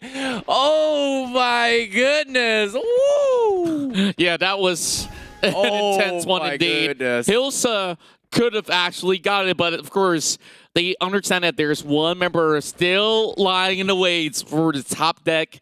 And unfortunately, of course, they didn't really have enough health to also tank it all the way through. Naim Alam, Zisan, they're already looking around the corners. This is going to be a little bit of a tight spot for Zisan. Meanwhile, Retake has already been spotted out already. That gives a lot of vital information back to the side of Hilsa. But, you know, he's the only member here. The rest of them really have to give him a little bit more support, though. Zisan, what are you thinking? He gets scouted out. That's going to be a two-man push coming in, and it's going to get completely flushed out. Hesitated with that shot, expecting that Dosa did not scout it out, and he will pay the price, and that's going to be Dosa taking first blood. 4v3, and this is going to be an aggressive flush comes in, but Husha, they are going to be playing the outskirts of the terrain. Meanwhile, Dosa, they're trying to get a little bit more map control, but Naye Malam will be the one to stop them in track. But can Naye do something about this? Because as of now, the shots are coming in. Naye Mala is going to be duking a couple one as well. See how we'll get a massive catch from the flank. And that's going to be Dosa losing to Ritik and Pahadi. Getting tagged up pretty low means it is going to be a 3v2 situation. Naye Malam gets caught out. 2v2 now. But Ritik and Pahadi dropping very low. And Alchemist will get the upper hand. Will he get traded off? No, he will not. And that is going to be Dosa losing the round 1-1 as Husha makes the comeback. Alchemist making big plays on top of the maze, and it was C-Hub that has been able to secure all 3 of the kills with a total of 482 damage being dished out. Now, we're going in towards the corner of the Shrines of Kalahari once more. So between 2 of these shrines, of course, lies an open road between the 2 of them. So a little bit of a tricky situation, unless if they could actually come up to march forward and towards some of the compounds over on the sides. I was expecting I expect long-range shots. Yeah, I expect long-range shots as well, because seems to me the only one with a little bit of long-range AR is going to be Naye Malam with the M16, where the rest of the members coming from Dosa is going to be full MP5s and UMP. So they are expecting a little bit aggressive rush, but is this the riders to play? Because Naye Malam with the M16, he's going to shred a lot and take advantage of this. But like I said as well, no man's land is going to be in the middle where both teams are going to be caught out in the open. Who's going to be the one that catches out on top? And as you can see, Dosa not making any sort of movements yet, but it seems like the circle is going to be on the shorter stack on Dosa's side.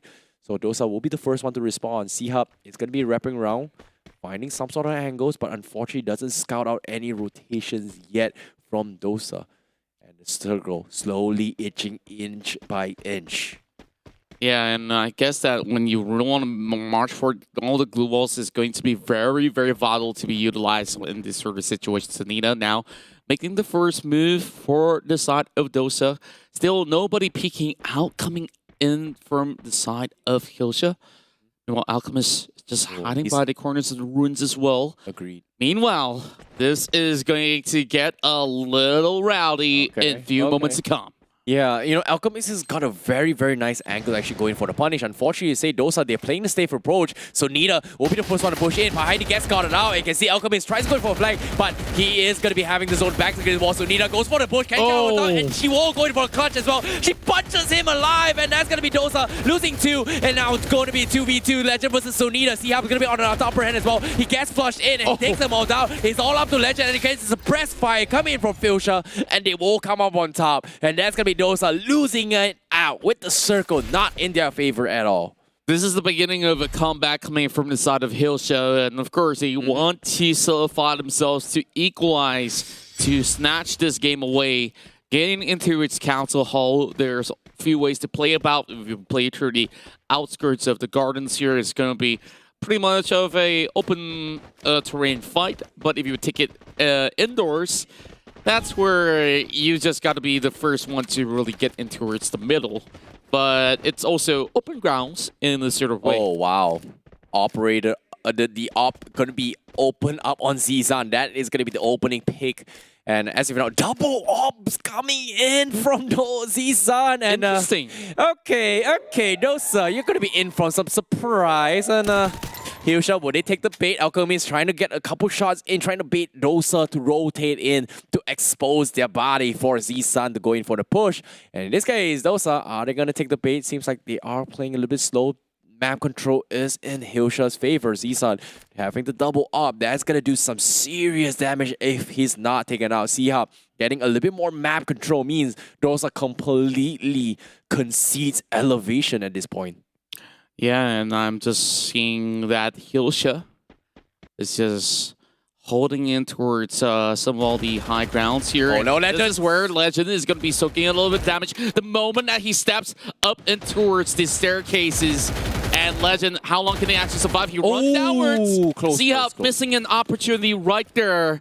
And Hilsha, they still need to get down, but Alchemist has already been caught out. Oh, what a clutch there coming in from Pahadi, but at the same time, they're so low. Dosa needs to push into the next phase of zone. The double operator comes in. Zizan takes out Rethink, and also Legend as well as he goes in for the finish. Sia won't get finished ball, but they have to drop down the next phase of zone. Pahadi and Sunita going for the clutch, but Zizan, he's finding Sunita. She sees her, and he misses the shot. Sunita going for the juke. Naimala gets tagged up, and now Sunita 1v1. Zizan gonna be up top. He drops down low, he takes out the zone, and it's gonna be Sunita. Can he get the clutch? And no, she cannot, and Sunita clutches it from Dosa.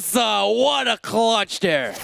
And she's holding in towards the middle ground, and that's the importance that I was telling you about. So far, Dosa has been able to equalize, and unfortunately, loitering around the top side of the portion is not really going to be all the best move. But now, moving into Bayfront, baby, and this is going to be a little bit more troublesome to play over the middle. Just look at how it is overall. But there is a few compounds that they could definitely leverage on.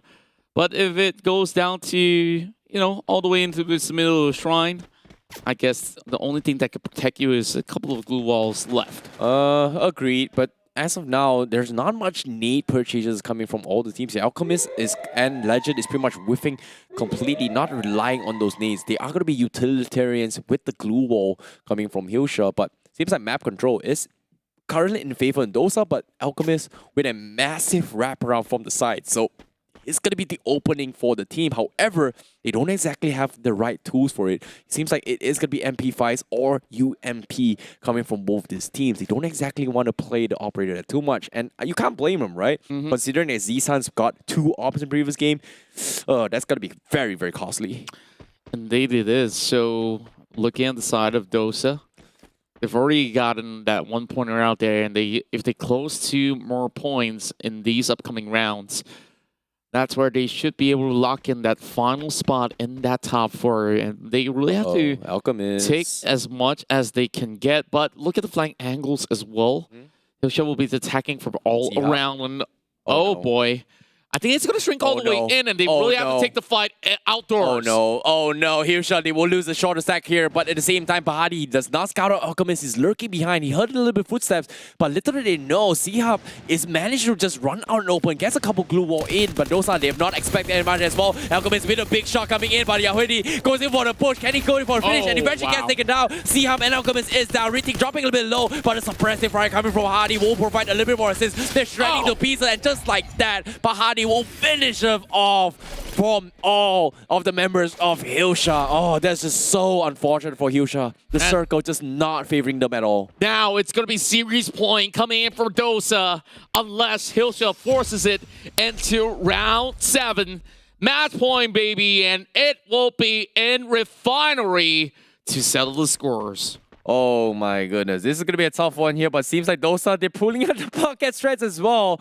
We do see Ops up on Pahadi, we do see an AUG up on Legend. That means that is going to be some serious mid-range, long-range firepower coming from Dosa. And Hilsha, they got to be prepared for this. They brought the element of surprise early on, but it backfired on their faces early on. And this time Dosa, they're pulling out something similar, but Hilsha, a little bit split off from the rest of the pack. They are splitting up into an L formation to challenge a Dosa with a box formation and circle a little bit helping towards Hilsha, but oh no, Alchemist! The nades! Oh no.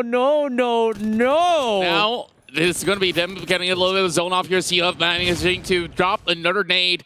Same goes to Pahadi. Now it's going to be a 3 versus 3, but Ritik might just be able to actually get some helping hand.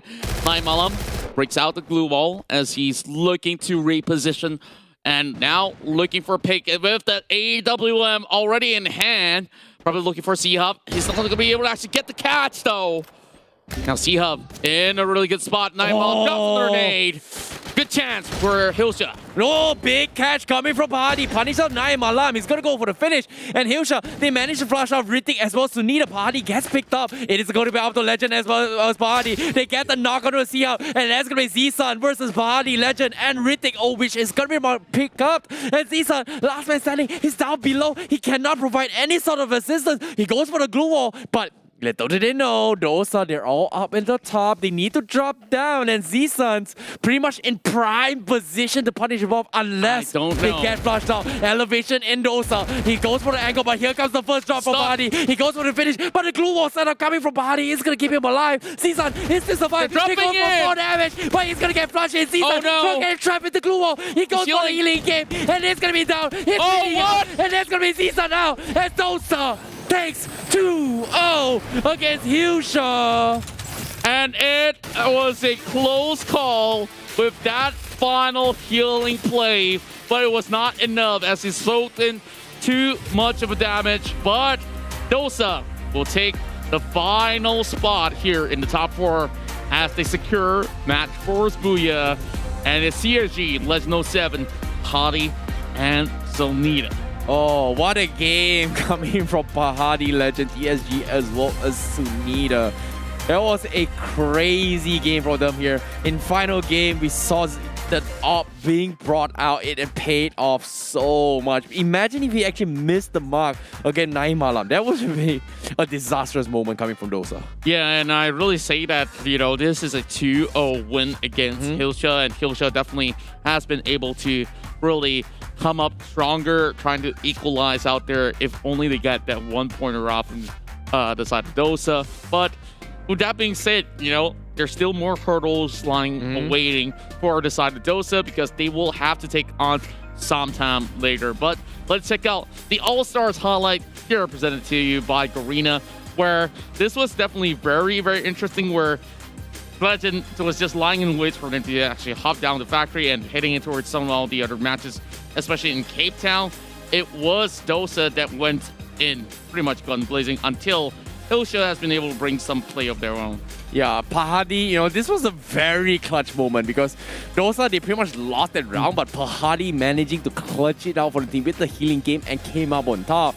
This shows you that he is definitely the bigger player. I would say the bigger brain player because he played the terrain in his favor and he just clutched it out. And I would say Hyosha Zisan's op has been phenomenal. Unfortunately, it's just not enough. And Dosa's split formation has been really just phenomenal. You can see Pahadi, his assistance has been almost spot on. He's undeniably the MVP. His off shot on Nae Malam, yeah, that was a very, very sick takedown, which allowed them the victory. So, oh, that was a good one. But nevertheless, here they will be the final semi-finalists heading in towards the All-Stars 2021 Asia. And these are the brackets.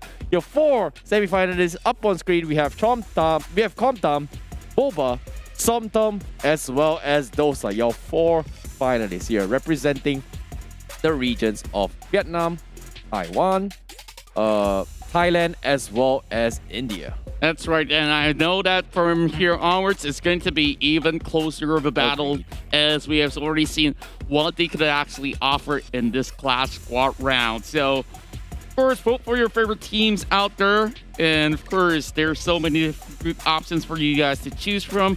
What's your flavor is going to be the question to see who will take Day 2's victory overall with some massive booyahs underway. So, later when we come back, we'll go back in towards the first half of the bracket where we have the side of Komtam from the Vietnamese region here taking on Boba. I think that this itself is going to be another beautiful classic between the two.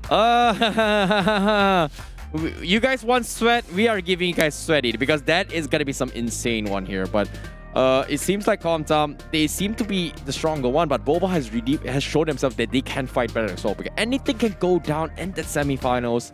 And I'm looking forward to see our semi-final is going to be duking it out here. Who's going to be the best by the end of today? Because as of now, we're going to be taking a break for the Free Fire All-Stars Asia 2021. And right after this break, we'll be back for our first semi-finals. See you guys in a bit.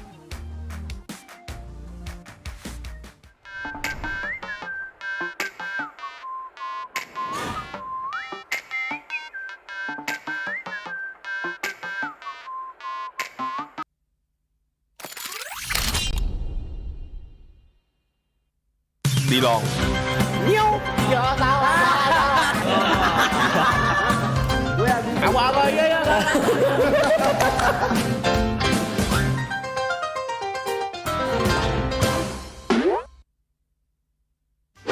Sebutkan nama Elite Pass yang pertama.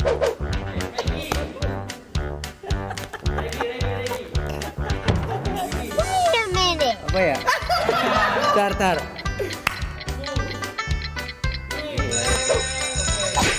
Sakura. Berapa jumlah damage yang ditimbulkan dari ledakan mobil kepada player terdekat?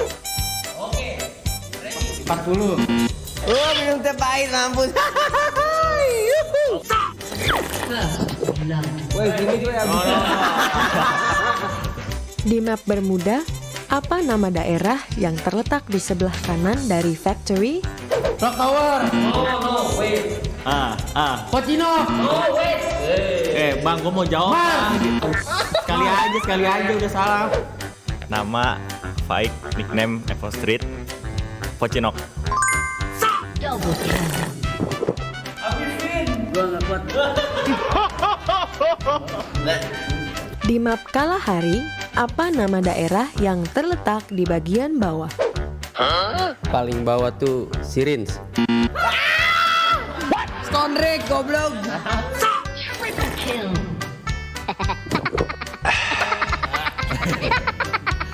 Di map Bermuda, daerah manakah yang berada di sebelah kiri shipyard?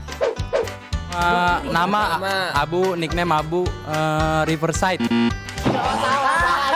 Butai. No.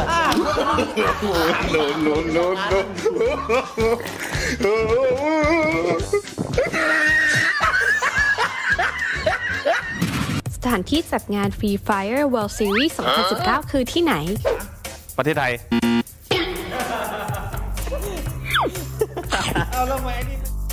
สัตว์เลี้ยงตัวแรกของเกม Free Fire คือตัวอะไร ดีลอง กล่องยาสามารถฟื้นฟูเลือดได้กี่หน่วยภายใน 5 วินาที จุยหน้าครับ 70 75โอ้โห75ได้กินไก่เลยดิทีเนี้ยโอ้โห จำไม่ได้ด้วย Ice Wall สามารถรับ damage ได้กี่หน่วย ยาวเลย ไม่รู้ กินแล้วไม่รู้อ่ะ กินเลย ยอมเลยมันไม่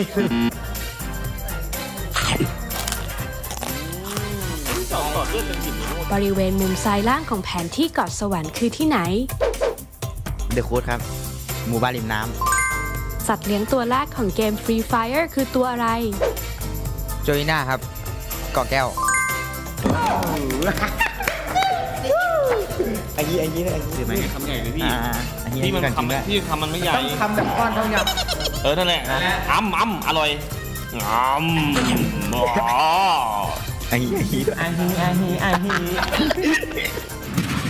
No mapa de Bermuda, qual a área localizada no canto inferior direito? Sei todo. O capacete de nível 1 reduz quantos por cento de dano quando você leva um tiro na cabeça? 25.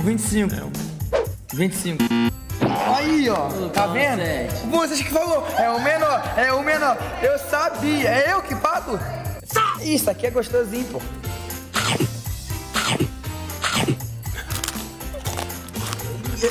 Sem pimenta não, né? Tá assim. Tava sem pimenta aí, né? Pô, vai dar uma água aí. Qual o primeiro pet do Free Fire? Primeiro o quê? Pet? Gatinho. O pai quebra, pô. É mais fácil do mundo. Pode mandar mais assim. Um kit médico restaura quantos pontos de vida em 5 segundos? 75. Tava fácil essa, pegou, pô. Eu levantei em primeira mão, mas ele tava com bagulho. Cite 3 times profissionais de Free Fire da América Latina. Todinho. É qualquer um. Um de vocês tem que responder. Dá pra falar. Evo.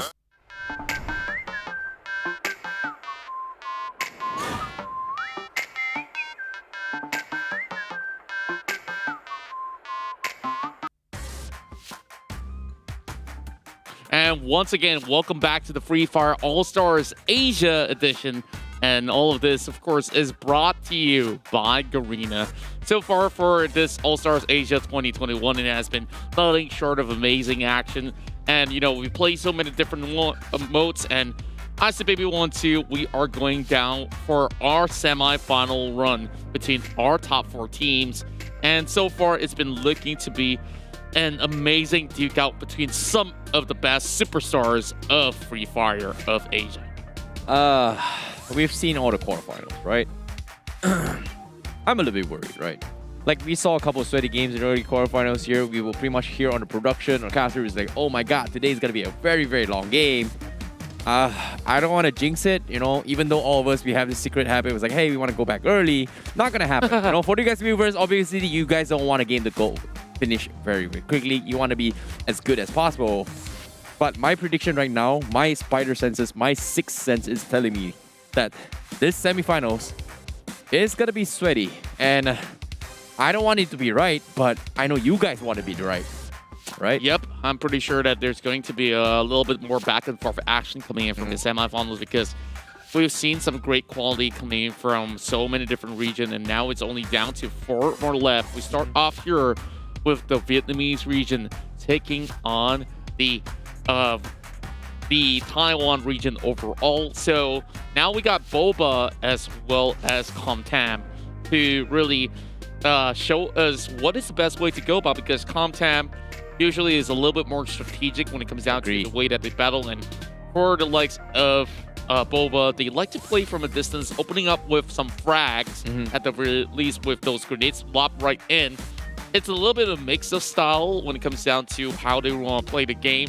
But Comtam sure has been able to show us a perfect series for them back in the quarterfinals, that they didn't even drop a single round to their opposing side. So I wonder if they are the best team overall or not. Well, it might be luck, it might be skill. it's about time we find that out because the semifinals is going to be a statement for all these teams. And this is where the semifinals is going to have to flex out all their skills before they head into the grand finals here. It is still going to be best of threes, but coming to the strategic wise here, it feels like Boba likes to play the SMG strat. They haven't actually flexed out too much. It feels like they're saving up a lot of strategies. Like this from Calm, we didn't exactly see too much of their strategy here. It was just individual prowess and just map dominance from the get-go. So this is going to be unknown grounds for both of these teams. And I'm looking forward to see who is going to come up on top. But currently, based on yesterday's performance, we saw from the Vietnam region making it towards the grand finals. Is this going to be the case? Will Comtown redeem their fellow brothers or foe from yesterday? Let's see, because this is going to be from the regions of Vietnam going up against from the regions of Taiwan. We have Comtown going up against Boba in our first semi-finals here at the Free Fire All-Stars 2021. That's right. Of course, on the left side is going to be Comtown there, where we have Bakao, Dark, Gaobak, as well as Funky M. Now we're going in towards the shipyard, where we do see that Boba has been able to really pull some really sick plays into the picture, and Dark already soaking in a little bit more damage coming into the pistol rounds. Yeah, and now RT Man getting tagged up pretty low. Trading with Dark seems like it has been 50-50 trades from both of these teams. And the map dominance-wise is still going to be in Comtown's favor, whereas Boba is still clutched in towards a very, very small choke point. And unfortunately for say, they don't exactly have a lot of room to work with, whereas Funky M already going for the wraparound in case they try to flank from the northern side. In this case, Yo-Yo. Oh, wow. Oh, okay. A little bit of flex coming from Yo-Yo. I like that.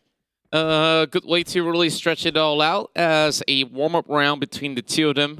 This is round 1 out of 7, and that's where, you know, you gotta actually bust a few moves before taking your enemies on. So, Comtam, they've already got a lot of all this area coverage, and I think that this is gonna be pretty good. But Dark, though, getting spotted out. Yo-Yo trying to open with a few of those bullets being shot in the way, but no connection whatsoever. Oh, Funky M actually getting got out from Yo-Yo as well. Boba, they're very patient in this kind of disciplined plays, and seems like it is actually paying off because Comtown, they're reacting to this. They're actually paranoid on what Boba is doing, as Boba has just been silently waiting for the opportunity. Dark as well, afraid of this aggressive push, but this time Boba, they have to make a move. The nades are coming in. Yo-Yo will be the first one to get a knock. Gaobao will be the first one to fall, as Bakao as well will follow through, as Boba will get a 4-man advantage, and this time they are going to be three down here as Roro gets another one as well. The punches come in and Boba gets the round as Yang Ling gets 2 knocks with the melee punch. What a clutch coming from Boba. And they had all 4 members surviving overall. What a really patient match coming in from the side of Boba to, of course, be opportunistic when they do land those grenades. And once again, Yo-Yo has been able to show us some really good stuff. And look at him go. He went in with 3 assists on that very first round because of the chip damage that he offered. Yeah, you know, having the... I can't believe they brought up the hand fist fight, you know, right in first round coming from Jiang Ling. That was just some confidence coming in. But, you know, I would say, you know, very, very great patience. Comtown, they had the upper hand in map advantage, but it seems like discipline coming from Boba, just finding this kind of opportunities when it is presented. They are capitalizing on it so well. So Comtown, they will have to learn their mistakes from game 1. And this time, Boba having high ground, and Comtown says, you know what, we're giving you guys map control. We are playing this a little bit slow. We're taking a page of Boba.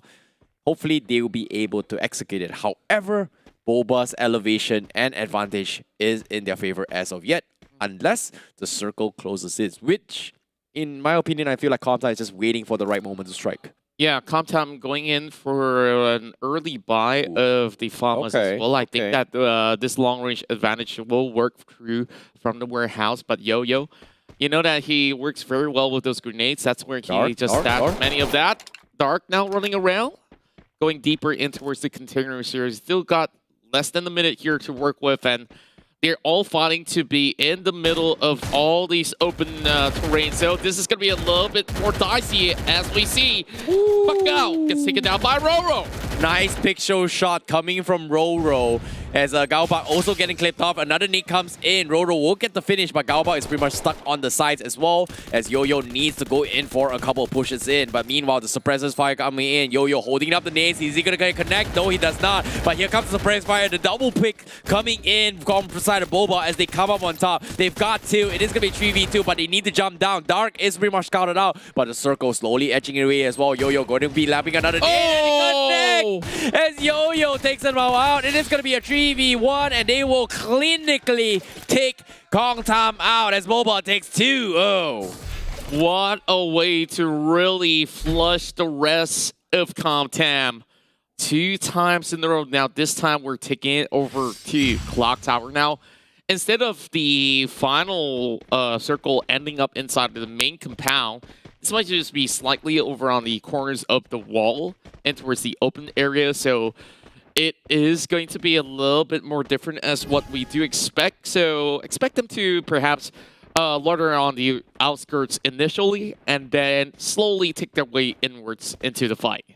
Yeah, and having this play coming in means that Boba does have the upper hand. In this case, this time with having elevation once again, Kong Tam, they are respecting the fact that despite having map control, Boba is not afraid to challenge them as long as they don't make any sort of mistakes. So Kong Tam, they cannot make any sort of mistakes yet because we saw how Roro was able to get the pixel shot in. Oh! But okay, never mind. Caster's Curse getting jinxed as Roro getting immediately obliterated. But fortunately for him, he is going to be saved from the rest of members here. Oh, again! Oh no! The bait, the timing from Funky M, he gets both of them. Oh my goodness, that is a big, big play coming in from Kong Tam. And this is going to be able to actually open some plays. Yo-Yo is going to be flushed out with 2 members jumping on top of him. Kong Tam looking for their first point or 2 in round number 3. And how long can they defend this? They already spot Jan Lin, the only member left, moving up the stairs. And they're just going to hump them all out. That's it. Kong Tam will secure their very first round. Big, big plays coming from Funky M with the nades coming in. They didn't know what hit them. It seemed so good coming from Boba, but he held on for the last minute. He knew Boba was going to go and pick up and waited for the last tick here. He got not just 1, he got 2. For the price of 1, getting 2, I'll take that any day from Funky M. Yeah, and Funky M is no, look at his 6 nades. Wow. Okay, this is what I really love about these guys. They just managing to really clip them from really, really difficult angles. And now that we're on factory grounds, right? I think that we've seen before some of these players really climbing all the way in towards the top portion of factory. But I think because this is the early few rounds, this kind of strats will not be shown just about yet. Because you play towards the top, you're looking for a healing game, which we have seen before. But now, just sticking back towards the classic way of doing things, playing from the outskirts of the walls of the warehouse, and then slowly moving inwards. Yeah, Kong Tam having the warehouse as their advantage currently here, they will have a little bit of elevation, but seems like they're not prioritizing that. They want to just duke out the head-on fights. Oh, sorry. And it seems like they are going to be having one of the players up top, but aside from that, the circle is shrinking. Roro can't seem to find any opening picks yet. This is frustrating from Boba because Kong Tam, they're not getting aggressive once again. They are taking a page of Boba, playing slow, playing in discipline. But it's really interesting that Kong Tam does not show themselves that they are taking elevation. They just want to take them on hit level. Oh, wow. Yo-Yo's getting soaked with a little bit of grenade pushed out as well. And more of it being lobbed right into the middle. And that's where they have to force a fight. Some of this time turner will be expended already. Same goes to the glue walls now being brought forward. Compound with the edge. Oh no, Yo-Yo, he actually messed up the nades. He actually gonna get taken out. Funky M gets a couple nades in, but it will be Kong Tam that comes up on top. They have the upper hand. Back out will get traded off. It's down towards the 3v3, but you can see Boba is slowly itching away. They're trying to chip away at all the time turners here. As you can see, Dark has perfect angles, but it's so hard to push in. Gaobak with a massive flank. Disrupt everyone from Boba. What a play from Gaobak. And now we tie it 2 for all. Funky M being the ones that dish out one of the highest damage that we are seeing between the two of these teams. Now we are moving it over to Cape Town. Yep, tying the series means there is going to be a comeback coming from Galbak. However, Boba, they have to switch up their strategies a little bit more because 4 frags for Yo-Yo. Yeah, 4 frags for him and 6 for Funky M. Okay. We know what this is all about. Yo-Yo versus Funky M match, man. Yeah, now flank comes in from Dark for the moment, and they are going to be climbing up the glue wall. Interesting boost. So this is going to be a really good elevation into the rooftop stair coming in from Comtam. Yeah, that's a very, very nice boost for Roro, but can he actually capitalize on anything? You know, we saw a couple of AWM pickups, we saw a couple of AUG buys, but it seems like MP5 is going to be the way to go. Roro going to be providing a little bit of assist, but I don't think Kong Tam scouts it out. Funky has a rough idea, but they do have a little bit of elevation for themselves from behind. So, I don't know. It seems like it's going to be a tough battle, but Boba will be the first one to itch away in the middle circle. Yo-Yo not going to be fighting anyone yet. Boba taking it slowly. They do have Roro there to be on the forefront of the battle. Grenades now being lobbed right in. Yo-Yo wants to find those angles straight towards the side of Janling alongside with Dark.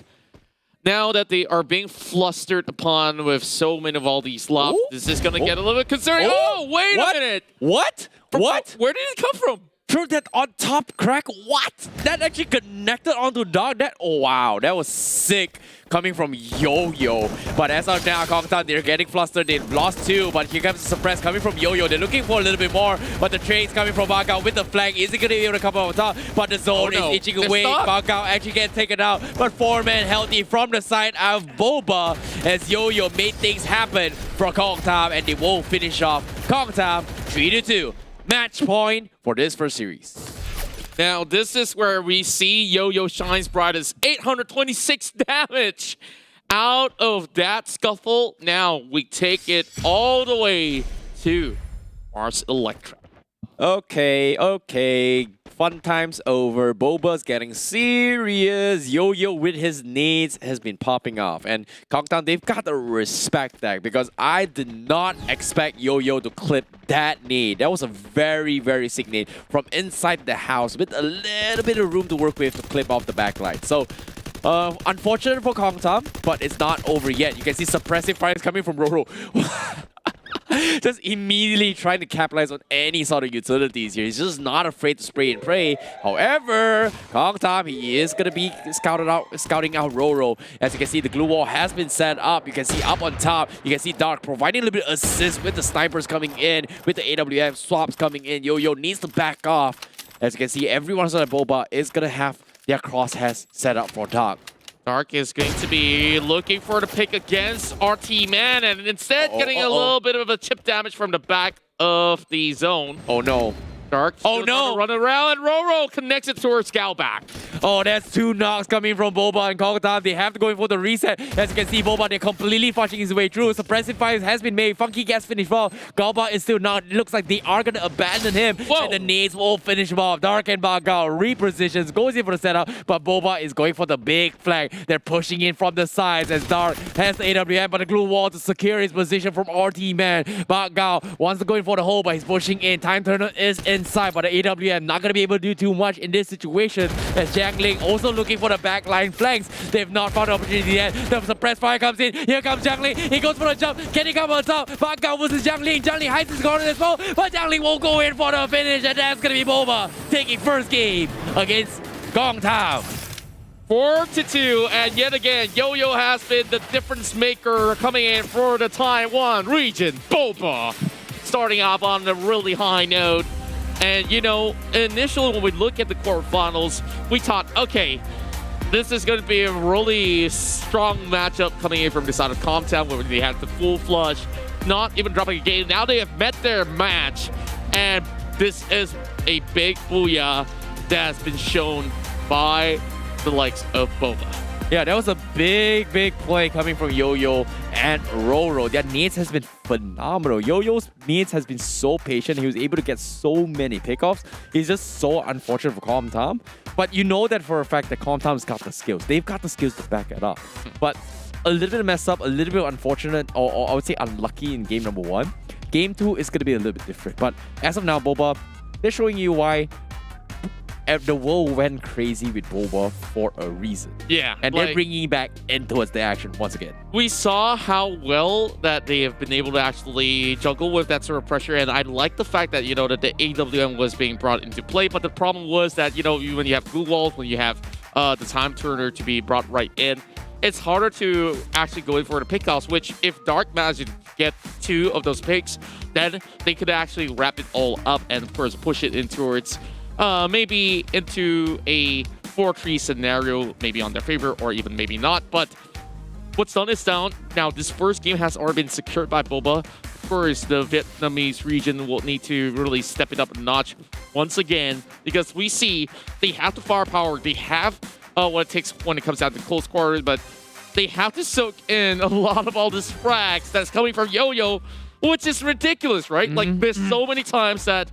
he loves those nades coming out of nowhere, and you just gotta really prepare yourself for it, especially save that time turner for those really crucial moments. Yeah, as of now, Kongtam is pretty much, I would say in entire first game, Kongtam was caught off surprise by 2 major factors coming from Boba, which is 1, pixel shots coming from Roro with AOG, which kind of caught out Bagao and Gaoba in the second round.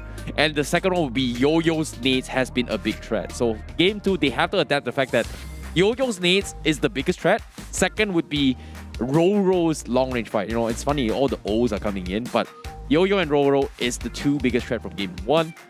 I feel like it's something that Kongtam may need to figure out to try and to adapt to their playstyle, because Funky M, he's proved himself, he's got the skills here, but like I said, it might be a little bit mistake. So I'm expecting game 2 is going to be Kongtam backing out, in a fan where we're going to come in guns blazing. This is something that we are very comfortable with. They've got the experience, they're a little bit warmed up. Game 2, I guarantee you, is going to be different. That's right, and of course, we're seconds away from hitting it towards game 2, another 7 rounds of epic free fire in the Clash Squad mode. So you've already seen what Boba has been able to reel up, and I really back before the pandemic, of course. Me and my friends used to hang out, and there was some fun times when we were drinking boba all of a sudden, and we used a straw to shoot at each other with those bubbles in the tea. Of course, we don't get to do that nowadays. Of course, it's not really wise to play with food, and hence why, it is what it is.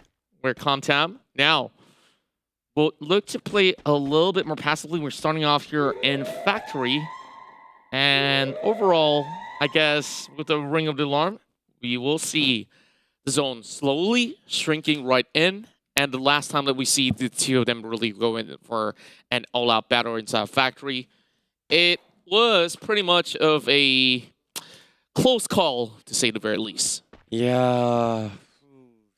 As of now, in the pistol rounds, right?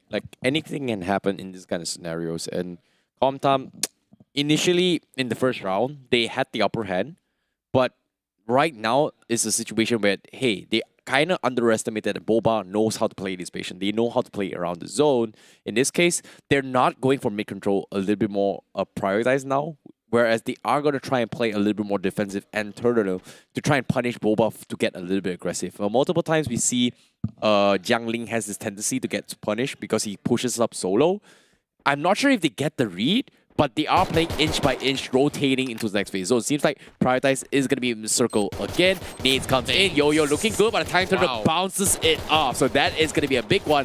But this is the exact same scenario that Kongtam actually came out on top. And they're getting a crossfire once again. And Boba, they're taking the bait. Yo-Yo will be the first one to fall. RT Man is going to be next, as they are going to be completely shut off, as Kongtam will go in for the rush. And just like that, they clean out game 1. Same exact play coming from Kongtam in the first game, and it paid off again.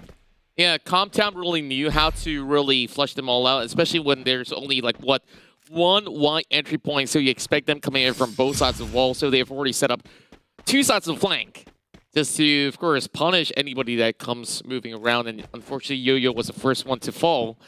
Now that we go in towards the edge of or should I say the center of Cape Town for the moment.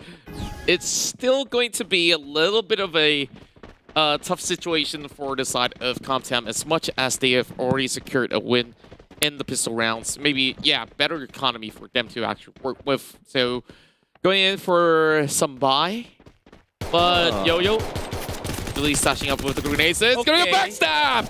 Bakbakan with the opener, and he gets Roro as well. Interesting play coming from Boba, going for the pistols all the way through. And just like that, Comtam will completely shred them off. And this means Comtam will get a clean finish. However, little did they know, Yo-Yo with the nades once again. He goes to the clutch. He makes it 1-1. How? He's going to be going for the rest here. Coming from Galba. He picks up Bakbakan, but here comes the flush coming in. And Yo-Yo will get double team coming from Comtam. Oh my goodness. It is pistols from Boba, and they still drag it to 1v1. That's pretty insane. Yeah, and just look at it go. Like, 2 kills, and he almost got like the third one as well. So now we go into Shipyard in Bermuda. I think we've seen a lot of all the matches of how it usually goes down. Now that there's no plant sites or so, expect them to be playing around the containers once again. So Comtam, I think they've got this good flow going on for them. So perhaps they can definitely tie it up against the likes of both. This is the match. They want the revenge here coming from Comtam. They've lost this run in the previous round against Boba with the pistols. This is them learning their lessons again. Will they be able to adapt? Because it's almost identical situations coming from Comtam and Boba. They have the upper hand this time. You know, it's no longer pistols. It's going to be SMGs all the way through. We don't see any kind of aggressive flanks, except for the fact that Doc is going to be lurking for Vantage, which is something that Boba kind of anticipates as well. And this time, I like what Boba has made a base decision. Jiangling, stop flanking, sit with us. We're going to turtle this once again. We're going to play this the exact same play, and hopefully it pays off. And it seems like it might be the case because Comtam, they're getting paranoid. They're looking for this kind of aggressive push, but they're just not peeking at all from Boba. Yeah, and of course, we're going to be waiting till the very final few circumference of the zone to see the big scuffle between the two of them. They're just having the calm before the storm. Now, trying to reposition. Dark is going to be supporting from the far flanks as well.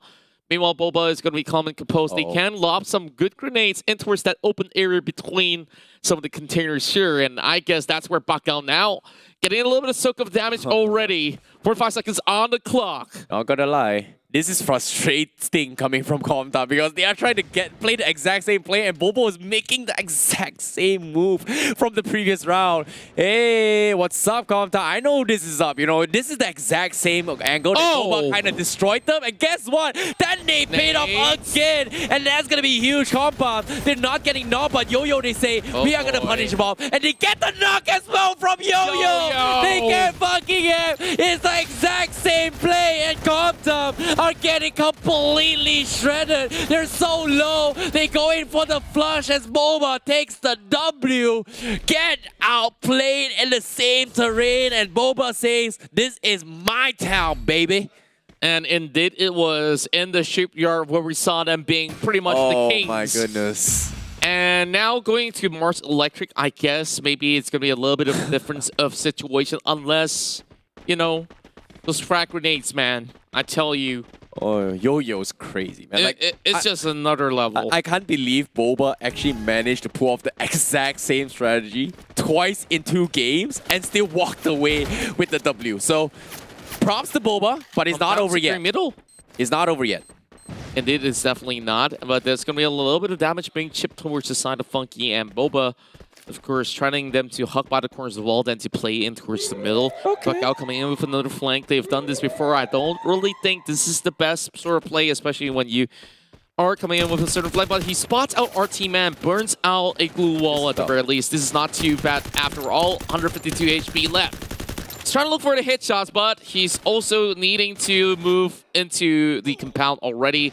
So Funky M now is going to have a little bit more commotion. They're taking it by hit on. That is very, very huge. Here comes Time Turner here. Doc actually finished RT Man. RT Man getting caught out in the open means the spray down means that Comtam will go in for the punish, but you can see the nades are coming in. They're trying to flush them all. Comtam says we are pushing in. Yo-Yo gets the knock in. Bakbakan looking for the massive flag. Is he gonna go head on as well? Because Yo-Yo and Roro, they don't know what's up. Bakbakan trying to force the rotations, but at the same time, Yo-Yo will get the finish. It is gonna be 3v2. Bakbakan was right behind them. He sees an angle. He gets the knock on Yo-Yo, and Bakbakan will at it all done here as Roro 1v3. He's stuck out in the open. He's going for the wrap around. The glue wall is there. He blocked up but no, the zone, Roro is trapped. He's there. He's gonna get the healing game, but it is over. There's no way he survives, and that's gonna be Kong Tam dragging it towards match point.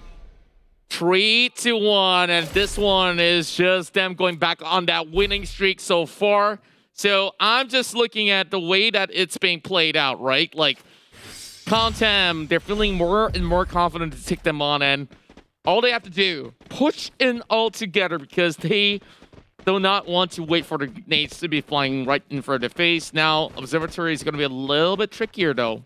You know, it's interesting how they actually switched up that play. Almost identical plays coming from Calm Down, but instead of having Dark on the outskirts on the roof here, they had Bakgao, which was insane because he pressured Boba to use so much utilities to a point that he was able to get the wrap around and just go in for a huge flank. So that was a very, very big play from Kong Tam. However, this time, match point for Kong Tam. And this time, Boba, they have to play a little bit slow. AUG buys coming from RT Man as well as Dark. So they are going to be looking to fight any sort of pickoffs. I do think that they do have a little bit of a good area of play overall if we really want to look at the current positioning that is set into stone. Tam, they go on and pretty much a scattered split. Pretty much a 2-2 formation if you really want to look at that and the dynamics of it all. Grenades in the hands of Roro, but he won't be able to catch anyone out there unless Dark moves out. Got the AUG as well on the other side. It's tough, you know. Currently, Dark is going to be the biggest threat. I don't think Boba knows that he's there, but if they get the opening pick onto this Dark, means it is going to be a free entry point for Boba to actually push in. With the zone not having in their favor, means that Kanta has a little bit more map control.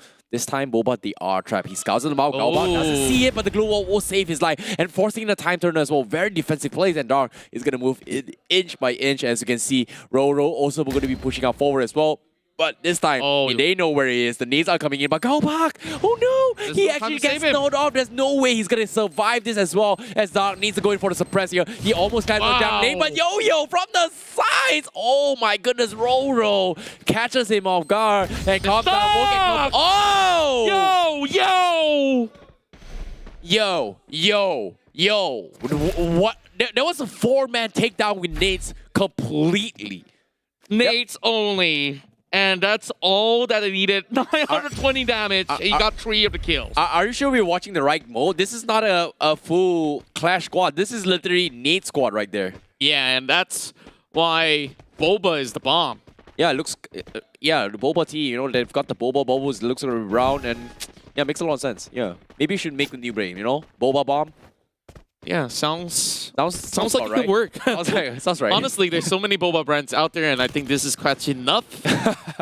Let's see if they're going to be selling any of that back in, you know, the Taiwan region.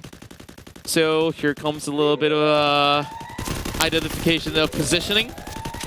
A lot of bullet exchange coming out of Tam. They're saying that, yep, we're right here. Don't contest us. Don't peek out. You peek out, you snooze, you lose. And Dark, though, he's going to be holding on the other side. So RT Man, this is going to be a little bit more careful. He's going to be going out with a grenade toss. Yeah. That's going to be smoke grenade. This is exact same scenarios coming from Kong Tam and Boba. You know, remember how Funky M is able to get 2 for the price of 1 in this exact same scenario? This time, Roro is pretty much in a situation where, you know what, I'm going to respect this. I'm going to be expecting the needs. As you can see, suppressive fires are coming in, but it's Funky M waiting for the right moment for the needs. He's just waiting for it. You can see he's just sitting out very, very patiently, but you can see Dark is also going to get a little bit of suppressive fires from the flanks as well. He doesn't want Jiang Lin to get a little bit of control from the sides, but as of now, nothing major yet. Circle slowly closing in. Dark is going to move forward as well. Funky M holding up the nade. He's lobbing over towards the houses, but this is Boba, they're dodging it completely. Now that Nate likes us actually clip a little bit. Because Yo-Yo finds Bakgao. Oh my goodness. All the way down there. Oh my goodness. Anything about it. Now they really have to move up the stairwells. And Galbak gets clipped by Roro as well. Boba, they should be able to bring this to Game 7.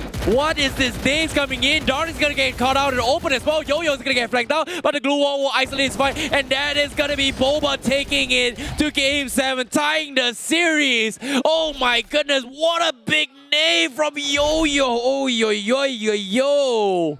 Oh man, and now what better way to end this other than Pacino here?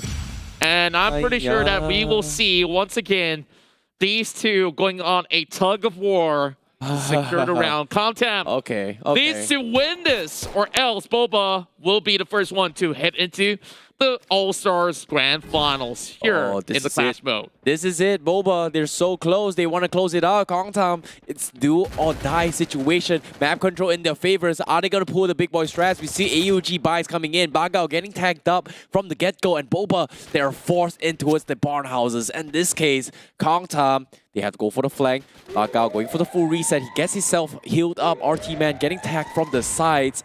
But it seems like it is going to be a one-line approach from Boba. They are playing this as if they're anticipating Comtam going for the flanks, which is kind of happening right now from Bagao. Look at the lines on the minimap. They're spreading out. They want to challenge out from the sides here. Is he going to get Bagao? Because seems like Nar is going to get caught out. Roro looking for the flank. And he gets the job done. And that's going to be Dark. First one out. Match point for Boba. 3v4. Comtam's tournament life is at stake right now. Countdown really has to take it slowly. They are separated 3 corners. And Yo-Yo is going to be pulling that nade once again. Not going to be able to land it on Bagao. A little bit of time being bought, but the thing is, Boba is all the way back in towards the middle. How do they recuperate? But here comes Bagao. He brings in all the shotguns, and those shells will connect though. Oh no! RT-Man oh no! RT-Man, what a clutch coming in. That is a big one coming from Boba. Roro getting in a clash out fight. He's going to be out in the open. Bagao going to be surprised as the side as well. Gaoba with the time they're suppressing his way through. But it is Roro. It's not going to do the job, but RT-Man will get the finish. Funky M, last man standing. 1v4. It's up to him. He's lobbing the nade. He misses the ball. He gets caught up for Roro, and Boba clutches it with a reverse 4-0 sweep, taking the series. Ladies and gentlemen, with Yo-Yo as your MVP, Boba is your first grand finalist for the All-Stars. Booyah! Woo! What a game that was, and oh my goodness, what a show-stopping performance coming from Yo-Yo and Co. And this guy is on absolute teardown. Anyone that's being set into the sights will be grenaded. Wow. Okay, we started off here in Roro, taking that AWM, shooting precisely, even though there was some smokes being set up. Comtam was no match for Boba at all, and now they booked their slot into the grand finals. You know, yesterday they came really close against Pho. I guess this is pretty much of a really good rematch against this region with a different team. No, they want to flex out, They want to flex out. We've got what it takes, right? Yesterday with Flo, it's a mistake. Here, it's a statement. We are their they finally made it to grand finals, right? You've talked about how they almost take down Fold, and we argued the story as well that they could have been the one for yesterday's grand finals. Here, they're back again. This time, they prove the statement that we are the best team here.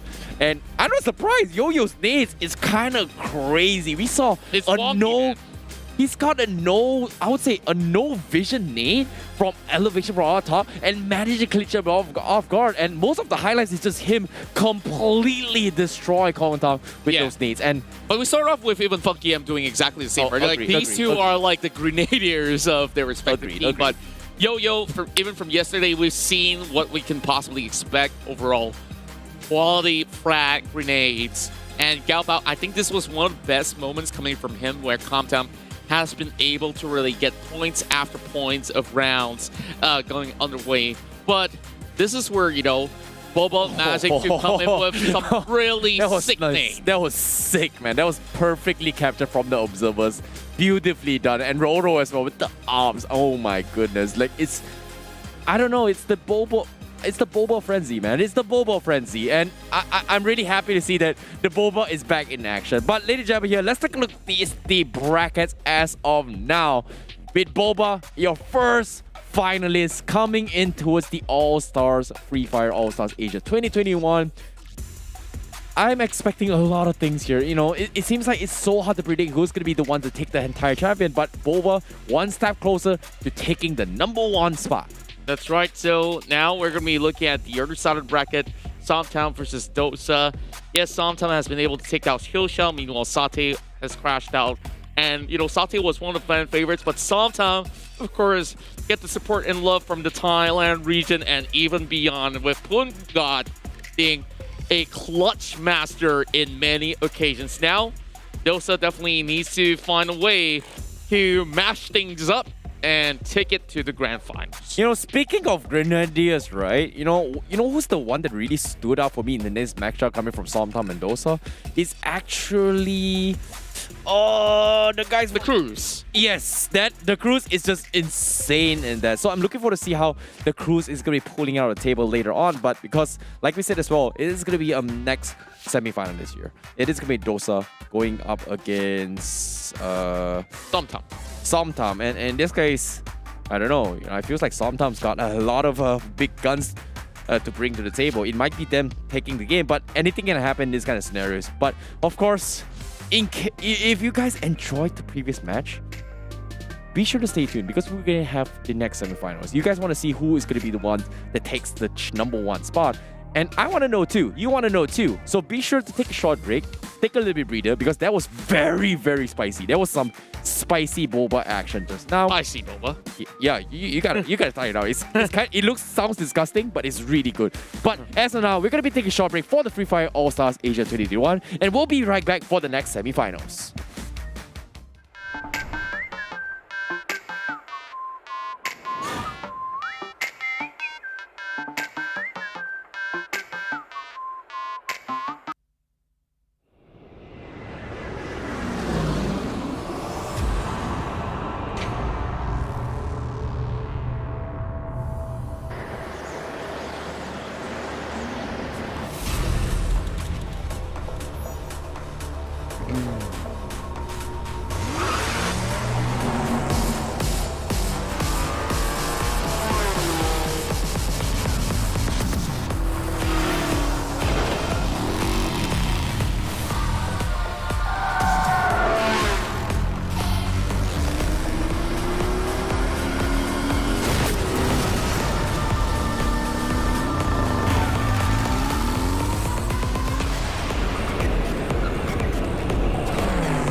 It's happening, team. The Free Fire and McLaren Racing collaboration is taking it to the next level.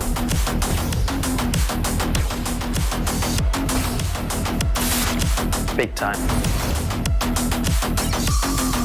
Brace yourselves for more in-game collab items, more skins, and more exclusive cars to tear up the track. So gear up, players. It's time to play.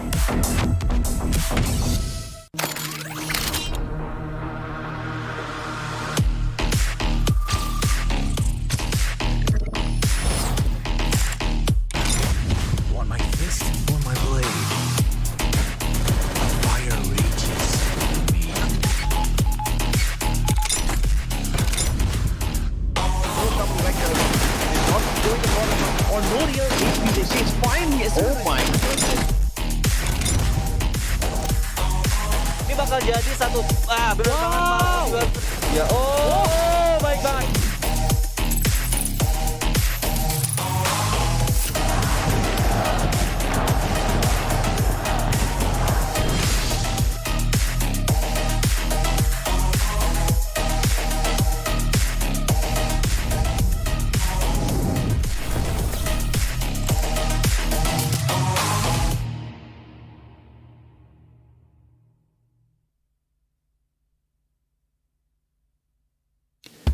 Free Fire All-Stars is an annual celebration of our beloved personalities from around the world. This year, the event will take place from Friday to Sunday in 3 consecutive weeks, starting from July 23rd to August 8th. As 3 separate events, each event will span 3 days, with each day being dedicated to a different mode: Bomb Squad, Clash Squad, and Battle Royale. Let's focus on All-Stars Asia first.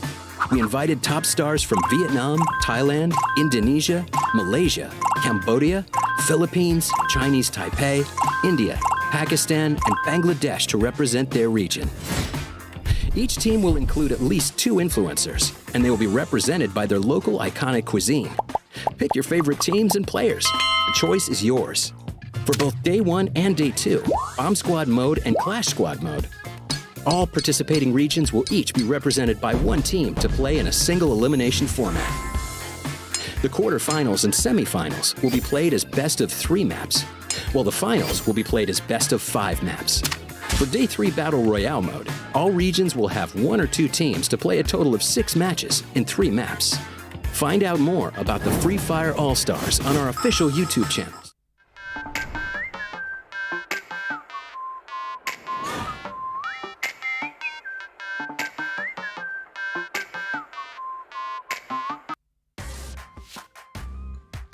Hey, nice to see you guys back again, ladies and gentlemen.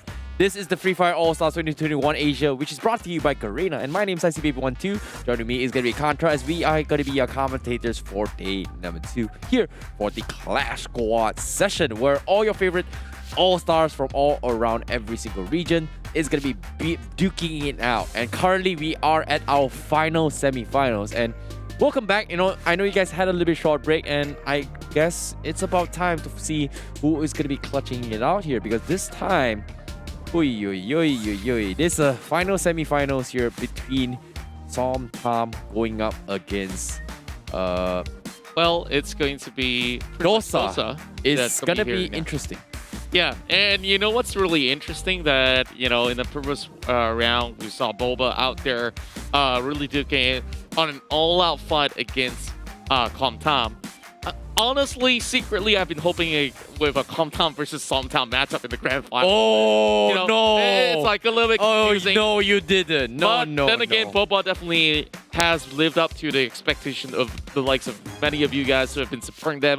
Keep it going overall. Now that we are going having this big head-to-head between Dosa as well as, you know, Somtam, I think that this is going to be very much exciting, because, you know, they both have a little bit of a long break of series going on. So now getting back into action here, they gotta sharpen their guns once more, or even in certain cases grenades, just like how Boba clutched it out. So 1 minute more or less, we're gonna be seeing this couple rounds go through with a blaze. Not gonna lie, 2 of my favorite grenadiers thus far after watching every single match is gonna be Yo-Yo and the crews coming from Som Tam. And I'm having very, very high expectations coming from Som Tam. However, you know, I must say, right, Dosa, you guys have done me proud. You know, we had a little bit of predictions earlier on, you know, with our Malaysian caster told you guys, if you guys know what I'm talking about, I had a little bit of predictions for Dosa versus Hyusha, you know. Dosa done me proud. We are friends. I love you guys. Thank you guys so much, because I just proved the Malaysian casters that, hey, my prediction is pretty good. However, this match,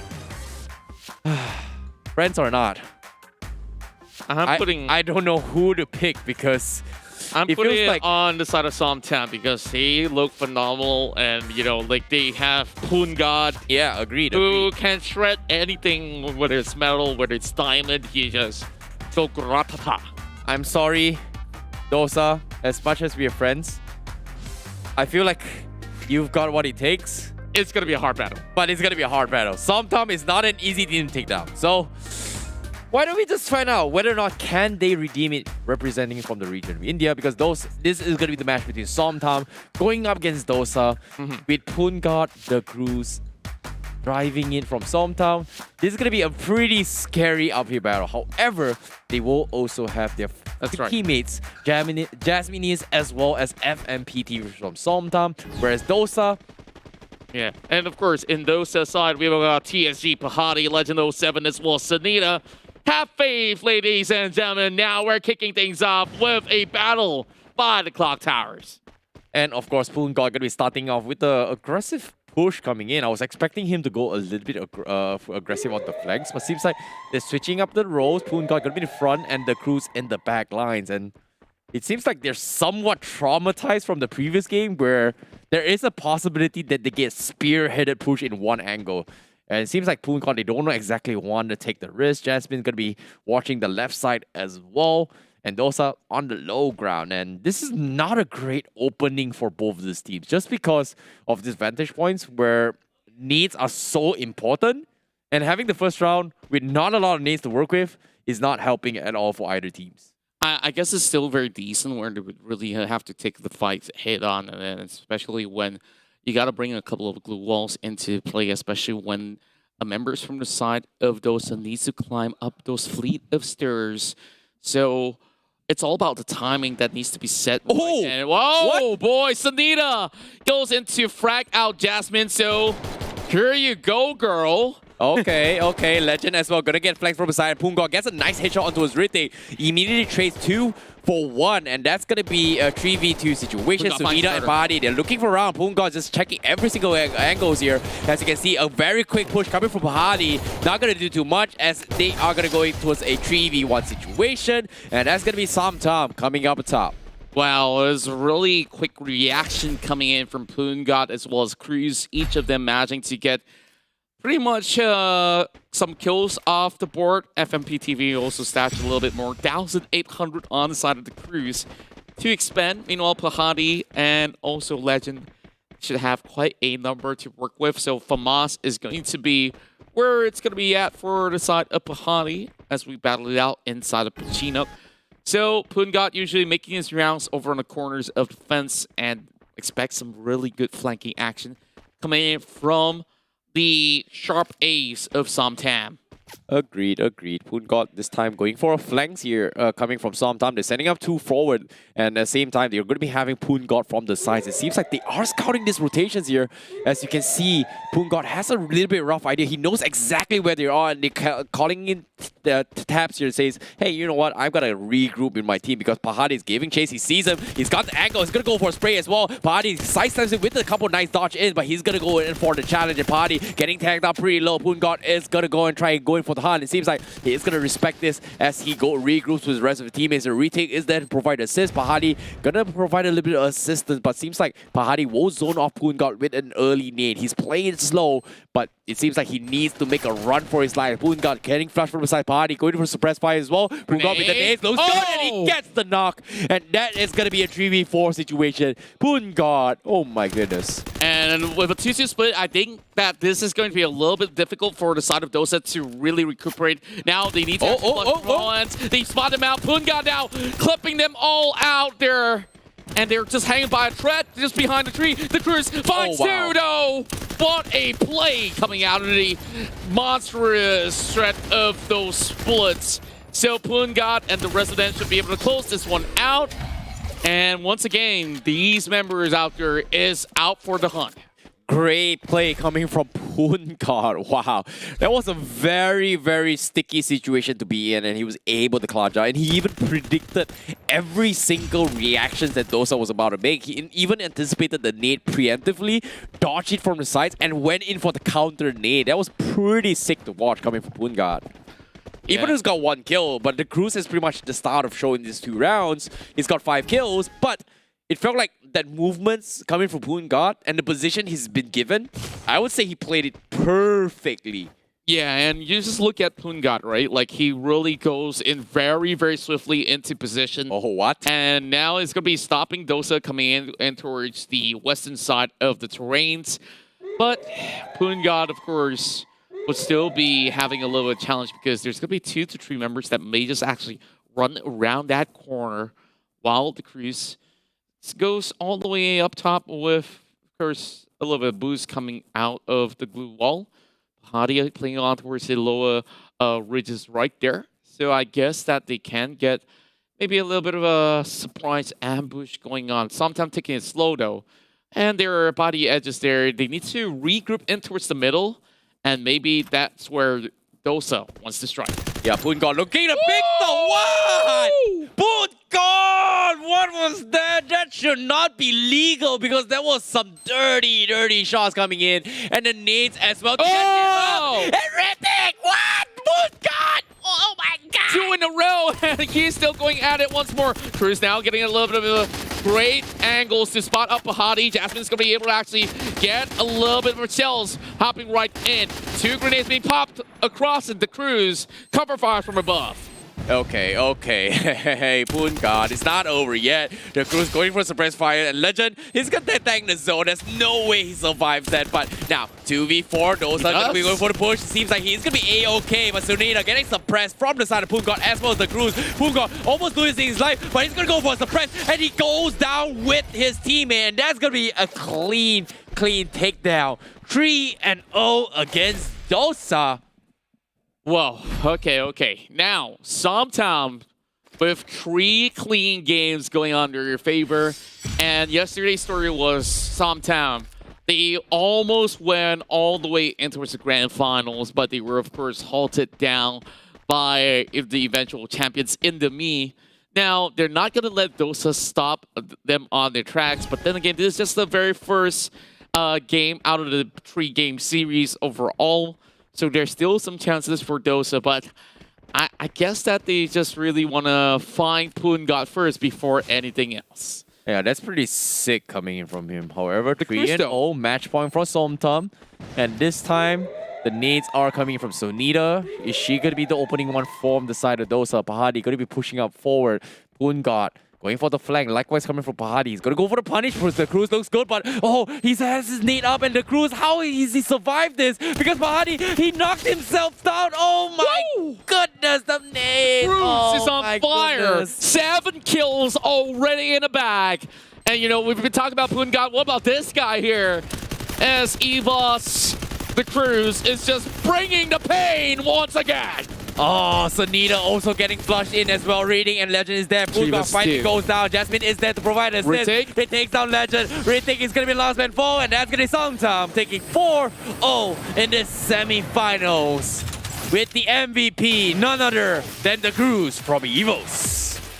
Well, what I gotta say is that they cruised through with an amazing booyah, and I thought that things could get even closer from this point onwards, but, you know, Jasmine is a FMP, the Cruz, Pungod. They look like the team to beat in this tournament thus far. Hey. And I'm just thinking that it just takes one more solid performance coming from them to be able to get them into the grand finals here in this class squad. So, you know, I don't. Is there applause coming from Dosa? Not gonna lie here. You know, if you pay attention to the picture of FMP TV, that is an Angry Bird costume. I would say they literally bombed their way into game number 1 because, my goodness, that was the cleanest finish we've seen thus far. The Cruz and also Pungod just tag teaming the way through. And I'm not surprised. You know, that's why the Cruz is a professional player. He just steamrolled his way through the entire round. And wow, that was crazy assist. And Pungod as well. Those pixel shots? How did he see that? That was...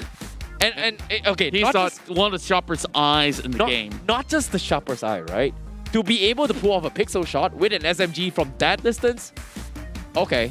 Okay, somebody gotta stop his headshot, man. Yeah, and other than that, it's also the Cruz here. He works with every single information that he actually gets. And coming into close combat or even far range, he's got it all pretty much covered. So these two definitely being majority of the backbone, or should I say, the 2 arms that has been able to really grab it all the way for the side of Somtam. Now, another minute for the side of Dosa to really strategize, then to really take Tam down really will come up with something out of order. If there's any sort of cheese strat right now, they gotta bring it. Honestly, like I said, right, we the start of the show, we kind of expected as well, like Dosa is gonna be challenging a very, very strong team. And that 4-0 was a very, very just complete dominance coming from Tam. And it's gonna be extremely hard to beat that. And even if they pocket strat that way, the only way they take him out is that they clump up his 4 and just completely flush out one of the strongest players. In this case, we saw how in the previous games, right? Remember how Tam faced off against Sate? They immediately spearheaded one of the angles, which, based on the statistics and the gameplay of every single round that Tam has kind of played, where they kind of put Poon God on the other side and the Cruz on the backline. So you either spearhead your way through in one of the angles, take down one of these guys, and it makes it a little bit easier. Maybe that's the right play. I guess that's the way that we really want to get around here to equalize against the side of Tam.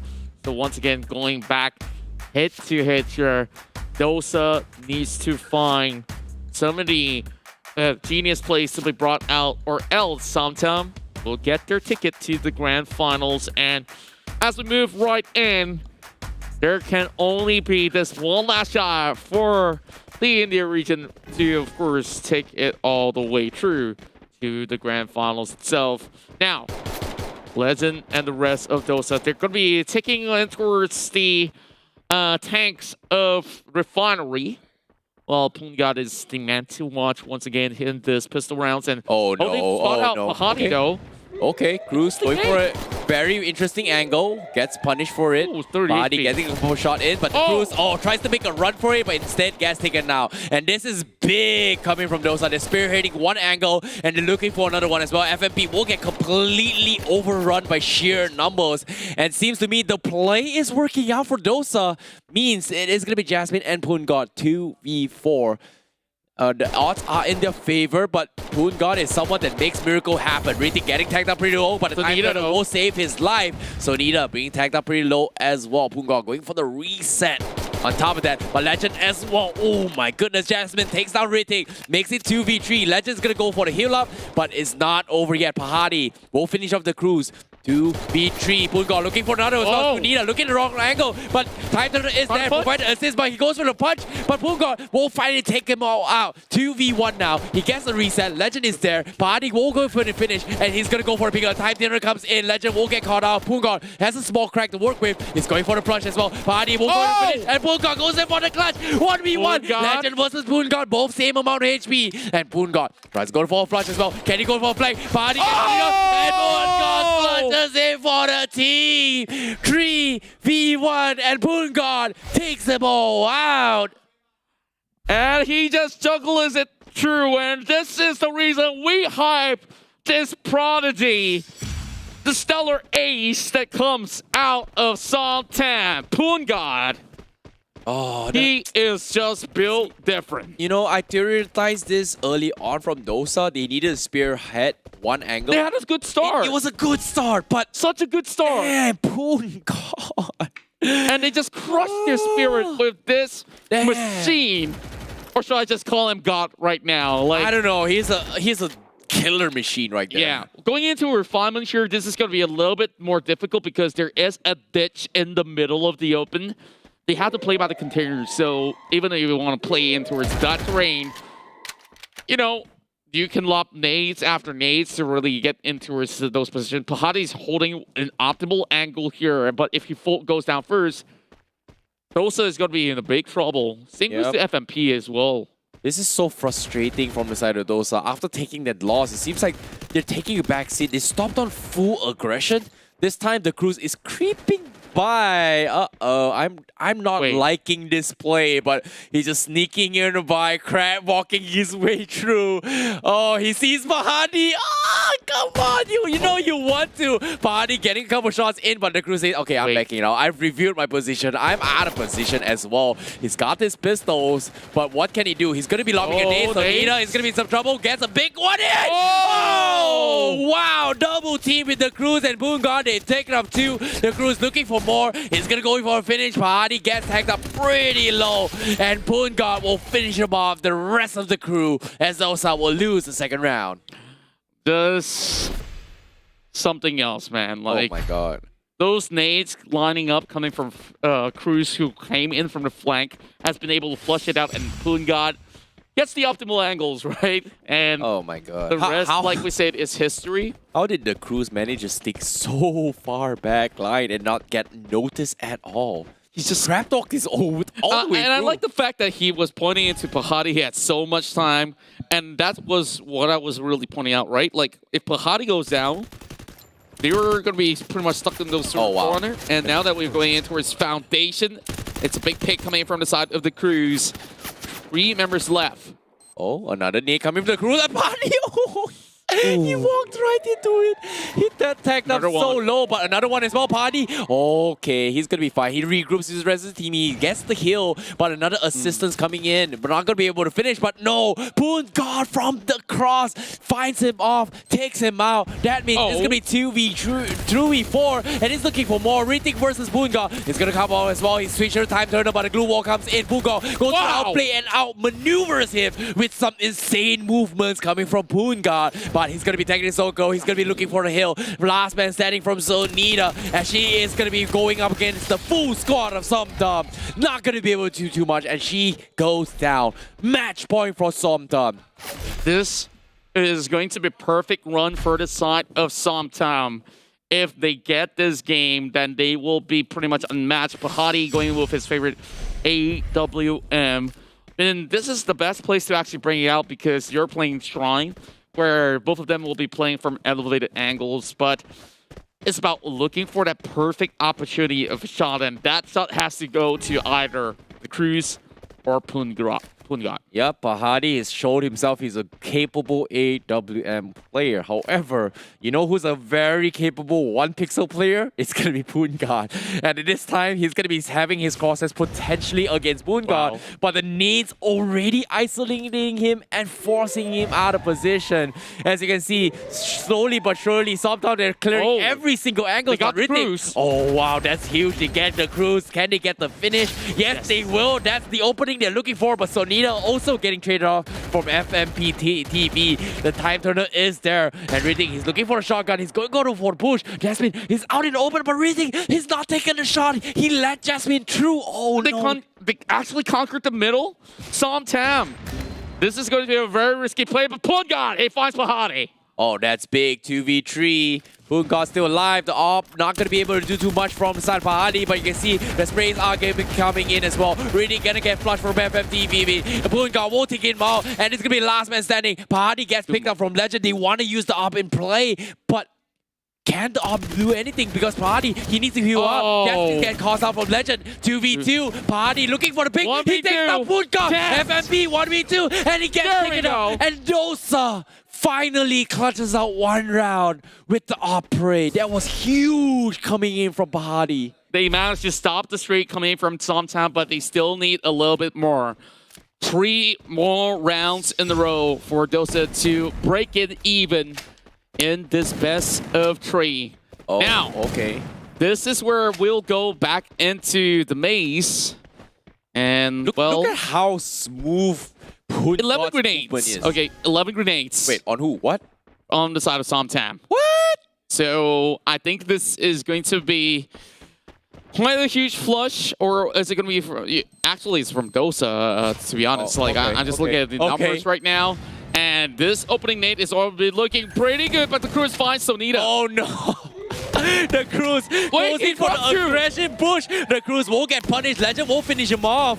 But where is Poongard? He's looking for the exact same play. He's got the shotgun. He's going to go for the flush. Pahadi goes there, gets tagged up pretty low. Pre-fire comes in, but Pahadi is going to regroup and reset for his fight. Pahadi closes up the glue wall. And this time, he wants to regroup for a team. Pahadi goes in for the aggression. Poongard going to be in some trouble. But eventually gets caught out. And that's going to be Dosa clutching for the team. Jasmine all by herself. 1v2. I think they're all stuck in the corner. Jasmine might just be able to actually get them all cornered up, especially now that they're spawning up Pahadi. She's going to be able to actually do damage overall. Now playing from a little bit of a distance here.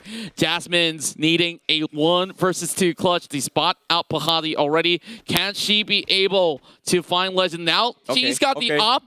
Okay. And I'm not really sure if she can actually get this one, though. Oh, the AWP Pahadi's just cycling his way through. The AWP pick comes in, but misses the angle, but the flank comes in. Legend won't be the one to finish him off. That means it is going to be a comeback coming from Dosa. However, things are going to be slim here because sometimes all they need is just 1 more point. But the aggression from Poongard and the Cruz getting punished for that means Dosa, you know, is finally getting good read on what's happening. Okay, this is a very different terrain.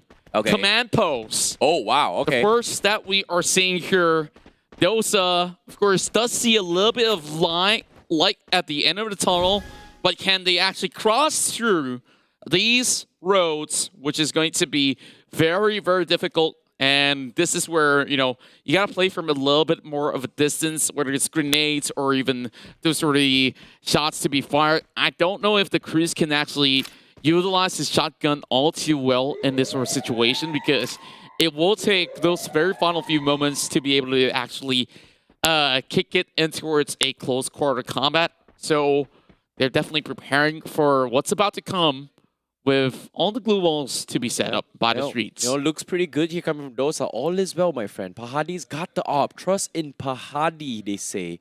But as you can say as well, the circle is slightly favoring Songtam a little bit more. The op comes in. Poongard getting tagged up pretty low. Not going to be enough. Pahadi him needs as well. the knock. All he needs is just 1 knock.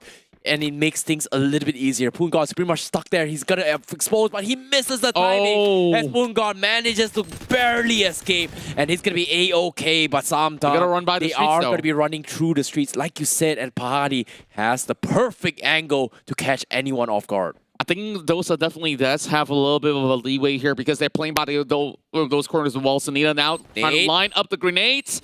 This looks to be pretty good. Now she's going to be bringing the glue wall as well as Jasmine's on the opposite looks end. good. Now this is where things get a little bit more hectic. With many of them getting clipped up by the zone already.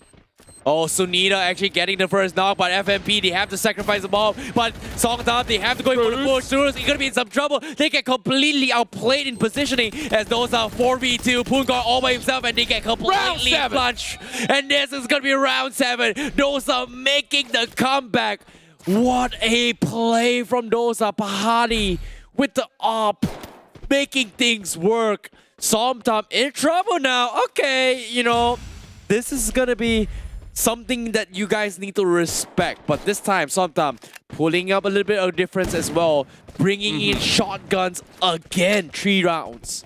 Exactly, right? And of course, it's not over till the fat lady sings. And you know what he's saying? Because they got some tasty Dosa. So far, I'm liking what I'm seeing. They're not giving up just about yet. Of course, they're hanging by a thread, but they're fighting for their tournament lives right here. And of course, the India region are exceptional fighters in this one. Pahadi still bringing the AWM once more. Oh, no. And he's going to be looking at the entries. And Jasmine, not just one AWM, we've got one on Legend as well. Make it 2, man. Double the trouble. Songtam, where are you? It seems like I've got a present. Oh my goodness. Songtam, are they going to take the bait? They know for a fact that Pahadi is going to bring the op for sure. It's good to actually bring the AWM outdoors. Agreed. Because there's so many walls for you to actually cover up. And of course, not forgetting that they have glue walls of their own. So currently, we do see a couple of all these frags being pulled up. Poongard is going to be working with, you know, all the essentials. He's only got shotguns as well as pistols on his side, as they're ready to take all the way in towards the middle arena. If it zooms all the way in, I think having AWMs won't be doing the trick. Yep. And I guess Somtom wants to buy the time to flush him out in the final stages. Very smart. The crew scouting out the vantage, but he's creeping up from the sides. He looks for the push. Moongok gets the first opening here, but Sonita is down. But the double already is there. But reading with the nerve. Oh! Jasmine says FMP gets taken down. Legend also going to be finishable. It comes down to Riting Party. 2v2. Moongok has the shotgun. He's going for the push. Where's the outplay? Cruz finish off Riting. And Party, last man standing. The operator not going to do it. But the glue wall comes in. It's going to be some trouble. Party going to be a time turner. It's 2v1. But they are trapped. The as well. Pugon could have the advantage here, but he will get caught up, and he takes out the Cruz. 1v1. Pugon. Oh no, the circle. Body's gonna die to the zone. And Pugon takes the final round. 2-0 from the side of Somtom with Pugon as your MVP. And that was so close, but yet again, Pugon has been the difference maker, the clutch god overall. Somtom gets the booyah. And this is where match 6, we see them going all the way to the grand finals. Oh, the double up did not pay off, but it's okay. We'll see them again tomorrow coming in from Team Dosa. However, our second grand finalist from the region of Thailand, we have Somtom. And ladies and gentlemen, here at the Free Fire All-Stars Asia 2021, we are finally heading into the apex of day number 2, the grand finals, a best of 5 explosive round guaranteed between both Boba as well as Somtom. Oh, wow. Yeah. So far, of course, we got to just rewatch some of all these big plays by all of our All-Stars here, especially when Somtom takes on Dosa. Of course, the very first point earned by the side of Somtom was, of course, exceptionally of a great performance, not only coming from Punga, but also the Cruz and also FMP chipping in with some really great plays. Dosa, though, they make a meteoric comeback by bringing it to round number 7 on the second pointer out there. And it really was those final few glue walls that has been doing a little bit of a trickiness against the side of Somtom, where Punga makes that 1 versus 3 happen. Yeah, I don't know, man. Like, Punga is just insane. The Cruz and Punga has been just flexing their individual skills from the get-go. It's kind of nuts to see how this is all going down, but eventually in this final moment, they made it so easy. But at the same time, it was anyone's game. We could have seen a game 3 in that situation. Anything could have gone wrong. However, ladies and gentlemen, the final moments are here. It is going to be Boba going up against Somtom in the grand finals. Happening later on. It is going to be a best of 5 series. And need I remind you guys as well here for those guys watching, it is not Boba 2 and Somtom 0. It's actually 2 on Boba from the bottom side against Somtom, and Dosa losing 0 against 2 fruit to enhance of Somtom. So don't be misinterpreted for no interface. The grand finals has not happened yet. We're about to witness it very soon in this best of 5 series. That's right, and this is where, you know, we will see probably the most epic proportion of a battle between these two class squads. So, with that said, of course, the All-Stars for Free Fire has been nothing short but amazing. We've already seen a lot of all this out of the ordinary plays that we can actually get coming from this class squad mode. But, you know, bringing out the 8 flavors of Asia is going to be all of these superstars that's been able to entertain all of us here in the All-Stars Asia 2021. Agreed. And I'm pretty sure that in this grand finals, this best of 5 is going to be a tough call to make to see who will emerge as the grand champions of this respective mode. I definitely agree. Feels like I've lost my voice, but it's not like because I've lost my voice. It's just so much hype coming all these games. And I know you guys want to watch the final ones, but before that, we're going to be taking a short break for the Free Fire All-Stars Asia 2021. We'll see you guys right after this break for the grand finals.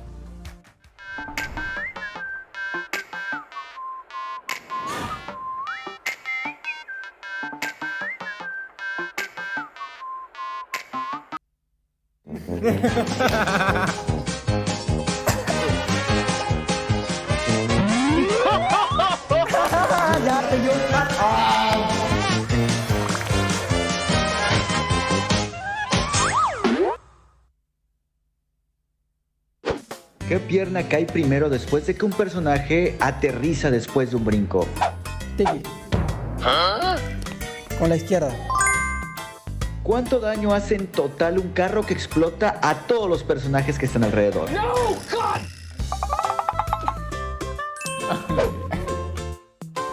Mira. 5 de vida. Carlos. 100. Eita. Oh no. Yes. Nombra los personajes que utilizan lentes o gogles en Free Fire. No.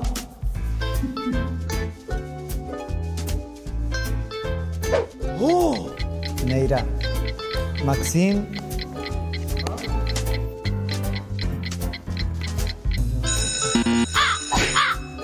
Ayala, Maxim, Nikita, Alok, ya no sé.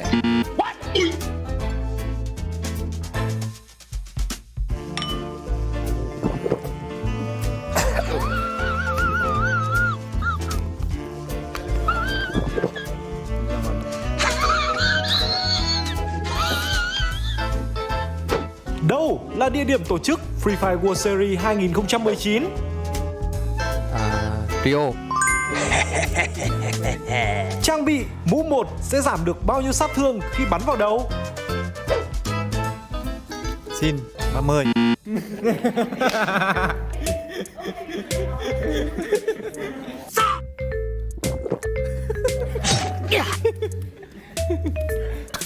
Vũ khí nào sau đây có tốc độ thay đạn nhanh nhất? Cấp đêm. M1873. Ủa?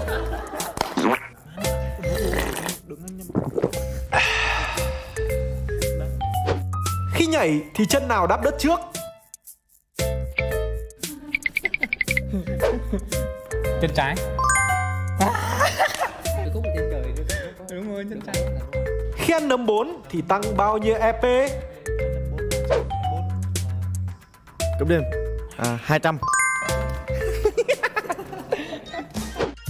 Senjata manakah di Free Fire yang bukan pistol? Joker, jawabannya A, M79. Masih inget gak apa sih Elite Pass yang pertama? Sakura apa ya? Lupa lagi gua. Tadi gua belum jawab. Tenet. Udah. Time out. Makan lu. Sengaja lu. Udah jangan liatin lah. Ini buat gua aja. Iya betul. Langsung merah muka. Pedes nggak? Berapakah health point yang dipulihkan jika kita menggunakan medkit selama 5 detik? Soja 74. Jangan 74. Gas. Sebutkan ke-8 loadouts yang ada di Free Fire. Ombak. Bounty, airdrop, api unggun, tas kaki, pemindai, sama no. Udah nggak tahu lah.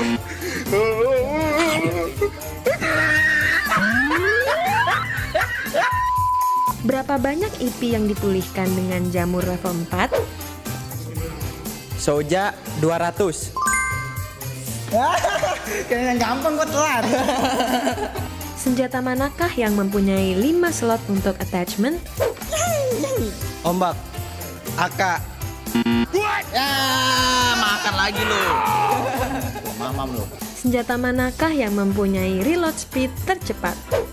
Darkol B, M1873. Harusnya up ya.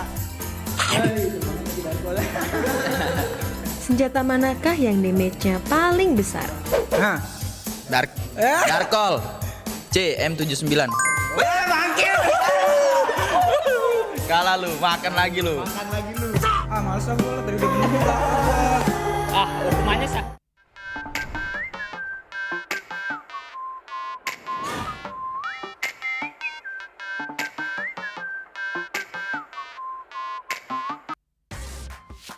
Survivors, it has all come down to this. You've been waiting for the epic proportion of battles here commencing, and we are finally here in the grand finals of the Free Fire All-Stars Asia 22-1 in day 2 in this beautiful Saturday round. And we're about to, of course, kick it all down into the very final few matches that is to come, where we will see a clash between both Boba as well as Somtown. Yesterday, they were stuck onto the semi-final bouts, but here in Clash Squads, they have been able to, of course, go all the way into the grand finals. And I wonder who amongst them will be taking that championship title. Well, that's a very tricky one, my friend Contra, but I agree. Commencing Operation Grand Finals happening right now. You guys have waited for the right moment. I'm glad you guys are here with us. Thank you guys for joining us as well, because this is going to be the grand finals for day number 2 of Clash Squad. One of this team is going to be crowned the champion by the end of this series. Is it gonna be from the region of Taiwan, or is it gonna be from the region of Thailand? This is tough, My personal feeling here, it's hard to predict, right? It's a best of 5 series. My heart tells me we are gonna going all the way game 5, but at the same time, my gut feeling tells me it's gonna be 3-1. So, who 3-1, who 3-2? I don't know, man. This is tough. Of course, I want to see a full game series between the two of them, because we know what kind of potential that we can actually get. It's kind of like a grenade galore coming in from the side of Boba, where we have Yo-Yo as well as Roro being really great at them. And this is the first time that these two sides will meet. And what better way to actually come in with Clash coming into the grand finals, where you got Cruz, you got Pungat, and of course everybody else out there that will be able to offer some really spectacular plays. Okay, let's lay out the playing field a little bit more. 2 strongest Grenadiers is going to be the Cruz going up against Yo-Yo. 2 really strong pixel shots is going to be between Pungat versus Roro. I can't believe it's so many O's, but yeah, that's pretty much a very clear picture. 2 of the very strongest players, 4 of the strongest players, in my opinion, for Grenadiers and also Pixel Shot thus far in today's performance. These are the 4. Like I said, it's tough to choose between the 4. And now's the moment, the opening match for this best of 5 in the grand finals. There you have it. Your all-star players, all 8 up on screen. It is going to be Boba going up against Somtown. And now, of course, we will see what will happen in our very first game. First, we'll be heading all the way in. This is going to be a best of 5, starting with the first 7 rounds. And we will, of course, witness probably some of the best of frags that will happen from here. And we will start with really good angles coming in from the side of Boba, but that's not a place for you to easily crack open the grenade to pop it over on the side of Somtown. Well, as of now, this is going to be the pistol rounds, right? Considering that Somtown, they have the upper hand, but I feel like the grenades coming in is going to be the biggest factor. But currently, the opening statement from either teams is going to happen. And this is, as you can see, Pungat leading the charge. And sometimes they know how strong Boba is. They're playing it safe. They're setting up FMP TV on the side to provide a little bit of information. But Pungat is crab walking to sneak into its back lines. And Boba, they roughly have an idea where Somtown is. But now, not much movements yet. They're not making any sort of movements yet. They have to move, though. Yeah, the zone is coming in. Oh, good nade! Oh, it looks good. Yo-Yo will dodge the bullet.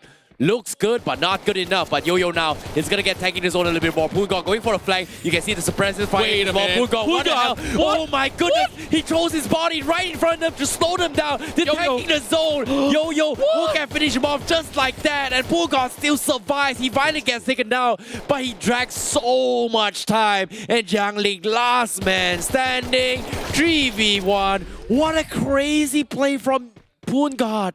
Wow, let's look at him go so hard, like he just went all the way rushing in towards the corners of the container. And how much could he actually pull off some more? Because this itself is just something else to really kick off round number 1. Now we're going to Cape Town for round 2. I thought we were going to be seeing some tactical play, but that was literally sacrificial play coming from Poon God. He understood perfectly that the circle, and he timed it so well. He threw his body, caused so much disarray in the hands of Boba. They did not realize it, but the zone just chunked away so much at that health. He paid the price, but eventually got them low enough for the rest of his teammate from Somtam to go in for finish. What a lad. What a champ coming from Poon God. He's an absolute Chad. I got to tell you that. And just look at the Cruise.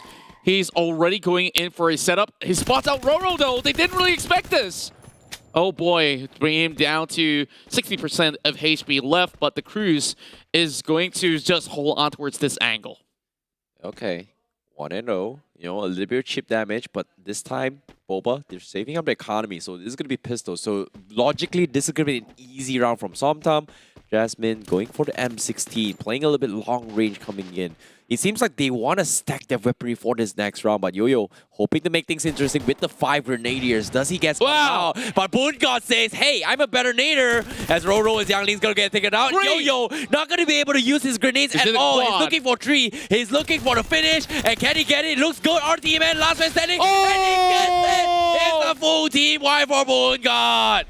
2-0, and you just unleashed the beast. Poon God with 1,073 damage.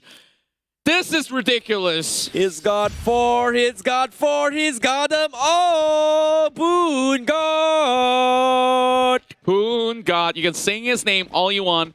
A little bit of course, change of weaponries as we see Jasmine going in for an M16, M4, whichever we want to call it. It kind of looks almost similar, but now Boba on the lower grounds. They are master grenadiers, and they know when exactly to flush them off from those compounds up in the mid. Okay, this is going to be a tough match here from Somtam. We see full arsenal coming from Boba.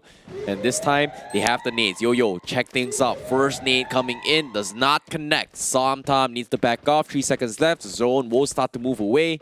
But Somtam, they're spread out. They have a little bit more room to work with, but Boba, they're turtling their way through. They want to try and punish either Poon God or the Cruise. 2 games in a row, Poon God has been extremely aggressive, and he's gotten away the game. But literally, no, look at this. Poon God from the side, he's got the angles, he's looking for the nades. He's waiting for the right moment, but I don't think Boba knows he's right there.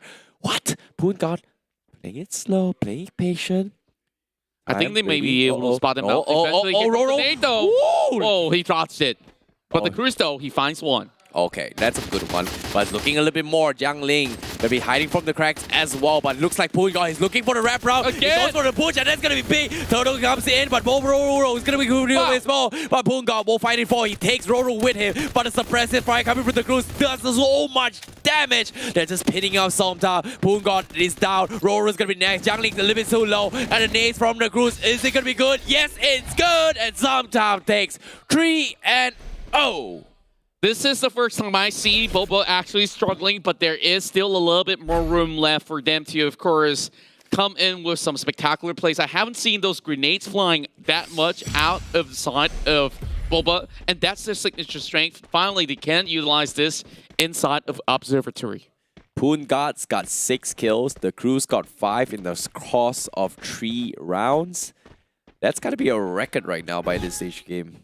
That's got to be a record. Definitely is, and Observatory is definitely the best place to be, and Boba knows how to play this map very, very well. Roro now holding on to that grenade while Poon God coming in with the flank. Janlin will be expecting him to do this sort of flank. Oh, what? AWM. What? Okay. This is going to be pretty huge because he knows how to play from the top side of the building. The Cruise. With the regular alarm, this is where the circle starts to shrink. You know, he's flexing the AWM. This is going to be the first time seeing the Cruise beating up in today's game. Seems like nades are coming in. Boba knows he's up there. But are we going to see this in action? Because this is a big flex coming in. Nice glue wall setup as well. Boba, they are going to be setting up their focus as well. Try and lob up a couple of nades. He's trying to flush out a couple of utilities. FMTV going to be flanking from the sides. Roro going to be lurking around, trying to find some sort of angle. But unfortunately to say, they have to get down from their high horse. Boba is slowly making their way in as well. He knows that the suppressive fire are coming in. Roro looking for the finish, but as you can see up on top, the Cruz hasn't made his move yet. Here comes a lob with a grenade. It does not really connect. Pungat's still trying to pry things out open. The Cruz also has the AWM here to set up the grenade. This is what we've been waiting for coming from Yo-Yo. He gets the opening nade at the very least, but Roro finds another one, and members of Somtam in trouble. Yup, and Pungat also getting taken out as well. What a great opening piece. All up to FMP TV, 1v3. Oh! He's gonna get completely surrounded, and Yo-Yo with a reply from Boba with the nades coming in. I'm sorry to say, you've got an AWM, but you cannot hide from this nades. What a big one coming in from Boba. Yo-Yo getting that massive round, and it's all with nades. Not even a single bullet needs to be connected overall. Now, okay, I think this is still going to be a very good chance for Boba to, of course, bring it back into, of course, a better positioning. Agreed. But Somtam, we've got an AUG and an AWM up on Boba. So Somtam, they have to be a little bit careful. They've expended the AWM early on, means that they don't exactly have utility weaponries. They are going to be forced for UMP buys. They are going to be grouping up in their houses to try and force Boba out of position. just taking it a little bit more slowly here because there's a lot of risks involved for the side of Boba. They don't want to give that opening point towards the side of Somtam for the moment. RT man over the top side. Meanwhile, Yo-Yo's just going to be playing it very safely on the back. Trying to actually bring the fight in towards the middle. That's why they're not really going for any sort of push at all. Hoping to really bring it in towards close quarters. And that's where, you know, Roro is going to be looking for some snipes coming in from the edges. But FMP, he's also ready to really take them on. Sometimes got the really good strategy to really bring this back here. But nevertheless, it's opportunity, and they're looking for the Cruz. Oh, the pixel comes in. The Cruz has the upper hand, tags him up. But Roro, they need to get out the zone. The zone's coming in. Boba, they have to push in. And seems like Somtam, they're not giving an inch. They're not giving the op any sort of chance. RTM with the AUG, but he needs to heal up. And as of now, Somtam, they're just waiting very, very patiently as well. The glue wall has been set up, but he's going to be caught out open. You can see Jasmine gets a couple shots in. RTM getting tagged up pretty low. But the zone comes in, another gold wall, and he finally gets taken down from the Cruz with the nades, and the Cruz from the side is coming in. Yo-Yo's down as well, and that's going to be a complete flush, but RT man gets taken down. Jiangling is going to be the next one to fall, and that's going to be Somtam with match point taking game one in the grand finals with 4-2-1. This is just the opening pointer, and of course a massive booyah for the very first game. And expect Boba to make a comeback coming into the next one. I guess they didn't really expect Pungat to be so ultra aggressive, and now, of course, that will not be flustering them off of this entirety of the series just about yet. But this booyah was definitely a really good way to start off the entirety of this series in the best of 5. And if we really want to break it down, right, like, they just really have to stop Pungat in some of all this massive flank, and they've been able to do that in the 4th round at the very least. That's only 1 point out of it. So getting in towards the upcoming games here, it's either they really have to go in for a full team to seek out what Pungat has to bring out there, and you still have to also seek out another key player, which is the Cruz, where he's going on the opposite side of the flank. Agreed. You know, it seems like, you know, based on the formation-wise, you have Pungat in the front lines and the Cruz in the back lines, providing assists. You can see multiple times that Pungat goes crazy. It's because of the fact that the Cruz is watching his back. You know, in case he gets flanks, he goes in for the retreat, he assists with nades. It's just insane. You know, it's kind of crazy. The only time they kind of lost was because the Cruz was kind of, I would say, got taken out from get-go, but at the same time, you have to give credit. Yo-Yo's nades was insane, you know? Like, this is something that Boba can kind of capitalize on, but it seems like communication and teamwork-wise, Somtam looked pretty strong in game 1. You know, game 2, Boba, you guys in trouble, but can you make the fix? Because Pungat, he's got his hype, he's got his momentum, he's got his energy, but can he continue to do so? And so far, every single game that he's played thus far has not shown any sign of him stopping anytime soon. Not at all. And of course, now we are going in for another treat as we go into the second game in this best of 5. So that is definitely a very strong showing coming from the Thai region of Somtam. So Boba, I think there's still a lot of things that they really want to get back going on their side. After taking a little bit of a series break, watching some of the gameplay, they still could not really break out of what's going to be the sort of a key play to be able to just get them that sort of edge against Somtam, who definitely has shown so much prowess when it comes down to the firepower department. So unless they get some really good opening picks with those grenades that's being set out by either Yo-Yo or the rest of the squad, then I don't know. If they go on the combat close quarters, it's still going to be kind of like a 50-50 at the very least. Well, I definitely agree. Anything can happen. But enough of us bantering, because right now, I know you guys are excited to the game. We're going to be jumping straight into it. Game number 2 between Boba going up against Somtam. Somtam currently leading with 1 point, but they need 3 to take the championship title. Will Boba find a way to respond in game number 2? We shall see, because this is it. Boba is all in or nothing. Will Yo-Yo and Roro come on top? Will they be able to find a way to stop Poon God and the crews as of yet? And this best of 5 ending can definitely happen. Now we're taking the fight into Shrine. So this is where, you know, if you were to extend this fight and towards maybe mid-game hours, perhaps Boba can actually go in with those frags. But Jasmine is already over on the top side of the opposite Shrine, so they're just making sure that they keep a close eye for her. Meanwhile, Yo-Yo is going to be playing it a little bit backwards for now. Cruz going back in towards the lower end. They won't be able to actually get too much, but he's going for a deep flank, though. Okay. Bring it all close and personal. Boba is going to be flustered there. One grenade connects towards Sadororo. Yeah, and currently seeing how this is actually going, seems like Somtam, they have a lot to actually push in. Considering that this is the pistol rounds, they've got so much map control and they're actually able to isolate this double flank where Boba needs to push down. It seems like they're going to be in some trouble, but Somtam says, I don't care. We're going to push up. We're going to take the fight to them. And the crews will get punished for this, because that's going to be Yo-Yo taking out with the crews and also FMPTV. And just like that, Jiangling gets taken out, but at the same time, they just threw away the advantage from Somtam. Means Boba is in position to Poon God still alive. 2v1 situation. Heals in the time turner, and the name's not going to be able to stop him off. But Poon God getting another one.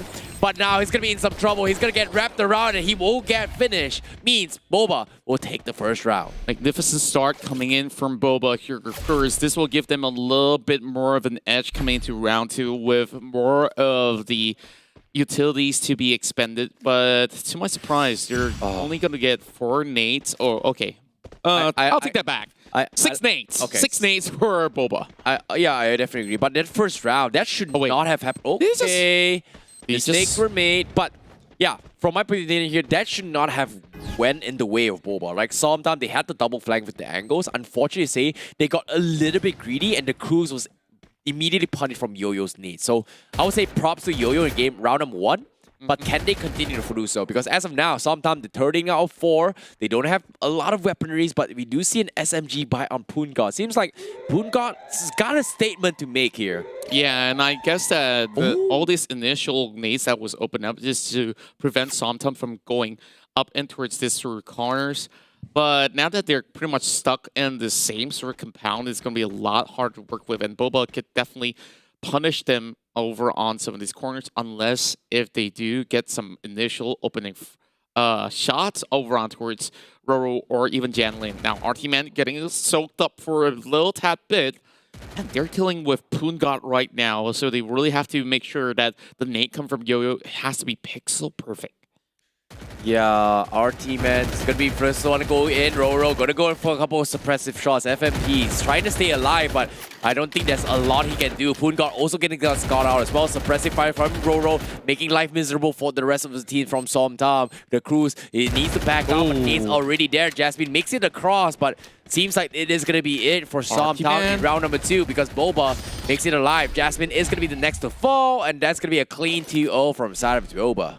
Yeah, of course, we see a little bit of a dip of performance coming from Somtam, and of course, it's due to their positioning. Right? Yeah, economy as well, where they're willing to actually give it to the side of Boba. But now, this should be some even trades of a fight.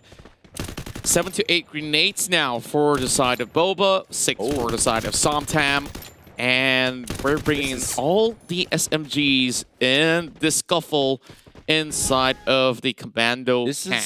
This is a little bit interesting. We've seen exact similar situations, but this time having both teams having their roles reversed, it seems like a very, very tough match because sometimes they've got experience playing this round. This is a side that it is favorable for them. However, Boba hasn't played in this map, right? Exactly. Boba has not. So this means that Somtam has some sort of advantage in terms of map terrain or a little bit of grasp on how to play this circle. So this is something that they have advantage of, but can Poongard do something about it? Because right now, he's pulling something off the table. He's going for a massive flank, and I don't think Boba scouts this out. It's going to be quite hard as well because there's going to be a mid control being established. Okay. Some really good damage. They've already spotted out Poongard, so he will need to back out. So Cruz now going for the push. Oh, this is risky. Oh, too no. late for the wall. Yep, a little bit too slow. The Cruz, he had a great flank coming in. Unfortunately, he will get scouted out. But as of now, Poongard, he's got an opening kick as well because the nade comes in. Yo-Yo doesn't connect. Yo-Yo will get on FMP TV. Means it's going to be 4v2. Poongard looking for a couple catch in, but Boba, they turtle up. They finally grouped up as well. It's going to be 4v2. They have the advantage. They have to go in for the push. Jiang Ling going to attack now pretty low, but the nades come in from Yo-Yo once again. Poongard going to be in some trouble. It looks good, and Yo-Yo is out as Yo-Yo makes a comeback with 5 kills with 5 nades. Jasmine going to be stuck in the corner, and he might be over for Jasmine. She's trapped in that house, and that's going to Yo-Yo going for the push, looking for the finish, and that is Boba taking 3-0. Wow, this is, of course, a meteoric rise from Boba, which we have definitely expected them to be doing pretty well on this one. Now, I do think at least Somtam starts on a little bit of advantage where they could easily cut through some of these containers by the corners of Mammoth. But when we play in Mammoth, Boba will be able to actually get the high grounds by climbing over on towards the carcass. So now that we have a couple of variations that they can play around from, RT-Man gets the early access in towards the hills as Poongard is going to go for a flank by his own. So RT-Man will have a tough task to bring him down. He doesn't really find that angle to climb just about yet. It's just unfortunate. But at the same time, RT-Man is going to be playing what Poongard played in the previous round. This is pretty much Poongard's terrain. But at the same time, Somtam has played this, right? But they've played on Boba's side. So this time, they're going to be playing on the other side of the map. It seems like it's not going to be a favorable position, but Poongard, he's going to take advantage of the fact that he has hide. He's looking to punish anyone on the boneyard, and Yo-Yo is a little bit afraid of this. And we've seen FMD TV hold that particular same angle on the other side. So this is going to be a very interesting play, but it seems like Smokes has been baited out. But Poongard is going to be in some trouble. He needs to make a run for it. He's kind of stuck as well. If he actually goes down, he'll take a little bit of fall damage, but instead he takes a little bit more damage outside of the zone as well. Yo-Yo now, he's going to be raining grenades overall, and now Poongard is going to be moving in towards the top of the carcass. Oh no! Here comes the grenade. Finally, Fox Yo-Yo. That's a big catch coming from Poongard. Yo-Yo getting taken out means Poongard. They will have. He has the flank against it, but he drops and fall. Oh, he's looking for the punish. The glue wall comes in, but unfortunately, RT-Man will go in for the flank. That means he will lose his life, but the Cruz is still there. FMT as well. It's gonna be 2v2. It's up to the boys coming in from Somtam, but Boba match point. They need to take this round. RT-Man going for a flank. He goes for the push. The Cruz has the angle, but the circle is coming in. He sets up the glue wall. Jiangling going to be on the other side as well. It's going to be 1v2 as the Cruz is going to have his zone coming in as well. The RT man goes through the flank. Pika is in trouble. He goes through the white swing and he loses the round. And Volba says 4-0 as well. Wow, what a match. We go pretty much neck and neck, tit for tat. It's a 4-0 this time around, and this time it's in the hands of Boba securing this massive booyah. This is a grand final that I did not expect. A very convincing performance in game 1 from Somtam. Immediately Boba retaliating in the second game, taking a 4-0 in their favor. We're just getting started here. This grand final is insane. Yep, we are getting started. Yo-Yo getting a little bit warmed up, a little bit cold from the game 1. Game 2 showing dominance with his nades, and he is on fire. Yep, and now we are going pretty much late into the hours of the night, but it's a weekend overall, and we're all gamers here. Let's be real. We love to go into the late night here. And of course, before we get into our third game of the series, we got to check out some of the highlights from the All-Stars. And we started off here with some crazy flush coming out of Janlin. And the rest of them first was Pungat shredding them down. Yeah, this was pretty much game 1, right? Somtam had complete dominance against Boba. And, you know, Pungat was just flexing it out in the entire game. He was pretty much like feeling himself alongside with the Cruz, and Yo-Yo was, you know, in a situation where he tries to get a couple of clutches. You know, it's just typical Yo-Yo with his nades. We know he does his thing, but eventually Somtam was just, you know, completely steamrolling in game number 1.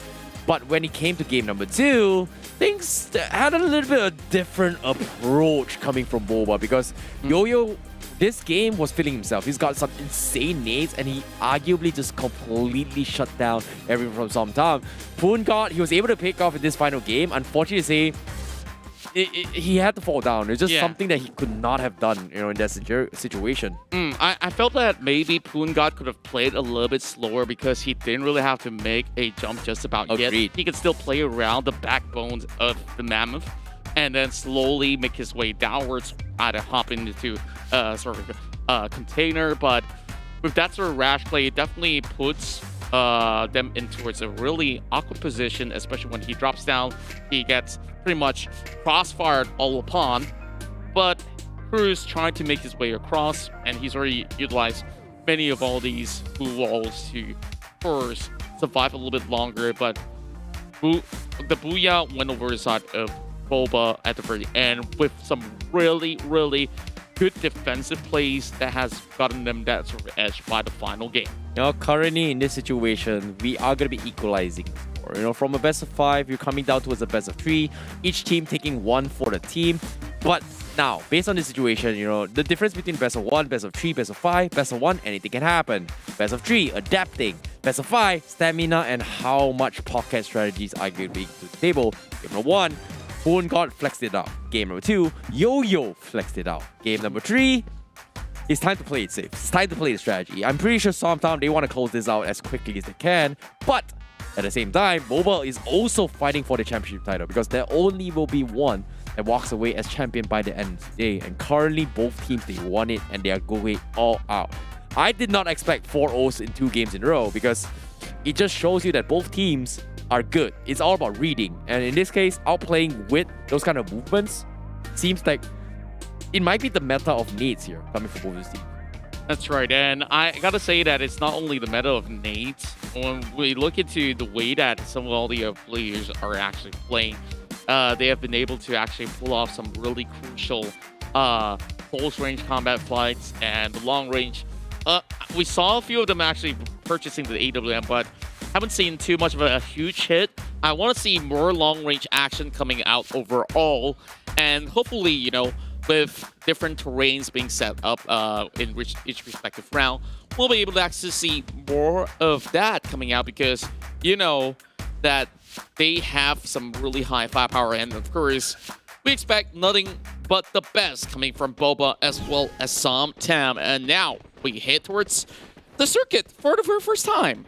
Yep, and coming into the circuit coming in, Seems like it's going to be 4 rounds coming from both these teams. Roro, suppressive fires all the way through. Sometimes not taking the bait yet, but as of now, they don't exactly have information from these teams. But seems like Boba, they are going to be playing it slow from the sides as they want to get top map control. But Jiang Ling is not holding up his guns. It seems like he wants to go for a melee punch fight. Is that going to work in the case? But the Cruz opens this up with a massive nade. Jiang Ling gets caught up and Poon God from the sides gets a nice headshot in. The Cruz also getting traded out from Yo-Yo. It is going to be 3v2. RT Man and Yo-Yo is there, but Yo-Yo going to be in some trouble. He goes for a nade, but the time turner coming from Jasmine is going to come over as well. He goes in for a massive flank, and Jasmine going to be going for reload, but Poon God will provide the assist, and Yo-Yo gets taken out. RT Man goes for the melee, and there's nothing he can do, and that's going to be some time with a 4-0 finish in 1-0, 4 men alive. Yeah, I guess that after taking the fight into where it's a very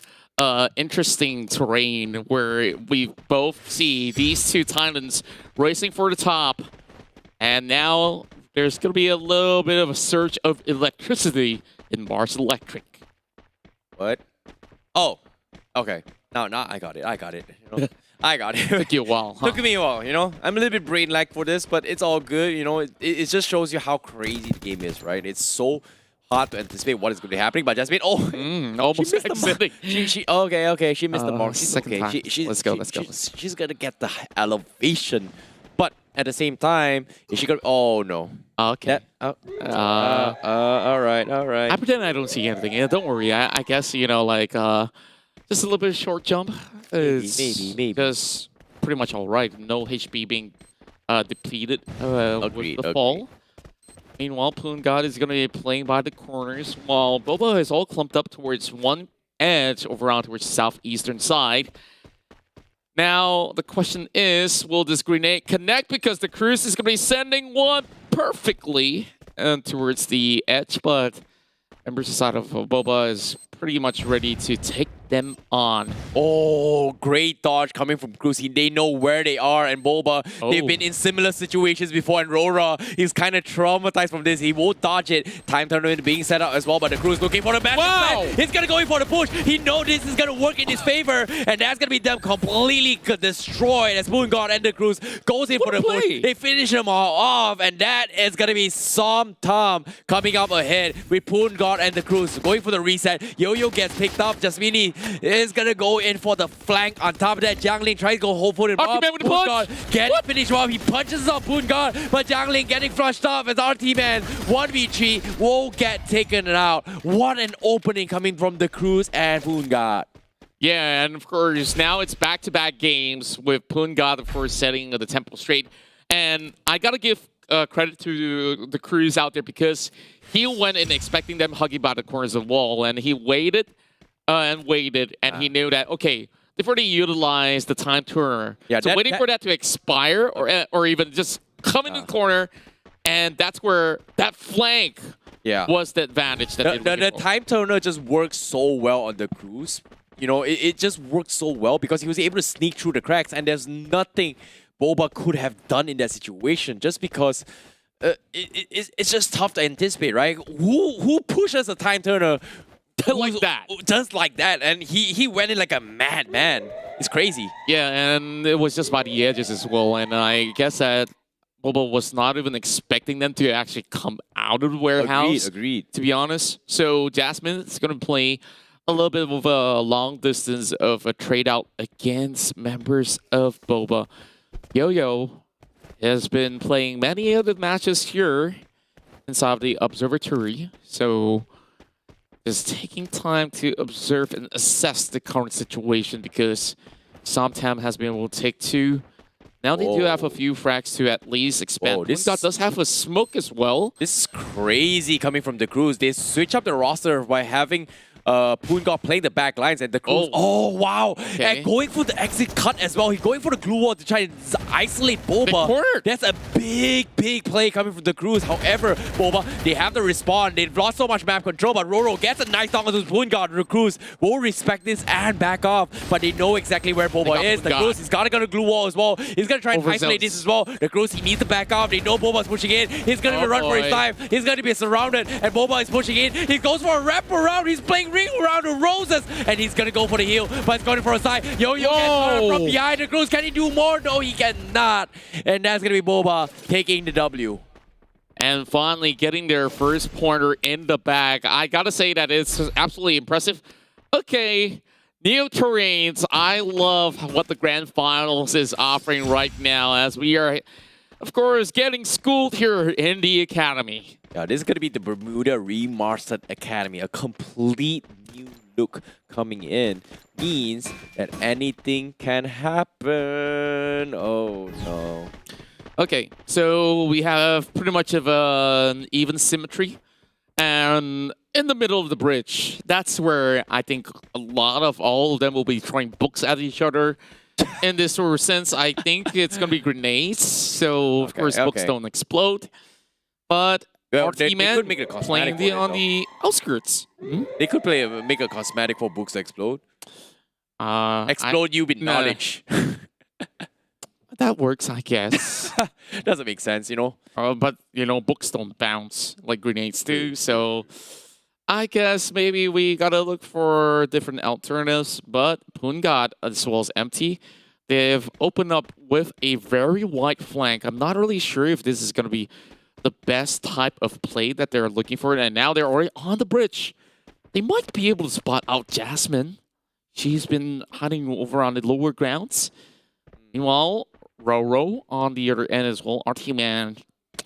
Very slow. Trying to actually get the catch onto his FMP, but probably won't be able to actually get great angles off of that. Now, going back in towards the building, and everybody is going to, of course, get those nades out for this moment. Yeah, this is a very sweaty one. Both teams playing a little bit slow. Roro missing the mark by a little bit. The Cruz will play a little bit defensively, but they know where he is. That's going to be a defensive maneuver. However, Yo-Yo popping another nades as well. Jasmine will block it, but instead, the Cruz will take the bait. But no, okay, it's going to be a game of nades here. Coming from his team, FMP TV Pungat versus Jiang Ling, and that's going to be Pungat from up top. Looking good. Roro is trapped, and that's going to be a freebie for him. He gets the wrapper up, but he needs to go down, and he's gonna pay the price, and RT, man, clutches it from Boba, tying the series. What a big round. RT-Man was the final one to survive out of that. Roro doing a lot of numbers out there with 727 being the damage in the previous round. This time, we are going for a remastered Shipyard. Yep, and that's gonna be tying the series. Both teams have a little bit of economy, but Pungat pulling in shotgun means he is going to go for the aggression coming in. And Shipyard, it seems like, is this actually favoring Somtam? It's really hard to say, though. They split off? They split off 1-3? Okay. It's going to be Jasmine here on the other side. And I'm just looking at this sort of a scenario where Boba, they know how to time the grenades. Yesterday, I think that they've been able to really know every single corner where all these players will be lurking around. And the Cruz, he gets an opener there, running down RT-Man with such precision. Great flank coming from the Cruz. Because of that play, Somtam will have the advantage. Now, Yo-Yo almost paying the price. He's going to get the full heal in. Means that they are surrounded. With this much map control coming from Somtam, they are going to be able to do too much, but 5 nades up on Yo-Yo. He's going to try and check the corner up on the Cruz. Hopefully, he's not going to take the bait. Seems like the Cruz will dodge it by a second. That's right. Yo-Yo probably trying to look for some opening right there. Now, the glue wall is going to be shredded right across, and with members disadvantage, this is where the Cruz gets naded by Yo-Yo. And this is where Pungat goes in for a response as well. 2-3. The Cruz won't be saved, unfortunately, and Pungat now making plays. Oh, he needs to go for the push. They are going to go for the pickup, but they are trapped. But Pungat will get flanked from the sides as Yo-Yo provides the assist. They're trapped in the sides. They're going for the flush, but sometimes they've overcommitted, and Boba's defense will prevail. Oh, what a defense coming in. This is going closer and closer, and now we're taking it into its catalyst. Oh, man. Oh, boy. Somtam, I think that they know how exactly to play this one out, but I think members of the side of Boba has already gotten the same sort of rhythm, and they know how to now suppress Pungat. Yeah, match point for Boba. Finally, taking the lead, finally going for the reverse sweep. And if they get this point, they're almost in towards championship point in the sense where they will get 2-1 lead in this best of 5 series. Sometime are they going to be able to do something about it because the Cruise is trying his best. Unfortunately to say, a little bit more outplays with Yo-Yo, being very, very patient with the nades thus far. Roro's got 5 kills, FMPTV struggling a little bit to get some sort of retaliation. Jasmine's got 0. Oh! But the opening pick with Roro with the nades, immediately quick swaps that, and Punga will get punished very heavily with that, and that's going to be a glue wall expended. I think the glue wall is very well used coming from Pungat. His reaction speed is just spot on, but now facing off against AWM is going to be a lot trickier than what he expected it to be. RT-Man getting shredded for a little bit, but FMP won't be able to secure the knock for now. Revitalizing with the first 8, only having 1 more in the back. And we're just looking at this current situation where Somtom is already securing the middle grounds. Great map control coming from Roro. They've even used the smoke on top of that, but Somtom has a little bit more map to work with. The Cruise, he's looking for a massive fan. Roro going to be in some trouble. Is the nade good? No, it's not going to connect, but Roro is going to be forced to tag the zone. The Cruise, he wants to go for a premature heal, which is not exactly helping out, but Pungat has the advantage. He does a couple shots in. RT-Man, he's trapped. He's going to be in some trouble, but here, lost another nade as well. RT-Man will get finished off, and that's going to be a clean one for him. But Yo-Yo will finish off the Cruise. 3v3 situation, but Boba, they're stuck. They're tanking the zone. They're trapped, and that is going to be it for Boba potentially. But Jiangli and Roro still survive. FMTV going for the finish, and Roro still clamping on the edge, but the zone is going to come in, and that's going to be a clean finish. And it is going to be tying the series for Somtom, heading into his round number 7 in this game number 3. And of course, those clutches so definitely coming out from side of Punga. He went from the side flanks in towards the middle of the roof, coming with a smoke grenade to really negate that possibility. Now we're taking things differently as we are going in towards the corners of the docks. And well, oh well, look at that double op that's going to be brought out by Somtom. Oh, wow. And this is going to be long-range parades. Agreed.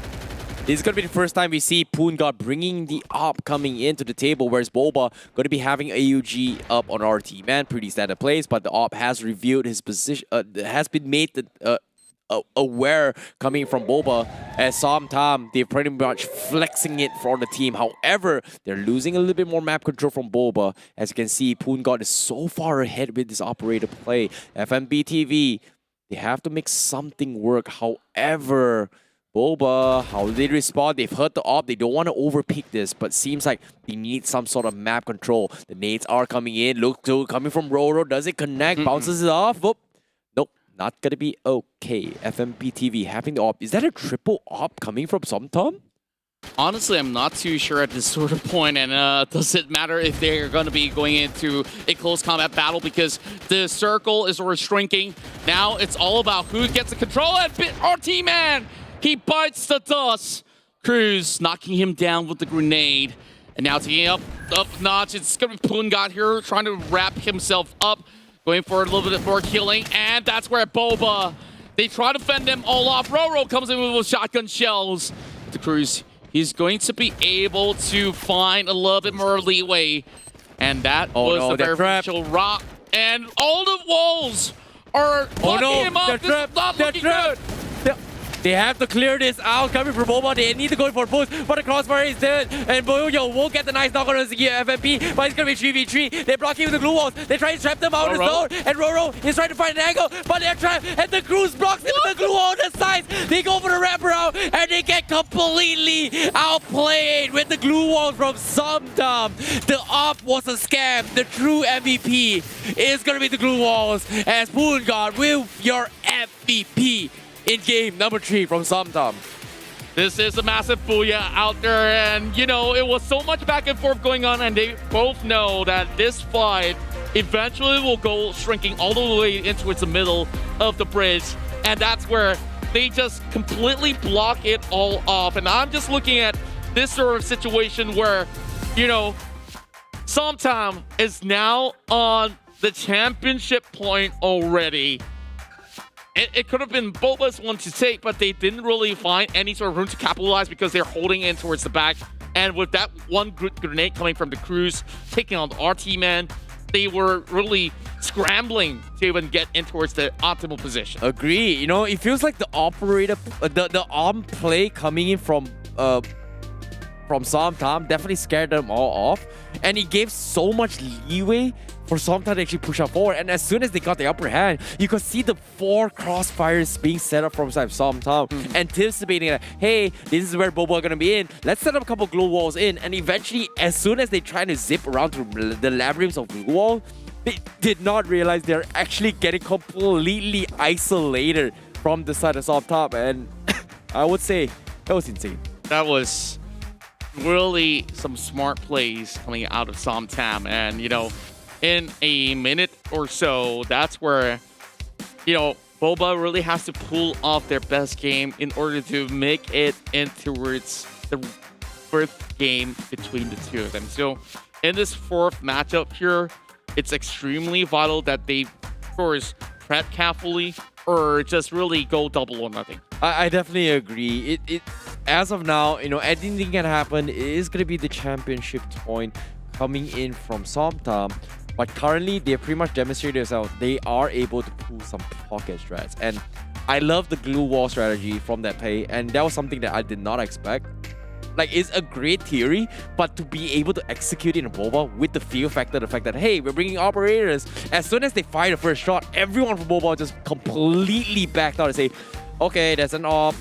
We are a little bit afraid. The arm is going to be able to shut this out. We don't want to get knocked. But while that was actually happening, you're slowly sneaking in the front to set up Blue Wall Leverage. That was something that I did not expect, but that paid up tenfold. That means they will get the championship point, and they're just 1 point away. And overall, I'm just looking at this final potential game. Or, you know, it could still be a little bit more of those sort of room for them to be able to actually get a pretty huge clutch. While Boba will need to, of course, come up with some magnificent strats to be able to bring it all the way in. So, Somtam, of course, having a little bit of an opening advantage. We'll see what will happen heading in towards game number 4. And it's, of course, still going to be the first round out of 7. And this time, we're bringing it towards Sentosa, where Boba is going to be playing aggressively all the way in towards the middle already. Of course, Somtam just taking a little bit of a time here, going with a 2-2 split, while the Cruise is just managing to find a little bit more room to drop the grenade! And that is where they finally get a real good edge against the likes of Boba. Now scrambling to actually make a little bit of a move, and Cruise now getting tagged. Roro going with the double Redis, and they're looking for another one. And FFP wants to land a punch, flushing it out from the other corners here. And Roro still managing to take them down. RT Man goes in to, of course, be picked up. Now disadvantage coming in from Somtam. And with that going on, in towards the middle of Sentosa, everybody is going pretty hard. Now, I think this is over-aggression cover FMP that definitely costed them. Yeah, I definitely agree. And seeing at this stage of the game here, Boba having numbers game, they want to bite back. They want to drag into this game 5. They're not moving in yet. They want to be called the champion. And as of now, it seems like they are still going to be playing patient. They're playing a little bit smarter now compared to the previous game. And it seems like the nades are coming in. The Cruise will get isolated from this fight. But can he provide any sort of assistance? Yo-Yo holding on to his last nade. He wants to finish off the Cruise. It seems like he is going to anticipate it. But the Cruise baits it out. Doesn't connect. He's going to hit the time turtle. And he's going for the flag down. He goes for the punch. And Jasmine gets punched to death. And it is going to be down towards a 2v4. As you can see, everyone from Boba are going for the flush. Poongard and the Crew still alive. RT Man goes for a flush. Finally, it's all up to Poongard. He survives. It is going to be last and he comes out. He's still alive, but he eventually gets punched to death by Jiang Ling. Oh my word. Poongard almost clutch in that pistol round. Of course, it was trying to buy a lot more time. Going towards round 2 with more money to expend here. This is the great chance for Boba to really push it to game 5. Yeah. With this opening coming from Boba, they've got to feel themselves a little bit better, right? It seems like they found a way to actually punish Somtam's aggression, or in this case, their backlines. But at the same time, anything could happen. You know, it could have gone either ways. It's still too early to be said. But as of now, eco round coming in from Somtam means Boba will have the upper hand. But the Cruz tries a little bit cheeky. He wants to play advantage from top. He wants to drag it out. But the one tap from him. Oh! That should not have happened. That means he's going to get a freebie. He will take the gun away from Zhang Li. And he's going to hold down the top. And he wants to play the healing game. This is something that Somtam has been storing up for the longest time. And the tap's coming in. Roro, what? What? The Cruz. That's the eagle shot, though. What? Like, that is something that we didn't expect. Especially he went in for a run all the way towards the corner of that staircase. But Pungat, though, he's got some for himself. Oh, there you go. Okay. 2 members down, and Boba is on a retreat. Bro still holding them back, though, but he's getting tagged. 13 HP in the dream. Jasmine gets blown up by Yo-Yo. Roro doing exactly the same. Now, suddenly, the tides have turned. It's down to the Cruz. Oh, the Cruz having the upper hand as well. He's got the finish as well. He takes it out as well. Roro, last man standing. He knows the Cruz is where he is. It's 3-1-1. The nades are good. Is he going to go connect? But the nades, big block from the glue wall. The Cruz, he knows it. He's going to get it. Roro, and it's for the Cruz. What a clutch coming from Somtam. Quadra kill! Are you kidding me? This is the highest damage I've seen overall. 1,419 with the headshot to start things off and end up with a bang. The Cruz, wow. That should not have been possible. A quadra kill in the grand finals in the eco round with the deco. That should not be legal. Eco round. What? Eco round, by the way. And all possibilities being shown to you by the Thailand region. Oh, man, my goodness. I'm feeling the hype, man. Yeah, man. I'm feeling the hype. Dude, imagine getting one deked in the face I would say around that Boba should have won. That's not going to be feeling good because, like you said as well, championship point for Somtam, they want to go all out. But will Boba be able to you spoke a little bit soon. Okay. Pungat. He's back at it again. Long range SMG headshots. All right. Yeah. All right. Now, things definitely took a little bit of a turn. Boba should be able to save RT, man, but the Cruz still. Look at the corners of flank. Here comes grenade galore. Okay. That chips some health coming from Yo-Yo. He still has first aids that he can actually expend now, dropping one towards the side of Roro as well. This time, it will be able to actually lob over that corner of the container. RT-Man is going to be on that watch, but whatever grenades thrown towards the Cruz will go to waste. Yep, the Cruz, he's getting a little bit more advantage. RT-Man gets caught off from Pungat, means he will lose his life. 4v2. Oh, wow, what a big catch coming from Cruz as well. 2v4, Jiang Ling's gonna be last, and that is gonna be it. Somtam gonna be going for the finish as well, and he's gonna get caught out against a matchup, and that's gonna be an easy spray down from the Cruz. Great map control from Somtam. 2-1, 2 more points away from being called the champion. And this might be it. The Cruz leading with 6 kills in the board after round number 4. And he was the previous kill smelling MVP. it already. Now we're going in towards the mill. What a comeback. It is definitely a big comeback, and Somtam, they are definitely not feeling any much of that sort of pressure because they're, of course, a hit in one game. It's more of, can they really end it all on the high notes? Opening with a little bit of a frax, making sure that they will be able to actually drop it right in towards place. Pungat already securing in towards the middle position of the stairways, but Yo-Yo is going to be lobbing a very long-range nade, which I don't think it will connect. Here comes the zone shrinking all the way in, and somebody's got to make some trading done. That's a very tactical play coming from the Cruz, knowing that he's going for a smoke, but using it not as cover, but as a bait, forced out so much utilities from Boba, and he was able to safely rotate to the actual place he actually wants to go.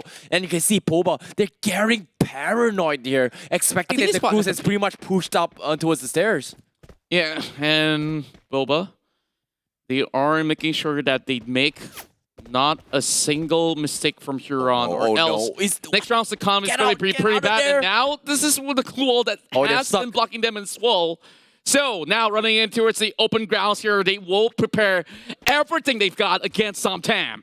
Yep, Poon God going to be holding the angles as well. FMP with the nades, tries to isolate it. Oh. Looks good, connects on Yo-Yo. Needs to back up, needs to heal up, but the zone is not in favor of Boba. As you can see, Poon God looking for flanks from the side. Oh!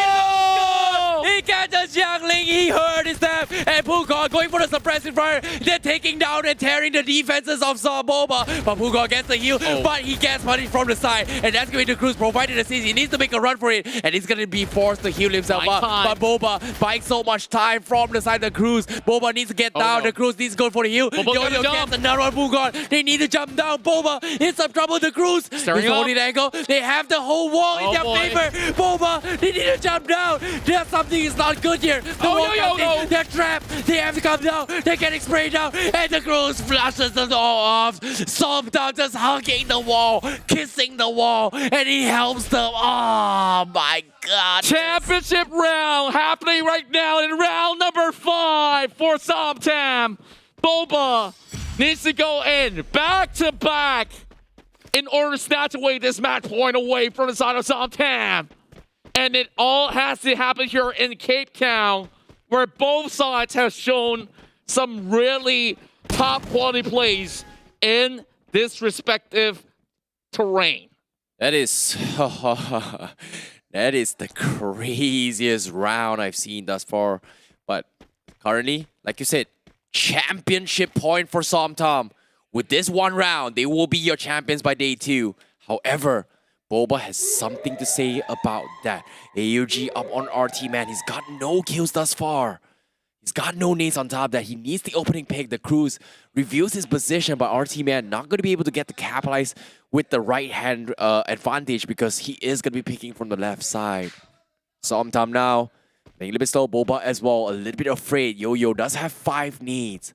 He needs to cook it off the right moment. Jiangling getting a little bit more map control, but seems like Somtam, they're hoping that the Cruz and Poon got from the sides able to open things up for Jasmine as well as FMPTV.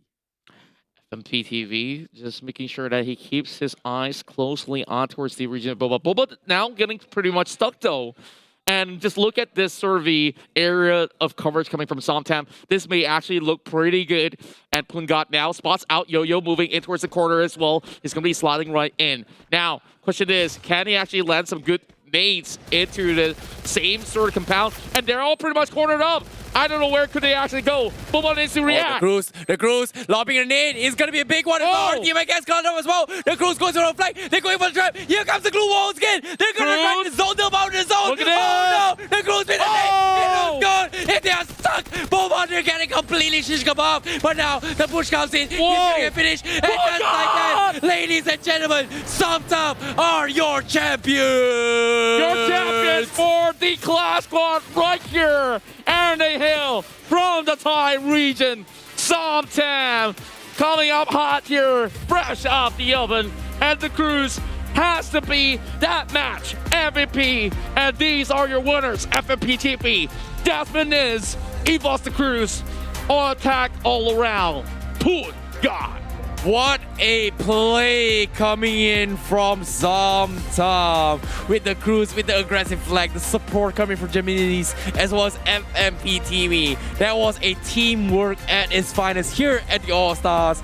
And representing from the region of Thailand, they will be Day 2's champions for the Free Fire All-Stars Asia 2021.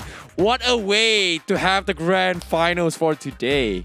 What a game, what a game. It is definitely a day where we saw so many sparks happening all across this Clash Squad rounds. And, you know, it has been extremely exciting to watch all of it go down. Now that we've already got 2 days worth of action all wrapped up, of course, we still have highlights coming your way of some of the best potential plays that has been brought up by all of our superstars out here. But it was definitely the best day ever for fans coming in from the Thailand region and of course from all beyond Thailand itself. And you know, tomorrow is the day where we will be having the classic battle royale, where honestly it's equal chance in every single round for any of the teams to, of course, take the top prize. Yep, whoever gets the booyah, and there is going to be the usual battle royale format. So, you know, if in case you missed out on the action of your favorite all-stars going to be playing today, tomorrow they will be back in action as well. Same time, same place. Be sure to see you guys as well. And it's been a pleasure casting for you guys. I hope you guys enjoyed yourself into these games. I sure you definitely have. I'm pretty sure as well. And with that, it is definitely a full wrap-up here for day number 2. We have day 3 coming up next, 7 p.m. GMT +8. And we will once again run the Free Fire All-Stars Asia 2021 Contra as well as IC Baby 1-2. Saying good evening.